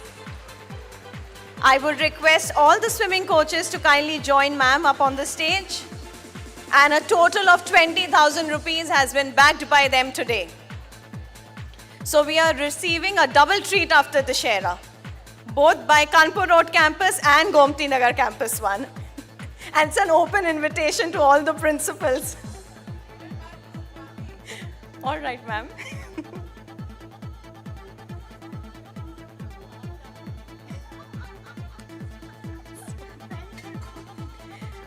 Heartiest congratulations, Soma ma'am, and to all the PETs from Gomti Nagar campus 1. Next up, dear audience, we'll be honoring 5 of our students who are already here. Our kids they are representing council for SGFI Games, and they are all receiving a check of 2,000 each. First up, we have Ayan Yadav from Rajen Nagar Campus 1. And may I request the kind presence of his principal, Jayashree ma'am, up on the stage. Thank you, Jayashree ma'am, for doing the honors. And Ayan participated in swimming, 100 meters breaststroke, 200 meters breaststroke, relay, freestyle, 4 into 100 meters, under 19 category. And he is a grade 12 student, so it does not mean that with academics he cannot do co-curricular. His sheer dedication and hard work is a result that he can manage both, and it's all about time management. Heartiest congratulations, Ayan. Next up, we have Ridhima Tiwari from Mahanagar campus.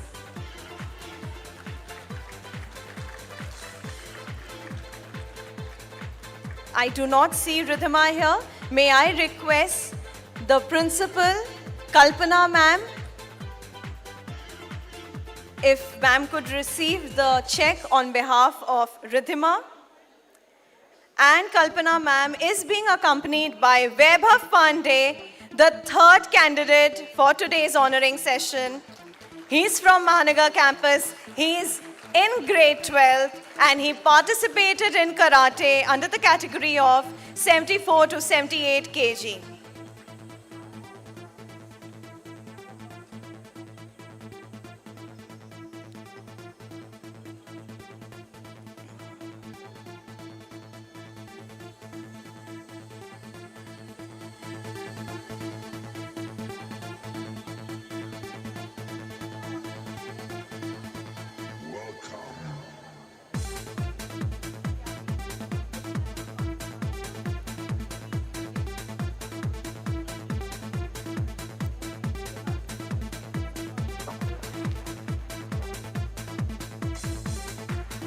Heartiest congratulations to Vaibhav Pandey and Ridhima Tiwari, and to their respected principal Kalpana ma'am, and most importantly Mahanagar campus. Mahanagar campus, that's better, thank you.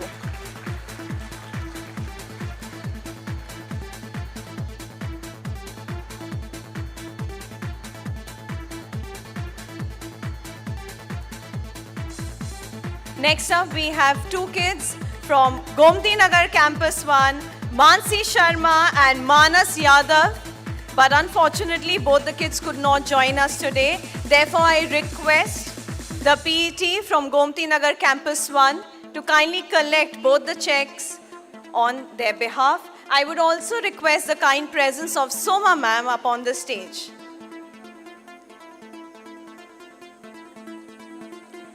Mansi Sharma had participated in Taekwondo under the category of 22 to 24 kg, and she is just a grade 7 student. Whereas Manas Yadav, he participated in football and he is again from grade 12. So out of the 5 kids today, we have 4 kids who are currently studying in class 12.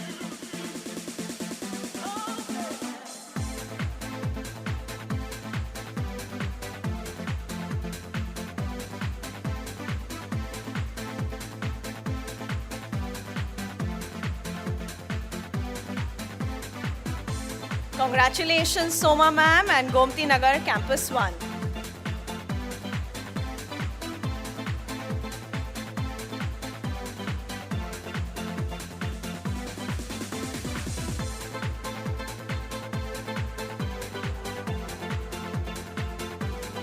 Thank you, respected Geeta ma'am. Thank you, Aruna ma'am, for doing the honors. Next up, dear audience, is a very small segment. And in today's rapidly changing world, the teachings of Mahatma Gandhi remain as relevant as ever. His principles of truth, non-violence, and moral courage guide us in facing challenges with integrity and empathy. To reflect on the impact of Gandhiji's ideals in contemporary times, we have the senior students and the teachers from Gomti Nagar Campus 1 Cambridge section, and they have prepared a special segment, Charcha on Gandhi in Our Time. Through dialogue, discussion, and personal reflections, they will explore how Gandhi's philosophy can shape the world we live in today. So let us put a huge round of applause for the team, Cambridge from Gomti Nagar Campus 2.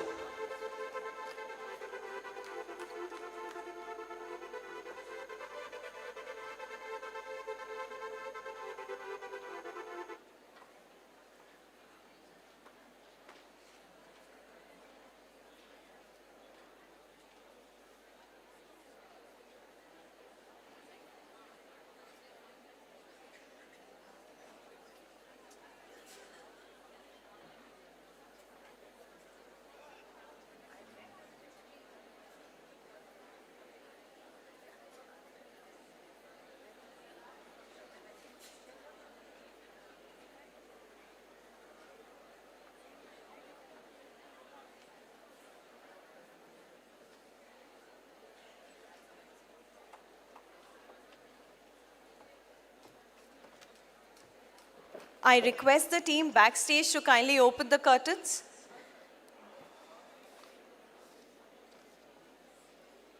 Dear audience, you will be glad to know that we are almost towards the closing of today's event. And we just have 2 more items left. When I say 2, one is of course a dance item and Charcha or Gandhiji, and we'll have the vote of thanks, and then you can enjoy your Dashera break with your family and friends. Are we ready backstage? May I please request you to kindly open the curtains?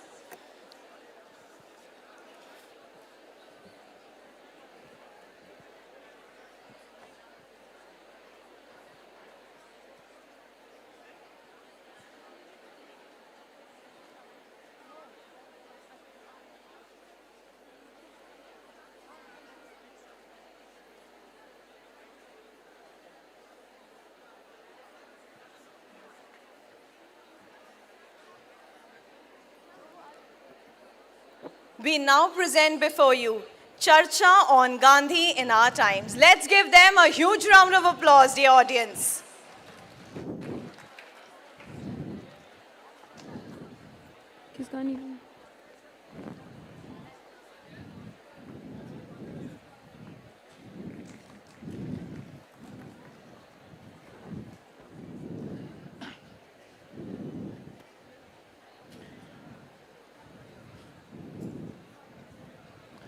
You know, Anshika, I've always wondered about Gandhiji's values.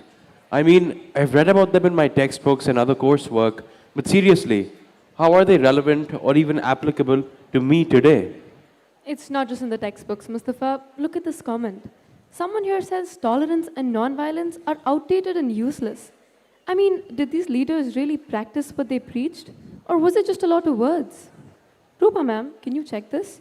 Online, it feels like anyone can just say anything. Online, half-truth and careless comments, they spread faster than facts.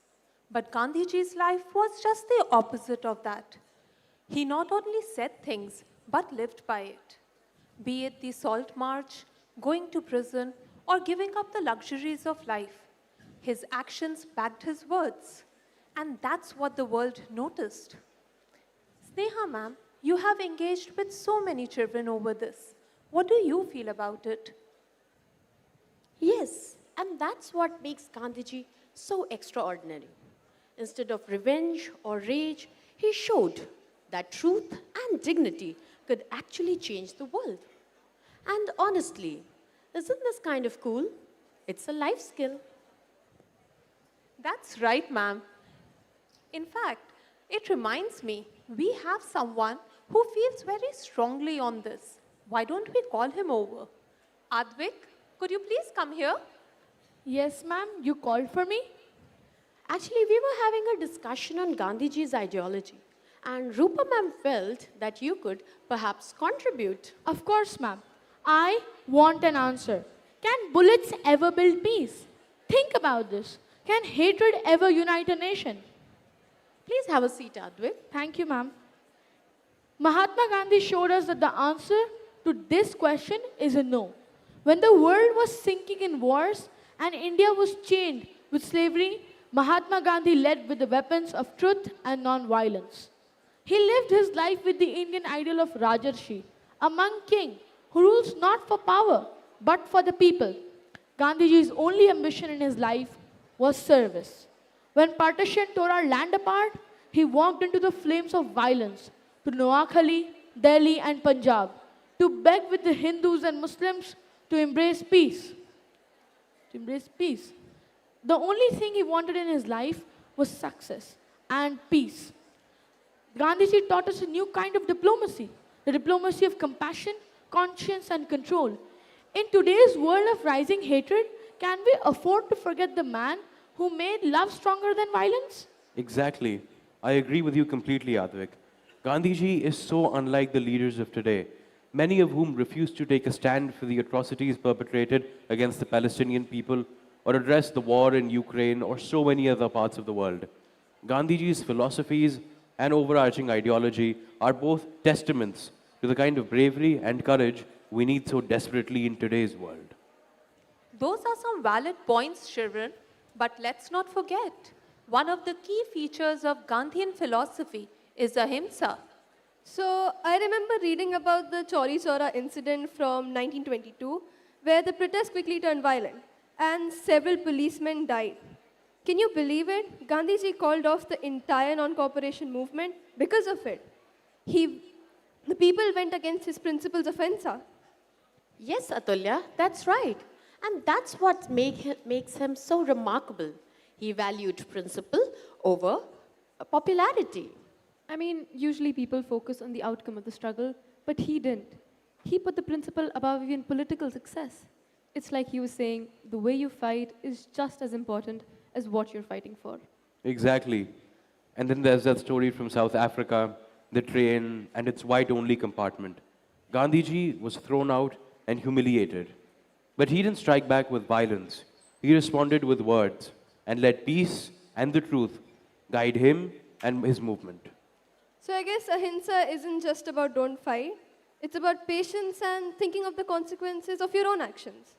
I don't think it's a rule. Rather, it's a discipline.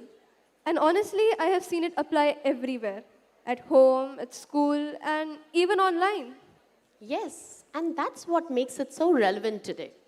In classrooms, there are arguments and disagreements. At home, tensions flare sometimes. On the internet, there's just careless comments.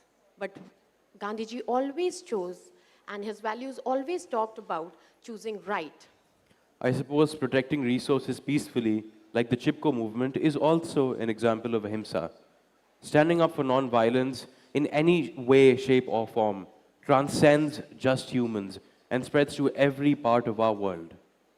Just as Gandhiji would not compromise on ahimsa, he also would not compromise on simplicity. Remember the indigo farmers? They were forced to grow crops they did not even need just to serve a system that thrives on excess and profit. Gandhiji pushed the people to return to khadi, to live simply, to choose wisely. And here we are, 100 years later, still stuck in the same system of excess.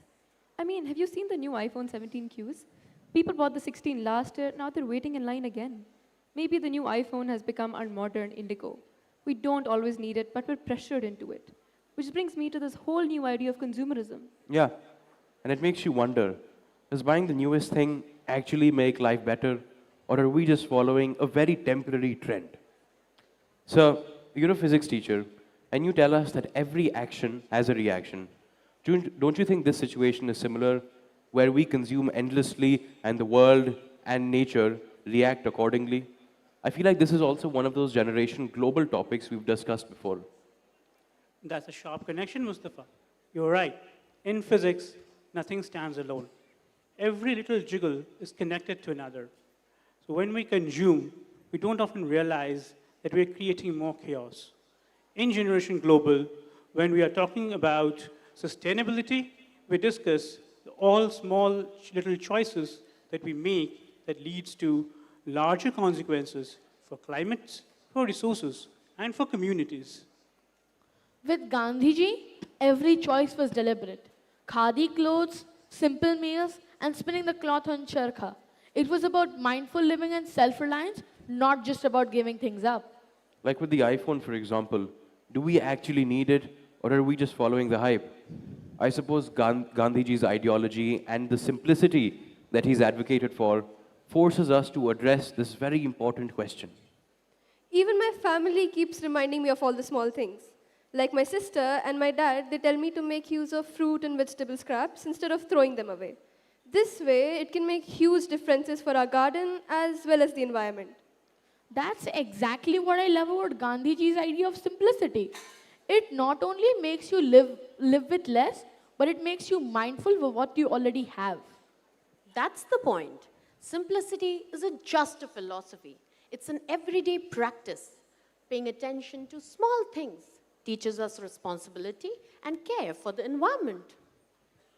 And here's something else. The fashion industry alone contributes nearly 10% of the global carbon emissions.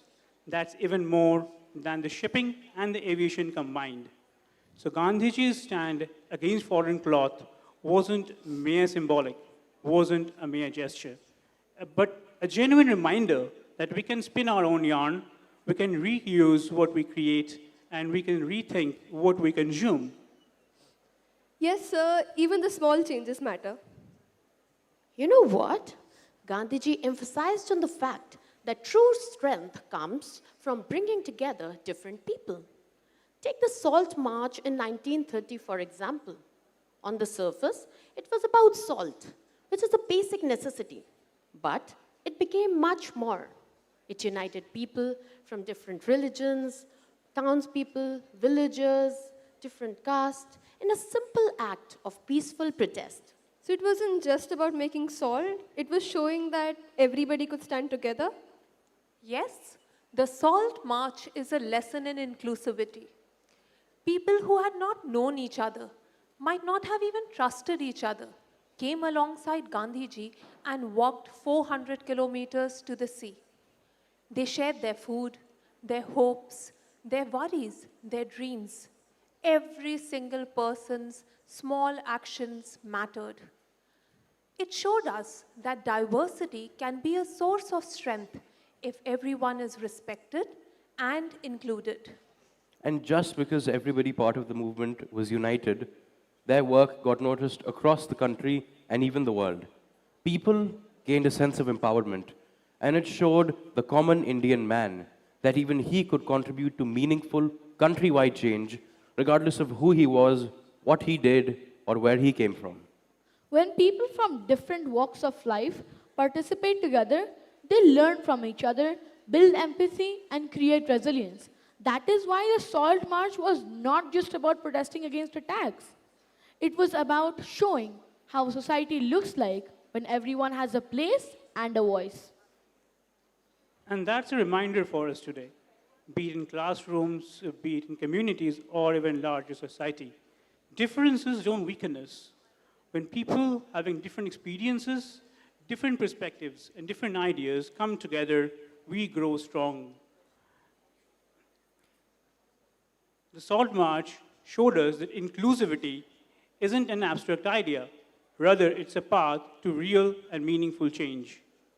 And when you look at all of these colors together, it is like that march. Different people, different stories, but moving towards one common goal. I suppose Gandhiji showed us that diversity doesn't divide, but actually amplifies strength. When we listen to these reflections, we realize that Gandhiji's values are not frozen in history. They're seeds we plant every day. And as teachers, we know Unless we embody these values, we cannot pass them on. Education isn't just about lessons, it's about living the principles of ahimsa, simplicity, and inclusivity. And before we close this discussion, it feels only right to let our founder be a part of this moment. Here is a glimpse of an interview of Dr. Jagdish Gandhi, where he recalls why he chose to walk the path of Mahatma Gandhi, why Jagdish Agarwal became the revered Jagdish Gandhi. Here is the father of our school in remembrance of the father of the nation. Gandhi जो पैदा हुआ था जगदीश अग्रवाल के तौर पे, तो एक तो जगदीश अग्रवाल से जगदीश गांधी कैसे हुए, और उस बचपन की भी हम बात करेंगे। तो पहले तो मुझे ये बताएं कि जगदीश अग्रवाल जगदीश गांधी कैसे। देखिए, ये मेरे चाचा जी थे प्रभुदयाल जी, वो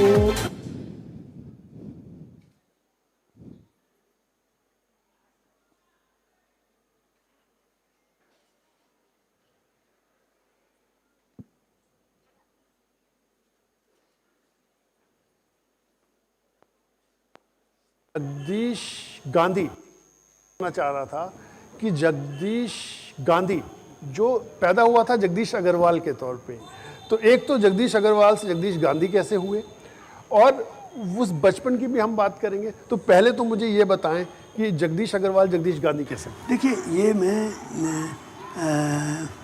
मेरे चाचा जी थे प्रभुदयाल जी, वो अंकल थे मेरे, तो वो जेलों में जाते थे महात्मा गांधी के साथ। मैं गांव का रहने वाला हूँ, जिला अलीगढ़ में बरसौली गांव है मेरा। तो वहाँ वो जब भी आते लौट के छूटते, तो वो आके गांधी जी के बारे में बताते थे। गांधी जी के साथ जेलों में रहे। गांधी जी के इतने क्वालिटीज़ और इतनी महान उनकी शिक्षाएं सब बताते थे। तो मेरे मन में गांधी जी के प्रति श्रद्धा पैदा हुई कि मैं इनसे कभी दर्शन करूं। तो मैं अपने चाचा जी से जब भी आते थे तो ये कहता था कि मेरे गांधी जी को दर्शन कराइए। उनका मैं कराऊंगा। और फिर आज़ादी मिलने का वक्त आया तो उनका वो आज़ादी मिल जाएगी और मिलने वाली है। जैसे ही आज़ादी मिल जाएगी मैं मिलवा दूँगा।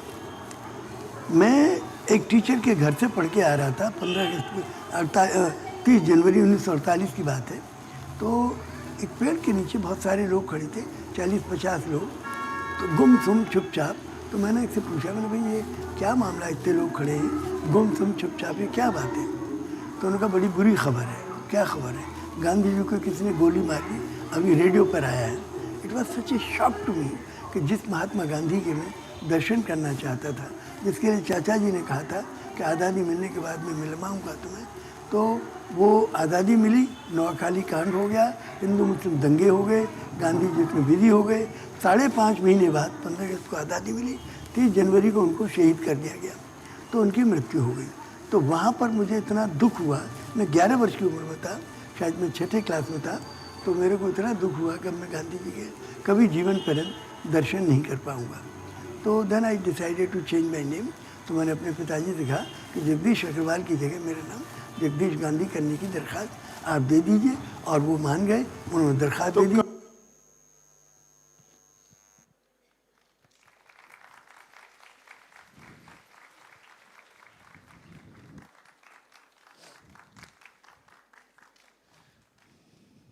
This reminds us that Gandhian values still remain timeless and deeply relevant. So as educators, let's take a collective oath today to instill in our students the Gandhian values of ahimsa, simplicity, and tolerance. What we live, they will create. What we practice, they will carry forward. By being role models of peace, humility, and respect in our daily actions, we nurture not only the knowledge, but also the character of our future generations. Thank you. Thank you.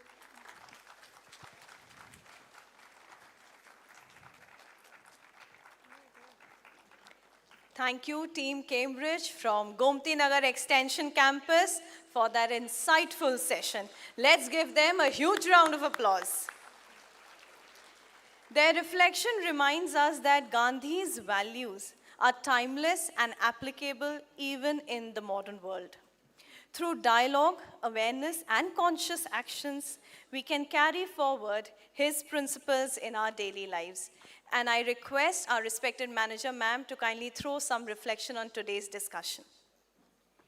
I had one or two questions for the young people who were part of this. I don't know if it's possible to open the curtain. I'll just ask one question. Yeah? Okay, they're coming this side. Okay, all right. So once they've come, I'll ask my questions. Thank you. So these were the Cambridge Gomti Nagar Extension students and teachers discussing about their perspectives on the relevance of Gandhi today. And I have a question for them.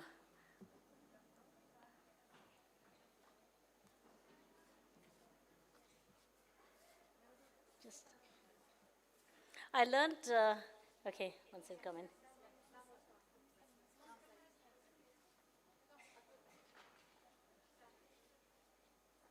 The others have gone or something or? Okay. But do they know that they're? Just come up here if you will, please.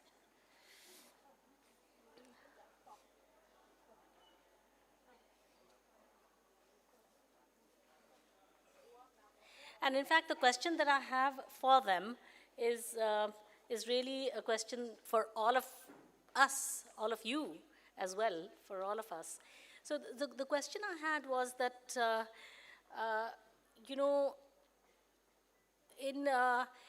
in the Bhagavad Gita, it is said that, the Bhagavad Gita is about, fighting against injustice, right? The Pandavas were fighting against the Kauravas.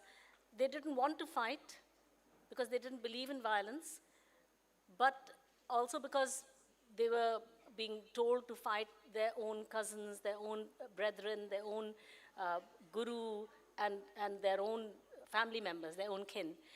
And they didn't want to do that because, the received dharma was that, look, this is not, we should not be doing this. Bhishma Pitama is our guru, and so on. And it was said, no, you have to, this is a fight against evil, and so you have to defeat evil. And so now, more contemporarily, I'm told, I came to know just yesterday, that at the Nuremberg trials, after the Second World War, the Nazis, when those were the perpetrators of those heinous crimes, the genocide that happened there, the Holocaust that happened there, the murder of 6 million Jews that happened there, you will have read in your history, that when at the Nuremberg trials, they were being questioned why you did this. These are crimes against humanity. You brutally killed these innocent Jews. Apparently, one of the justifications that they put out, or one of the maybe the key justifications that they put out, was that, we are, followers of the Bhagavad Gita, which says that you should fight evil. Now, it is kind of a justification that they gave that, it is righteous to do that. And I wondered, to what extent you would agree with that, because it is using the holy text, the holy book, to justify war today, or to justify actions that are belligerent and violent actions. Any thoughts? May I? Well, ma'am, first of all, I'd like to say that anybody that commits a crime as heinous as those committed at the concentration camps which we spoke about at Auschwitz, during the reign of the Nazis, nobody does something like that knowingly or without having some sort of internal justification which they use to comfort and console themselves, saying, I'm right, they are wrong. What I'm doing is correct, and things contrary to what I believe in are wrong. But then again, this is a justification that's been used throughout history, and the example that you mentioned, it's a very good example of people cherry-picking, notions from historical texts which are then misinterpreted, because they cannot be looked at as just lines or just verses or maybe even just chapters. they must be looked at as, as part of an entire textbook, as part of something greater than just the sum of their components, than just all the chapters together, because holy books are much more than that.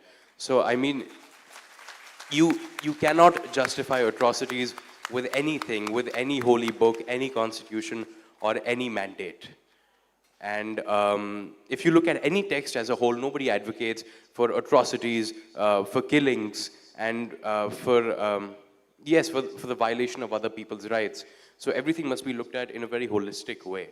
Only then can you actually evaluate the ethics and the morality of your actions, your thoughts, and your words. Excellent answer. Thank you so much.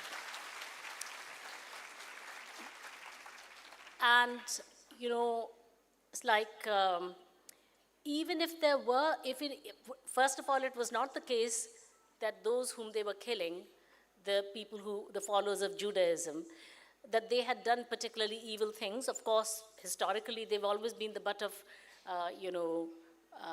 hatred to some extent. This idea was sort of slightly immortalized in The Merchant of Venice, the long-established dislike of people who do usury, because they were the people who could lend money. But even if it had been the case that they had committed injustices and so on, in Gandhian views, how would Gandhi have dealt with, supposing they had done things that were wrong, what would he have done instead of the kind of violence that Hitler and his henchmen did? How would he have dealt with people who were doing wrongful things? Ma'am, he would not have dealt it this way. And he would have rather preached the right way. He had done this multiple times. He had even written letters to Adolf Hitler saying that you should not be doing this thing. He had preached that this should not be done, but he would not have taken any violent action to prevent this. He would have ensured that other people are convinced that they do not do these actions through his powerful words and through the right ideas that he was portraying. Brilliant. Well done. Thank you so much. And one last question, and that is that in a school context, in any school in the world, including our school, we have actually a very concerning statistic that has recently come to our notice. All our senior campuses students, roughly of grade 9 and some of grade 10, all 15-year-olds in our school, took a test last December called the PISA test, P-I-S-A. And many teachers will know because you all helped to conduct it. Raise your hand if you heard of the PISA test. Yeah, quite a lot of you have, because you got your children to take it. And it's an international test. It tests not only cognitive skills of literacy, numeracy, and science, maths, language, and science for 15-year-olds. It also has a lot of questions on a variety of things. And the test that our students took, one of the questions was about, a wider school experience. One among those questions was about the experience of bullying. And sad to say that I can't remember the exact figures, but something like 41 or something like that % of students said that they experienced bullying at school. Now, bullying is like getting pleasure from somebody else's discomfiture or somebody else's, loss or something like that, or inflicting loss on somebody and that gives you pleasure, right? That's bullying. In most people's conception, that would be bullying. So that is a kind of a violence. We have the teaching of nonviolence. We are a school that prides itself in character education. We have school assemblies in which we talk about it. And my question is, how can we be inspired by it? And it's not just that there's bullying from, children to children. Sometimes, one hears just occasionally that some teacher was being sarcastic towards a particular student or threw a piece of chalk at a student. Rare cases, but it does happen. Or vilifying a child. So those are also forms of violence, right? So how can we, on a day like this, reaffirm those values or think about how that the Gandhian values are applicable in what goes on within a school. Any thoughts? I mean, that statistic is actually very unfortunate, especially at Cambridge here, because of our international faculty. We have kids from all over the world, and a lot of kids in our class aren't even from the same country. So they do find these instances where they don't align with the kids in our class, and I suppose some of them even have come up to me and talked to me about, oh, I don't fit in with this. So my solution to that would be just being in an environment where everyone is equal. And that aligns with one of the most main issues that Gandhiji talked about, which was simplicity. And if we don't bring extravagance in everything that we do, bullying would technically be reduced to nothing. We do talk about, oh, I have this, I have that, but you don't have this. Simplicity sort of reduces everything down to zero. A common denominator. Common denominator. Wow, this is such an interesting perspective. I never understood this point, that a lot of the bullying comes from showing off what you have and the display of what I have and what other people don't. If that is a source of some of the bullying or much of the bullying, then this sounds like such an interesting idea. There's such an interesting application of Gandhian idea of simplicity, why we should practice. This is another justification for it. But also the fact that you said that, part of the reason for the bullying could be the diversity of students within a class and lack of understanding or lack of love of diversity, lack of respect for diversity. And one of the things that this morning Mr. Gurcharan Das said was that, he's this, Harvard-educated, intellectual sort of, I should say, agnostic, even atheistic, rather rational, sort of urbane person, as he called himself, a brown babu, And when he goes to this, place where he's seeing works of art, sculpture and things like that, of a Nataraj, he's looking at it from the angle of its, aesthetics and its beauty and its, its abstract meaning and so on and so forth. And then he sees this, barefooted Tamilian traditional sort of village woman coming in and putting a tika on the Nataraj. And him realizing, after feeling first irritated and, dismissive and all that, by the time he goes round the gallery and comes back to that spot, he sees a marigold at the base of it. And he's come to the realization by the end of this tour that he's not at a change of mind. He's not suddenly started believing like her, but he's gained the realization that he must be respectful towards her perspective. And indeed, the realization that she is seeing divinity in this Nataraj. She's reverent towards it. She's seeing this, the creator of the world in this. And I'm just looking at it in a very narrow perspective of a creation of art. So he gained the quality of tolerance and respect for diverse views on it.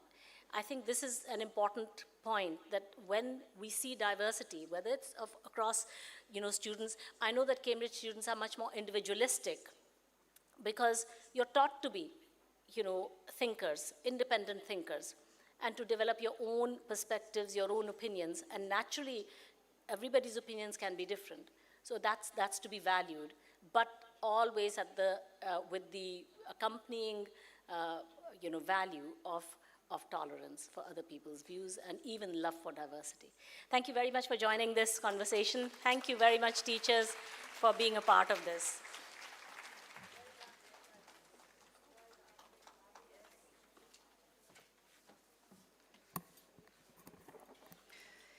Very well answered, dear students. Holy scriptures are to be looked at as holy books and not to justify any mandate on ethics and morality, justifying massacre or killings, and also for practicing Gandhian values of simplicity in action. Also, a big thank you to our respected manager for giving these children an opportunity to share their perspective. And now, we come to the last item of the day. So teachers, are you ready for some dance and drama? Sorry, the ones who said no, it is something which we are all looking forward to you, and once it starts, you'll be glued to the stage. So through the poetry of movement and the rhythm of devotion, these dance teachers of all campuses, led by dance teacher of Station Road, Miss Neetu, shall bring to life the story of Gandhiji. This choreography is no mere performance. It is a prayer in motion, a river of emotions flowing towards the ocean of truth. As we watch, may each gesture and step remind us of the values of courage, compassion, and peace that Gandhiji lived and taught. So over to our talented dance teachers for the choreography of truth, peace, and compassion.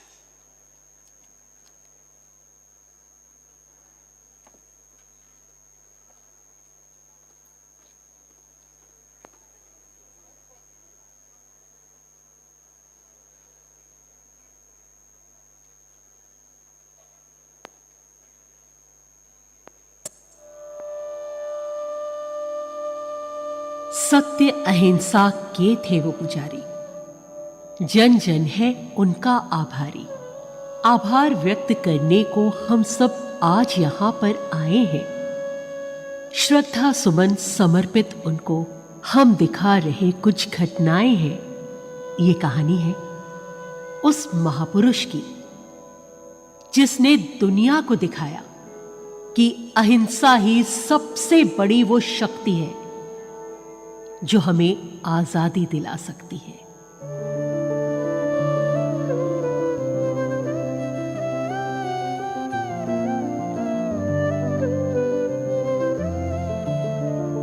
Raghupati Raghav राजा राम पतित पावन सीताराम।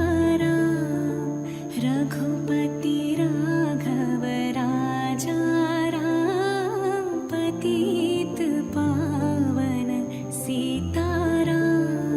सीताराम सीताराम भज प्यारे तू सीताराम। सीताराम सीताराम भज प्यारे तू सीताराम। ईश्वर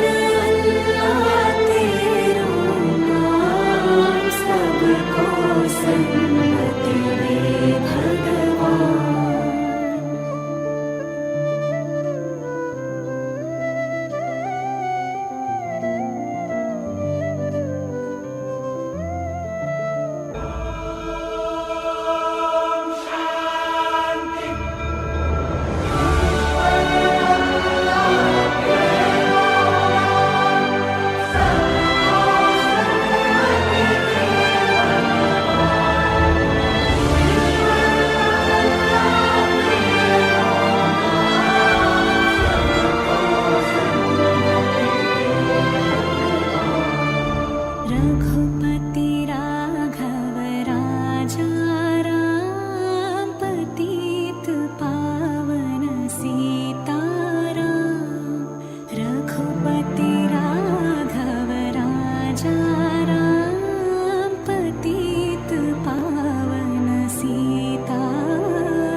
बापू, क्या आपको पूरा विश्वास है कि आज़ादी की ये लड़ाई शांति एवं अहिंसा मात्र से हम जीत पाएंगे? हाँ, क्यों नहीं। अपने उद्देश्य में विश्वास रखने वाला एक सूक्ष्म शरीर इतिहास बदल सकता है और शांति का कोई दूसरा रास्ता नहीं। इसका एकमात्र रास्ता शांति ही है। मैं मरने को तैयार हूँ, पर मेरे पास ऐसी कोई वजह नहीं कि मैं किसी को मारने को तैयार रहूं। गांधी जी ने अन्याय और अत्याचार के खिलाफ सत्याग्रह का मार्ग अपनाया। उन्होंने कहा, सत्य और अहिंसा ही हमारा असली हथियार है। 19वीं शताब्दी, भारत में नमक बनाने या उसे बेचने पर सॉल्ट टैक्स रूल के तहत पाबंदी लगा दी गई। अब भारतीयों के लिए अपनी ही धरती पर अपने ही खाने का नमक अंग्रेजों से खरीदना मजबूरी बन गया। To all the Indians, here is the order. Salt tax rule की वजह से ना कोई सॉल्ट प्रोड्यूस कर सकता है और ना ही बेच सकता है। अपने हक के लिए और अपने नमक के लिए अपनी लाठी और अपने 78 साथी के साथ निकल पड़े महात्मा गांधी साबरमती आश्रम से एक सत्याग्रह पर, जिसे इतिहास ने नाम दिया दांडी मार्च। सत्य और अहिंसा की इस जंग में चाहे कितनी भी मुश्किलें आए, पर हम कभी हार नहीं मानेंगे।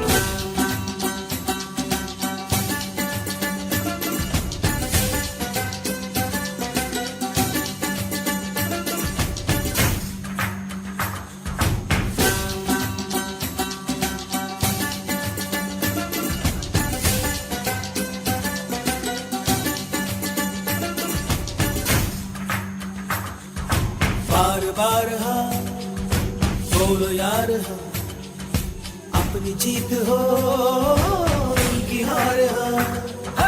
बार बार हाँ बोलो यार हाँ, अपनी जीत हो उनकी हार हाँ। कोई हमसे जीत न पावे, चले चलो चले चलो, मिट जावे जो टकरावे, चले चलो फल घोर अंधेरा छावे, चले चलो चले चलो, कोई राह में ना थम जावे, चले चलो।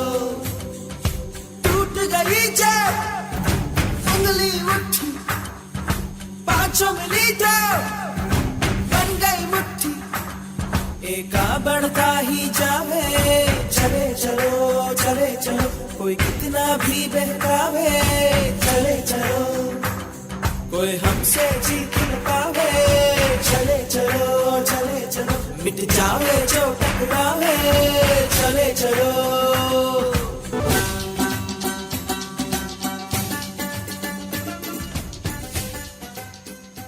सन 1942 में गांधी जी ने नारा दिया, करो या मरो।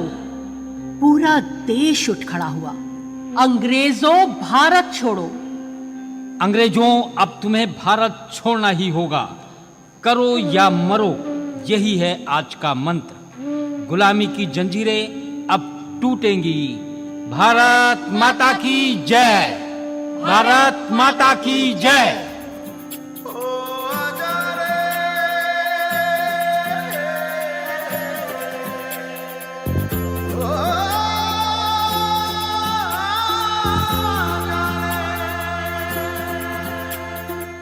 माटी पुकारे तुझे, देश पुकारे, आजा रे अब आजा रे, भूले हम राह हमें राह दिखा दे, आजा रे राह दिखा दे।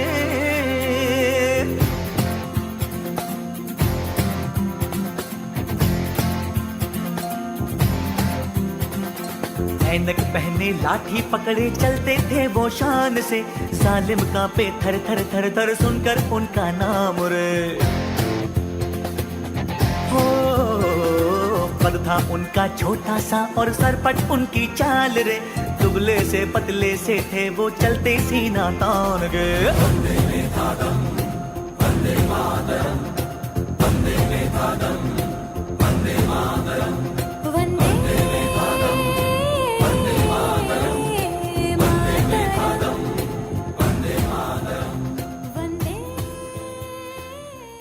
और अंततः यह आंदोलन इतना बढ़ा कि अंग्रेजों को भारत छोड़ना ही पड़ा। और इस तरह सन 1947 को हमारे देश को स्वाधीनता प्राप्त हुई। India will awake to life and freedom.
but very effective, very menacing.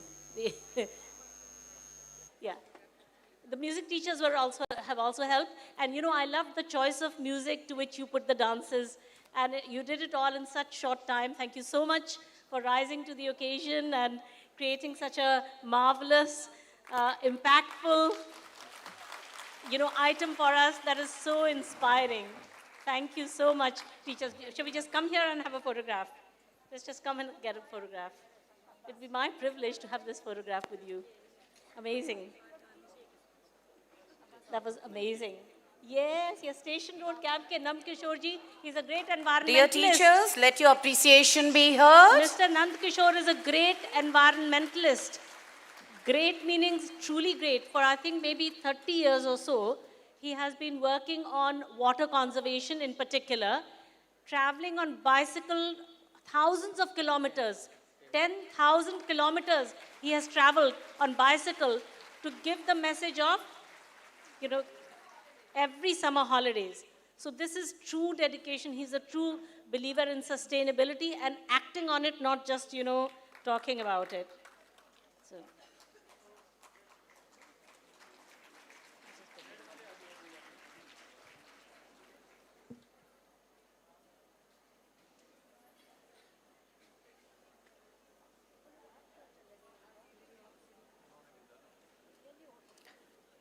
Thank you, teachers. I could see the ones who had said no for the choreography also applauding and appreciating. So this is the magic of dance and drama. Every step, a prayer. Every gesture, a hymn. Every moment, a tribute to Babu's unshakable spirit in which we all believe. Thank you, teachers, once again. And we sincerely thank our talented dance teachers of all the campuses, the dance coordinator, Miss Lakshmi, for bringing Gandhiji's values to life so beautifully. Absolutely mesmerizing.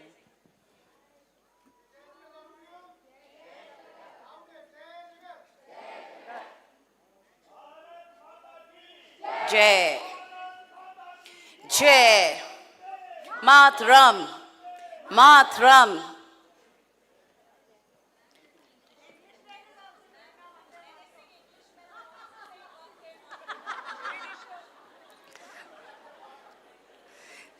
That's the spirit of CMS. Okay. May I now invite respected Dr. Bharti Gandhi, the sole and founder director of our institution, to offer the vote of thanks. In her words, we shall hear not just gratitude, but a mother's blessings, a teacher's hope, and a seeker's prayer. A heartfelt reflection on the journey we share and the true values we strive to uphold together. Please welcome her with a heartfelt and resounding round of applause.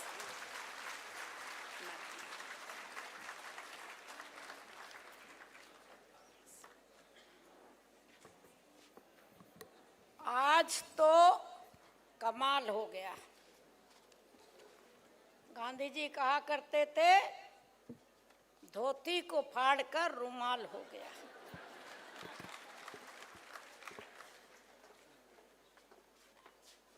क्या हुआ? Mrs Basu ने हमारी बहुत तारीफ कर दी आज, भाषण दिया, रोज ही देती हैं, तो हमें लगा कि हम भी कुछ हैं। वैसे तो बासु दीदी हमें बहुत प्यार करती हैं और हम उनको दुर्गा माता कहते हैं। आप देखिए उनको, कभी भी देखिए, she looks like Durga Mata. I appreciate her as my daughter, as my most brilliant officer, administrator. Under her able guidance, I could see she can take the support of all the wonderful principals. And you can see, somebody remarked, the chief guest, कि आप सब लोग आज white में हैं, मेरे को नहीं बताया।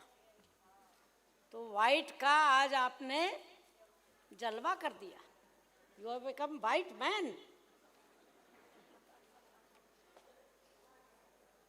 हालांकि आजकल इंडिया वाइट मैन को वीजा नहीं दे रही है, पता है आपको, एक एक चुन चुन करके। कोई भी प्रिंसिपल आपको किसी भी, ये भैया गर्मी थोड़ी लग रही है, कोई भी स्कूल का लॉरेटो वगैरह का आपको कोई भी व्यक्ति जो है वो नहीं मिलेगा, ठीक है ना। आप ही जैसे हैं सब लोग। और आपने ये दिखा दिया। असल में एक दिन क्या गड़बड़ हो गई कि लामा टीनियर का हमने वो देख लिया स्कूल, गर्ल्स वाला, तो उसको 4,25,000 का वो मिला था, क्या होती है वो, हाँ। तो हमने कहा कि भाई हमारे CMS को तो नहीं मिले, हालांकि झांकी को तो मिल चुके हैं आपको 18 मिलियन, पता नहीं कितने होते हैं झांकी को, और आज के फंक्शन को तो मिल जाएंगे 35 मिलियन, क्योंकि आपने तो कमाल कर दिया आज। हम सोच भी नहीं सकते थे कि हम इस काबिल हैं कि हम इतनी अच्छी बातों को स्टेज पे ही ना बता सकें, पर उसे सुन भी सकें। ये सुनने वालों की संख्या तो आज बिल्कुल करोड़ों में थी। आप लोग इस कदर कायदे से सुन रहे थे कि आपको याद है कि मिसे बासु ने क्या कहा, आपको याद है कि चीफ गेस्ट ने क्या कहा। और टोपी वालों की तो बात ही ना करिए, जिधर देखता हूं उधर तू ही तू है, और टोपी वाले का तेरा ही जलवा है। धन्य है, पता नहीं टोपी कहाँ से मिल गई। खास तौर से मैं पूछ रही थी इनसे, आभा जी से, तो बोली पता नहीं इतने जल्दी ये लोग कहाँ से ले आए इतनी सारी टोपी। कोई बात नहीं, जाने दो। अब सवाल पैदा होता है तारीफ किसकी करूं और किसकी ना करूं। तारीफ क्या करूं तेरी, गुरचरण दास जी का भाषण, उसके पहले वर्ल्ड पार्लियामेंट, कमाल, अलीगंज 1, गांधी जी की पोर्ट्रेट को आदरणीय सब लोगों ने, इंक्लूडिंग हमारे चीफ गेस्ट जो ऑस्ट्रेलिया से आए हैं, क्या नाम है इनका, सागर गांधी हैं, आप ही हैं, हाँ, आपने उनको आज माला पहनाई। ये 8.5 साल बाद आए हैं ऑस्ट्रेलिया से, पहले एक बार आ गए थे अभी, तो 8.5 साल तक पढ़ने के बाद इन्होंने कदम रखा इंडिया में। इतनी बड़ी साधना मेरे किसी बच्चे ने नहीं की जितनी इन्होंने की है, और इतना बढ़िया स्पीच दिया कि महात्मा गांधी को बाहर वाले कैसा मानते। अच्छा लगा आपको? हाँ, हो जाए ताली।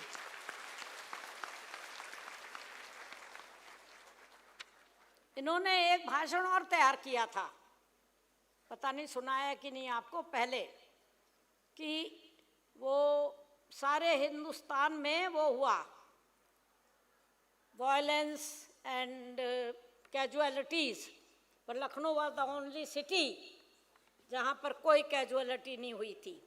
उसकी एक किताब छपी है, सबको तो मैं फ्री में नहीं दे सकती हूँ, लेकिन मैं अगर 100 रुपया कोई देगा तो उसको दे दूँगी, नहीं तो कंसेशन रेट में 90 रुपये में भी दे दूँगी। उसमें वो छपा है, पूरा रिकॉर्ड है आपका, जो 50 साल में रिटायर होंगी, 40 साल में, 35 साल में, 30 साल में, you must carry with you that कि आपका शहर जो था वर्ल्ड पीस तो अभी नहीं कर पाया है, लेकिन लखनऊ पीस तो उसने करके दिखाई।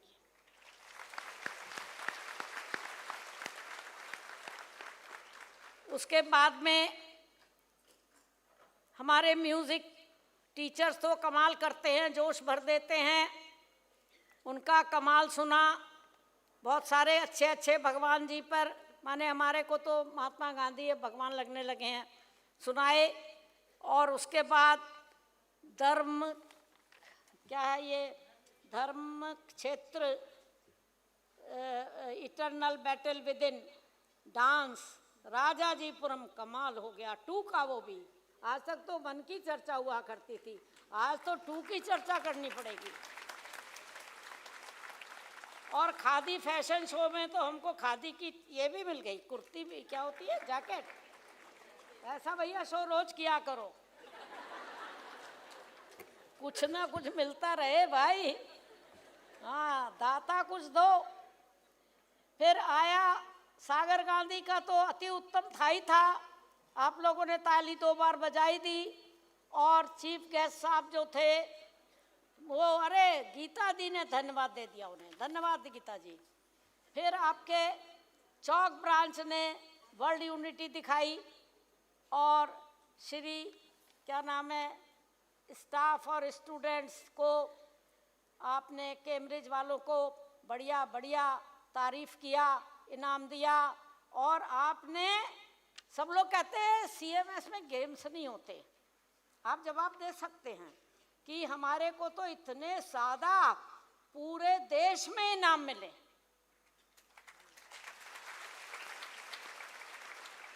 कितने बड़े बड़े इनाम मिले हैं भला बताओ। अरे प्लेग्राउंड तो आप किराए पे ले लो, नहीं मिलता है तो महात्मा गांधी से मांग लो, उन्होंने नॉन वायलेंस करके अंग्रेजों को भगा दिया। आप क्या प्लेग्राउंड नहीं ले सकते? बताइए, कहाँ अंग्रेजों को भगा सकते हैं? आप ही ने तो भगाया। पता है आपको, हम लोगों के दोनों तरफ से स्वतंत्रता संग्राम सेनानी हैं, पता है आप कौन कौन? असली फाउंडर इसके श्री जगदीश गांधी और हम नहीं हैं। इसके असली फाउंडर है श्री प्रभुदयाल जी, जो स्वतंत्रता संग्राम सेनानी थे और उन्होंने तपस्या करके गांधी जी को पाला पोसा था। पिताजी ने नहीं पाला पोसा था, और मेरे 4 बच्चों को भी उन्होंने ही पाला पोसा था। तो वो जब हम लोगों के पास कुछ नहीं होता था तो मीटिंग होती थी, लंबा नहीं करेंगे क्योंकि लंबा तो इतनी लंबी कहानी है कि आप सुनते सुनते सुनते सुनते रात हो जाएगी, मैं नहीं करूँगी इतना आपको तंग। लेकिन वो जब भी प्रिंसिपल्स टीचर्स मीटिंग होती थी तो सारा खाना बालूशाही और जलेबी तक खुद बना के खिलाते थे, ऐसा होता था। याद है पत्थरा दीदी किसी को आपके ज़माने में थे? चाचा जी वंदना दीदी के ज़माने में थे? नहीं थे, अच्छा चले गए थे। तो विनय तुम्हें तो याद होगा, कितने साल के थे तुम? 11 साल के थे, 4 साल के थे तब तुमको वो नहलाते थे, धुलाते थे, सारे बच्चे उनके सामने पैदा हुए, शादी उन्होंने की हमारी हैं, और इतना एक एक बच्चे को सबको मंत्र सिखाए, सारे वेद मंत्र सिखाए, पढ़ाए, किसी को बीमार नहीं पड़ने दिया, सबको हमारे कमरे में नीम लगा हुआ है उसके पत्ती तोड़ तोड़ के खिलाते थे, फोड़ा फुंसी हो जाए तो लगा देते थे, हमें पता ही नहीं बच्चे कैसे पल रहे हैं। सब बच्चे उन्होंने भी पाले और उन्होंने ही इतने होशियार ये और लगन वाले बच्चे बनाए। तो असली संस्थापक वो हैं, मैं उन्हें बहुत बड़ी श्रद्धांजलि आज के दिन अर्पित करती हूँ। और लक्ष्मी मेहरोत्रा जी ने तो कमाल ही कर दिया। अभी हम देख रहे थे, जो बातें हम बताने वाले थे सब उन्होंने दिखा दिया, अब हम क्या बोलेंगे? हमारी तो सारी टॉक चौपट हो गई। तो इतना बढ़िया करके आपको सिखा दिया, दिखा दिया, आप लोगों के तो दिमाग में भर गया होगा। फिर भी मैं तो कुछ ना कुछ तो बोल ही दूंगी। मुझे ये बोलना है कि महात्मा गांधी पर ये भावना, पंखा क्यों नहीं है भाई, हवा हवा कराओ कुछ, कहाँ से इतना अच्छा उनके अंदर नया विचार आया। मैं असल में इस टॉपिक को कई बार पढ़ चुकी हूँ और ये मैंने लिया है, क्या नाम है राइटर का गीता? लुइस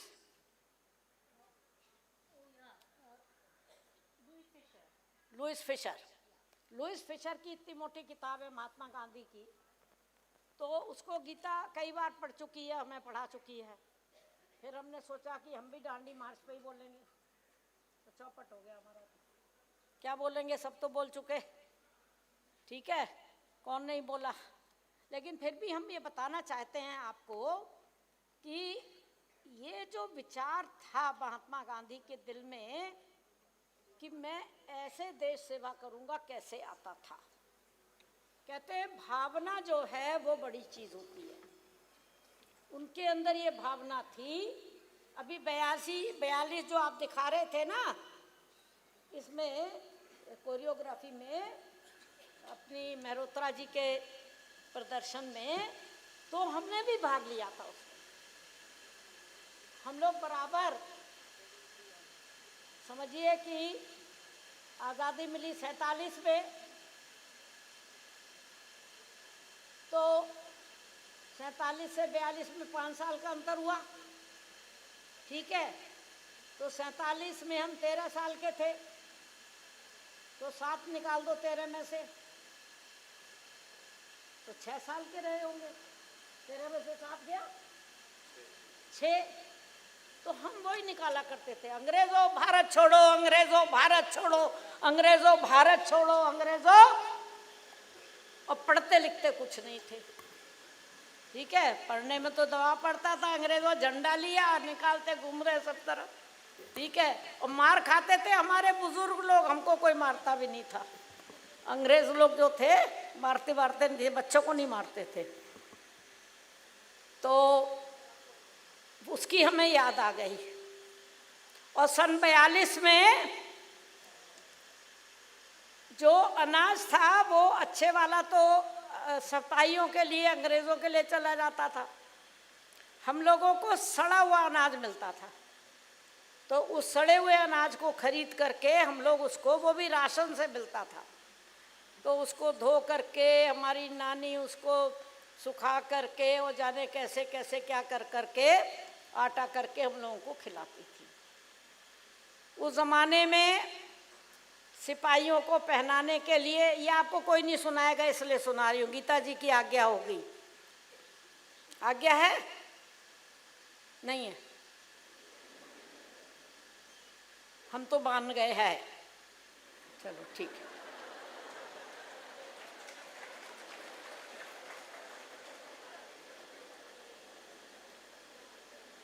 तो उनको पहनने के लिए स्वेटर चाहिए पूरी बाएं के, खाकी रंग के, तो वो ऊन दे देते थे। हम जैसे मोहल्ले वाले लोगों को, हमारी जो भी मोहल्ले की औरतें हैं, हमारे घर के महिलाएं हैं, तो वो सब बुनती थी उनके लिए, और वो बुन करके और उनको बुन करके लौटाती थी, ठीक है। बदले में उन्हें पता नहीं क्या मिलता था। तो सारा हिंदुस्तान तब बन रहा था उनके लिए जर्सी। ऐसे हो लड़ाई लड़ी रहती है। इंडिया के बहुत सारे सिपाही गए थे लड़ने के लिए सेकेंड वर्ल्ड वार में। बहुत काम किया इंडिया ने, बहुत काम किया, बहुत काम किया। लेकिन महात्मा गांधी के दिमाग में ये सब बातें कैसे आई, ये एक सवाल पैदा होता है। जैसे आज आपके दिल में कैसे आया, भावना से।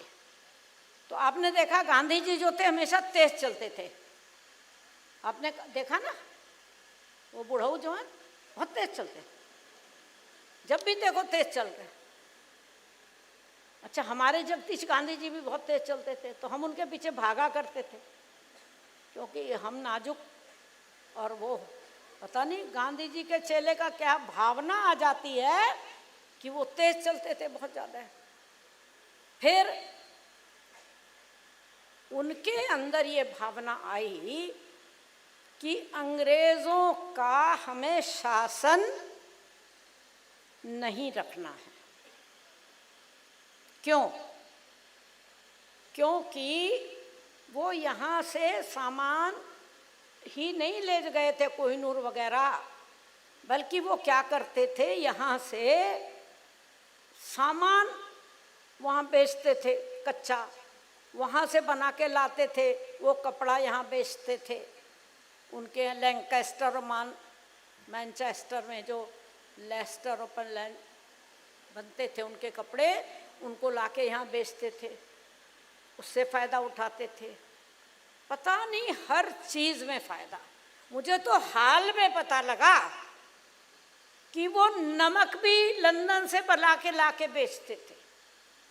हे भगवान, और इतना महंगा बेचते थे, क्योंकि गरीब आदमी जो है वो नमक भी ना खाए तो क्या खाए, उसे तो खरीदना ही पड़ता था, जबकि उसकी इनकम खाली 2 आना प्रतिदिन होती थी, तभी भी नमक खरीदना पड़ता था।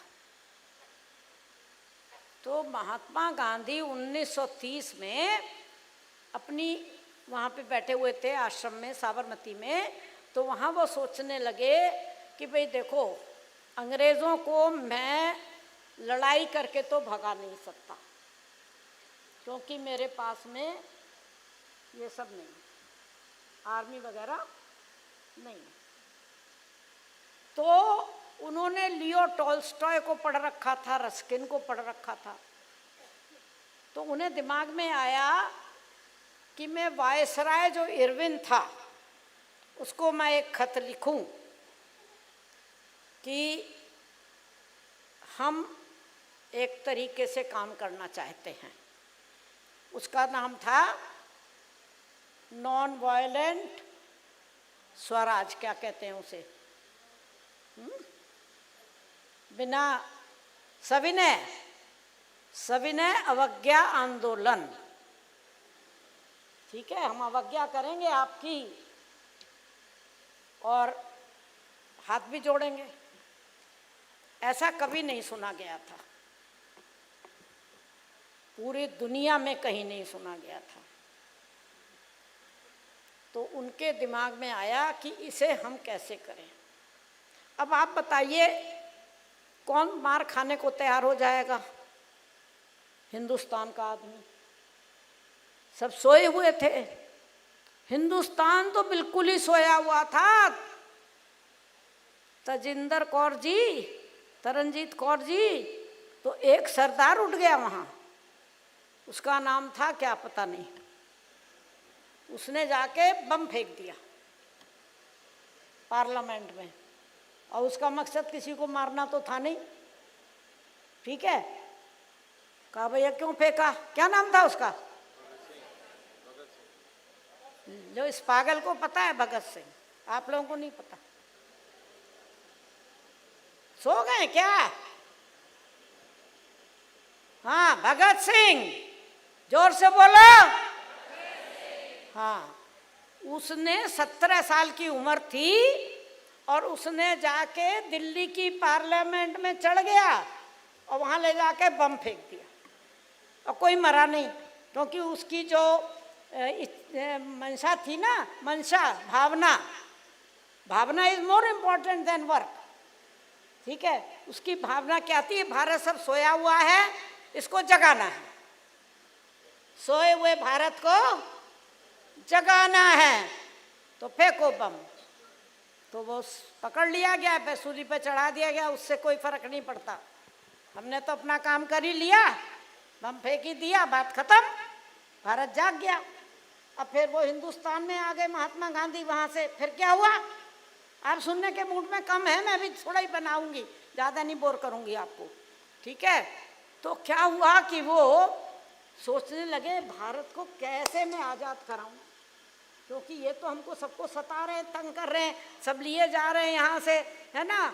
सब जितना भी इंडिया का धन है वो कोई ना कोई तरीके से पार करना था उनको, और यहाँ के किसान जो थे उनके उस पर कमीज नहीं थी। किसी किसान के एक कुर्ता शायद बन जाता था पूरे साल में, वो भी चिथड़ा हो जाता था। लगान, अरे क्या क्या नहीं किया जुल्म। ठीक है, खाली इसलिए कि वो अमीर हो जाएं और उनकी सड़कें अच्छी हो जाएं। हम गए एक दिन लंदन देखने, हमने कहा ये सब लूटपाट क्यों करते थे, क्या बना लिया इन्होंने लंदन में। आप भी पढ़े हो नॉटिंघम में, कै साल पढ़े हो? 4 साल, 3 साल नॉटिंघम यूनिवर्सिटी में। हमने कहा ऐसा क्या कर लिया इन्होंने, क्या जादू कर दिया अपने देश में, क्या कर लिया? अरे तो उनके देश में सड़कें वड़कें अच्छी हैं, पुल पुलिया अच्छी है, ये अच्छा है वो अच्छा है, ठीक है हमें बहुत अच्छा लगता है, पर हमसे क्यों लूटा? बहरहाल वो महात्मा गांधी ने सोचा क्या करूं।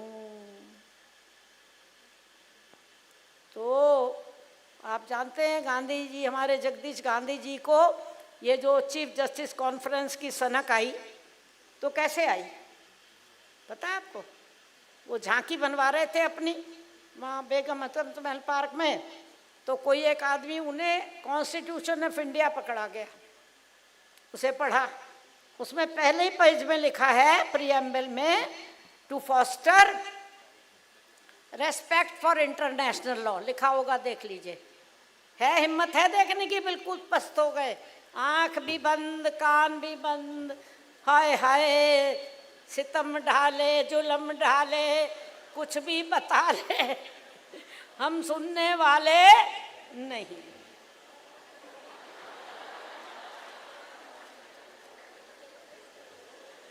ठीक है, और हम भी सुनाने वाले तो ये सुना के ही जाएंगे कि भावना ज्यादा जरूरी होती है।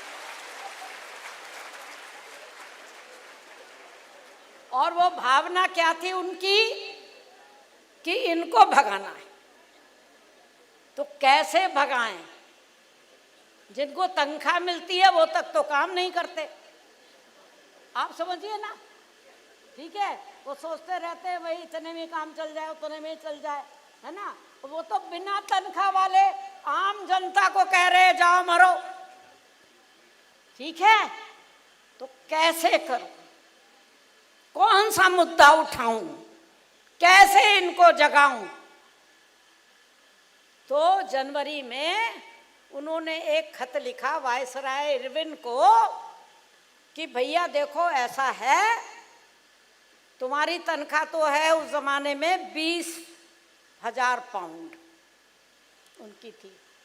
बोले आपको कोई जरूरत नहीं है, आप तो दान वान में दे देते होंगे, लेकिन हमारे किसान की तनख्वाह है 2 आना, जो आपके इंग्लैंड के पता नहीं 5 पैनी से भी कम है। तो नमक पे भी आप लोगों ने, जो किसान बिना खाए जिंदा नहीं रह सकता है, ठीक है, तो आप उस पर हमें बनाने दो। और आप इजाजत दोगे तो भी, नहीं दोगे तो भी, हमारे आश्रम में जो लोग रहते हैं, आपने बताया था भी कितने थे?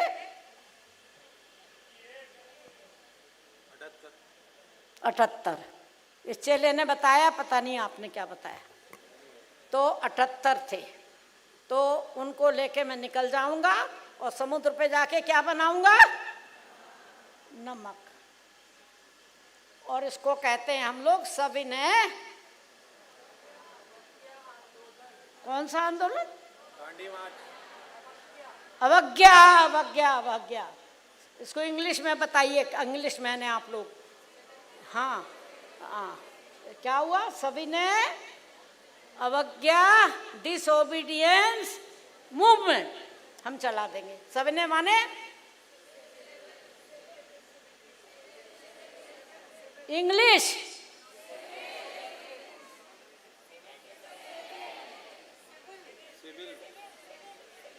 सिविल, तो उसका मतलब सिविल होता है। चलो पता लग गया, नया शब्द सीख लिया हमने।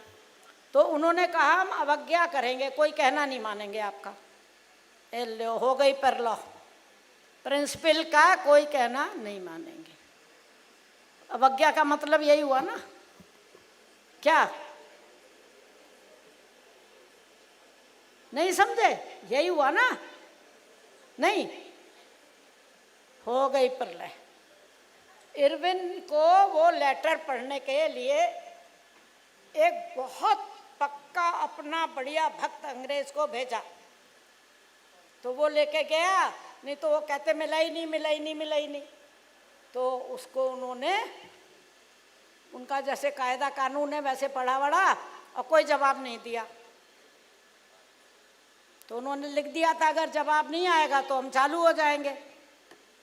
तो वो चालू हो गए, 24 दिन का मार्च किया। 78 लोगों को कहाँ लेके चले गए? कितनी दूर, कितनी मील? साबरमती आश्रम अहमदाबाद से अभी आपने देखा बहुत दूर गए, बहुत दूर गए, केरला पहुंच गए। डांडी गांव है, कोई पता नहीं शहर है वहां पर, वहां पहुंच गए। अब उनको तो पता ही था कि अंग्रेज की सेना आएगी, और क्या हुआ पता नहीं क्या क्या हुआ। मैंने कितना पढ़ा है, मैं कहाँ बताऊं आपको, क्या ना बताऊं, कितना सहा है, कितना देखा है, क्या नहीं किया है, लेकिन आज पता लगा कि उनके दिल में ये भावना थी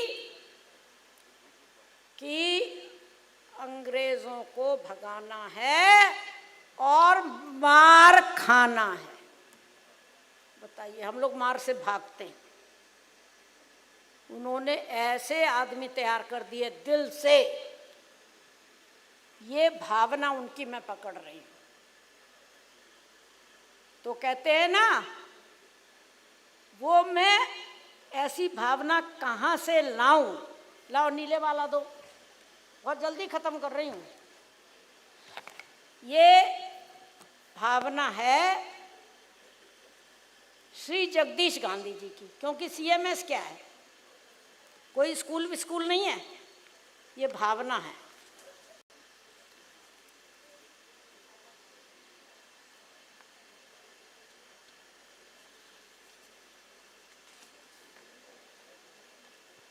काहे की भावना है?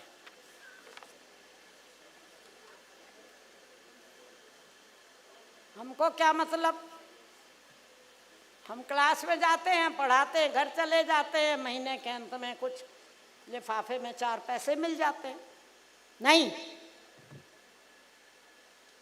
जैसे महात्मा गांधी की भावना से भारत आजाद हो गया, ऐसे ही सीएमएस की भावना से न केवल लखनऊ में शांति आएगी, आ चुकी है, बल्कि सारी दुनिया से लड़ाइयाँ समाप्त हो जाएंगी। ये लक्ष्य है, ये भावना है।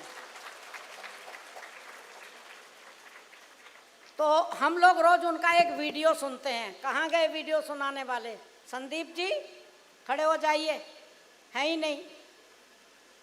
संदीप श्रीवास्तव जी नहीं है ना, बॉर्डर पे हैं, लड़ाई लड़ने गए। वंदना जी खड़ी हो जाइए। देखिए, यहाँ लाइट तो है ही नहीं, पता नहीं क्यों हमको अंधा बना रखा है। आ गई, thank you thank you thank you.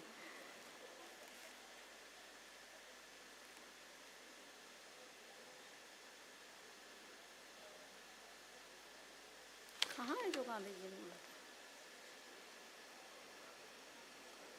ये है क्या?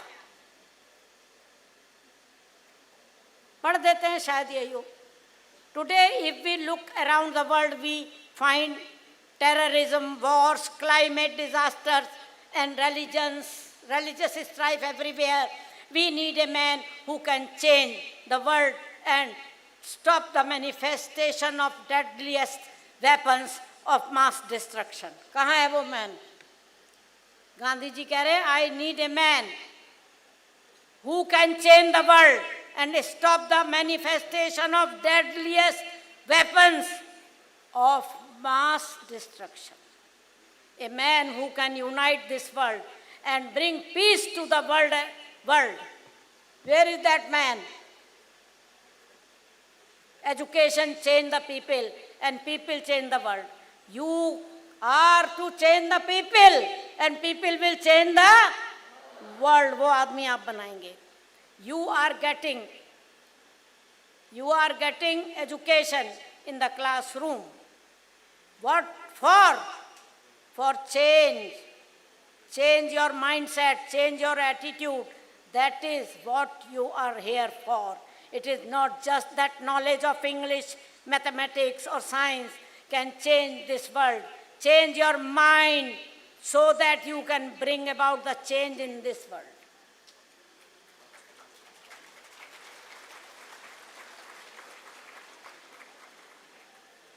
Make it a nice place, worth living.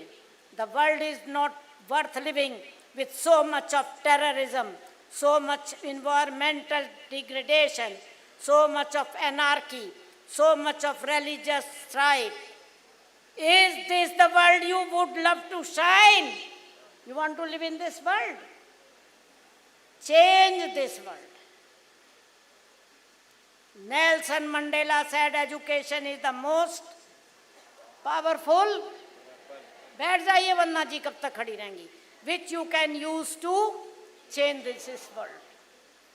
You can change the world only through education. God bless you. You are the change maker. Who are you? You can change the world only through education. You are lucky that you are getting the best education in the world. CMS has the best teachers in the world. Who is saying? Not me.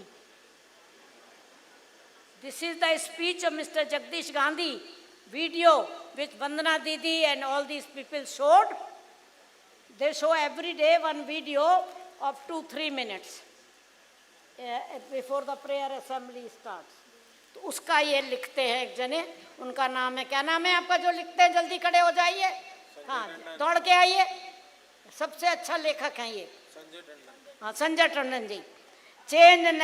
Nelson Mandela said education is the most powerful weapon which you can use to change this world. You can change the world only through education. You are lucky that you are getting the best education in the world in CMS. CMS has the best teachers in the world. You are the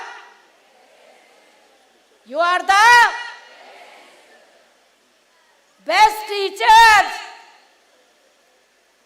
You are the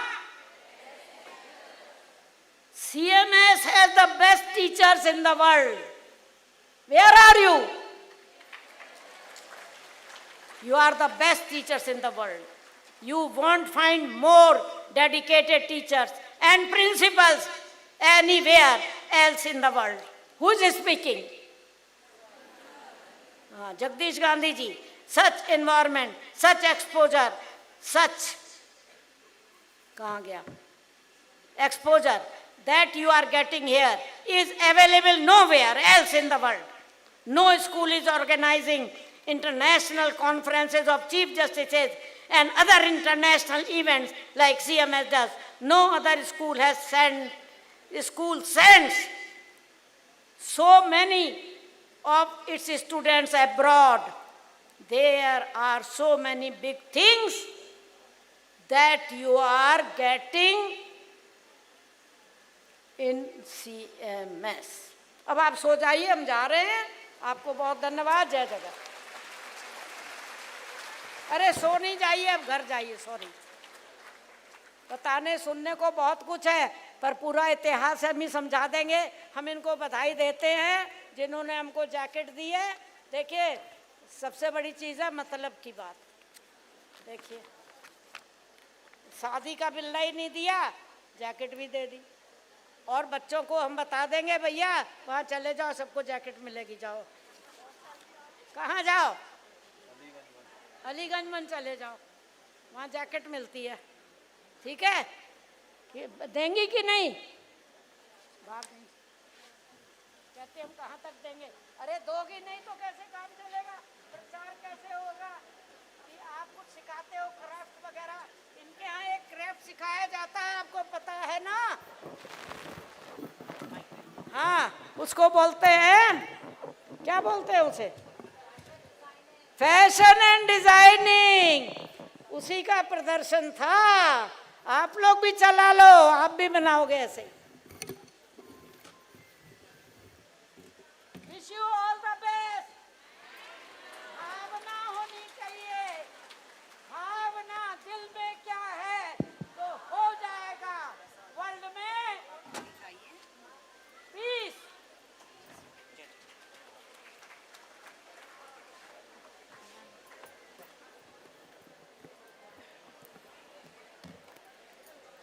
Respected ma'am, yes, Team CMS is the change maker and this team will change the world.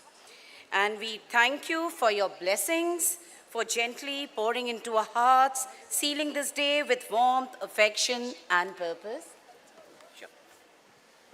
Teachers, I just wanted to make a small announcement, a happy announcement. I don't know whether the slide can be put up now, but or if it's already there.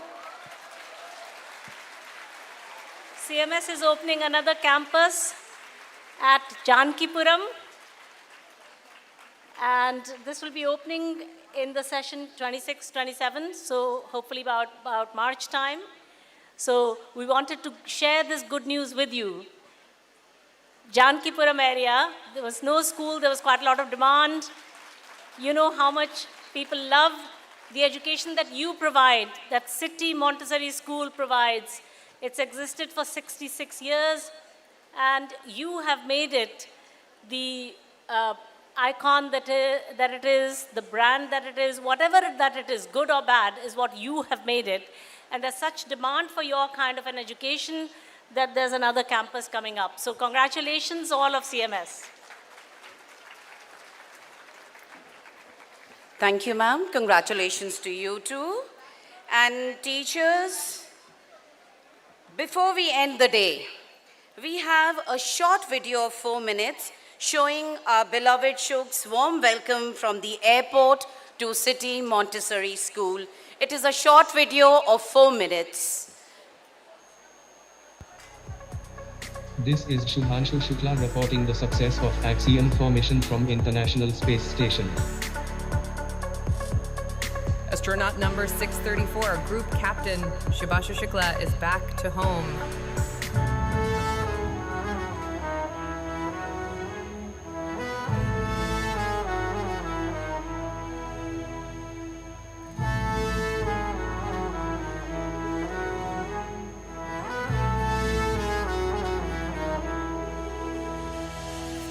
तेरा हिमालय आकाश छूले बहती रहे तेरी गंगा ऊंचा हो इतना इतना बुलंद हो तारों को छूमे तिरंगा माँ से है माटी माँ से है माथा माथे पे माटी सजा के चले आए चलते रहे खौफ हवाएं लहरा के झूमे तिरंगा आजाद रहे आबाद रहे तुम तारों को झूमे तिरंगा माँ से है माटी माँ से है माता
Thank you, teachers. This was possible only because of you.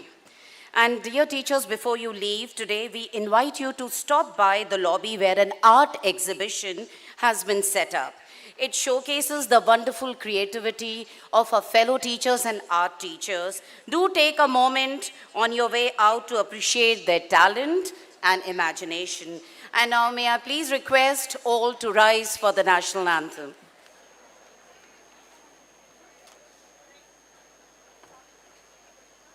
Jana Gana मन अधिनायक जय हे भारत भाग्य विधाता पंजाब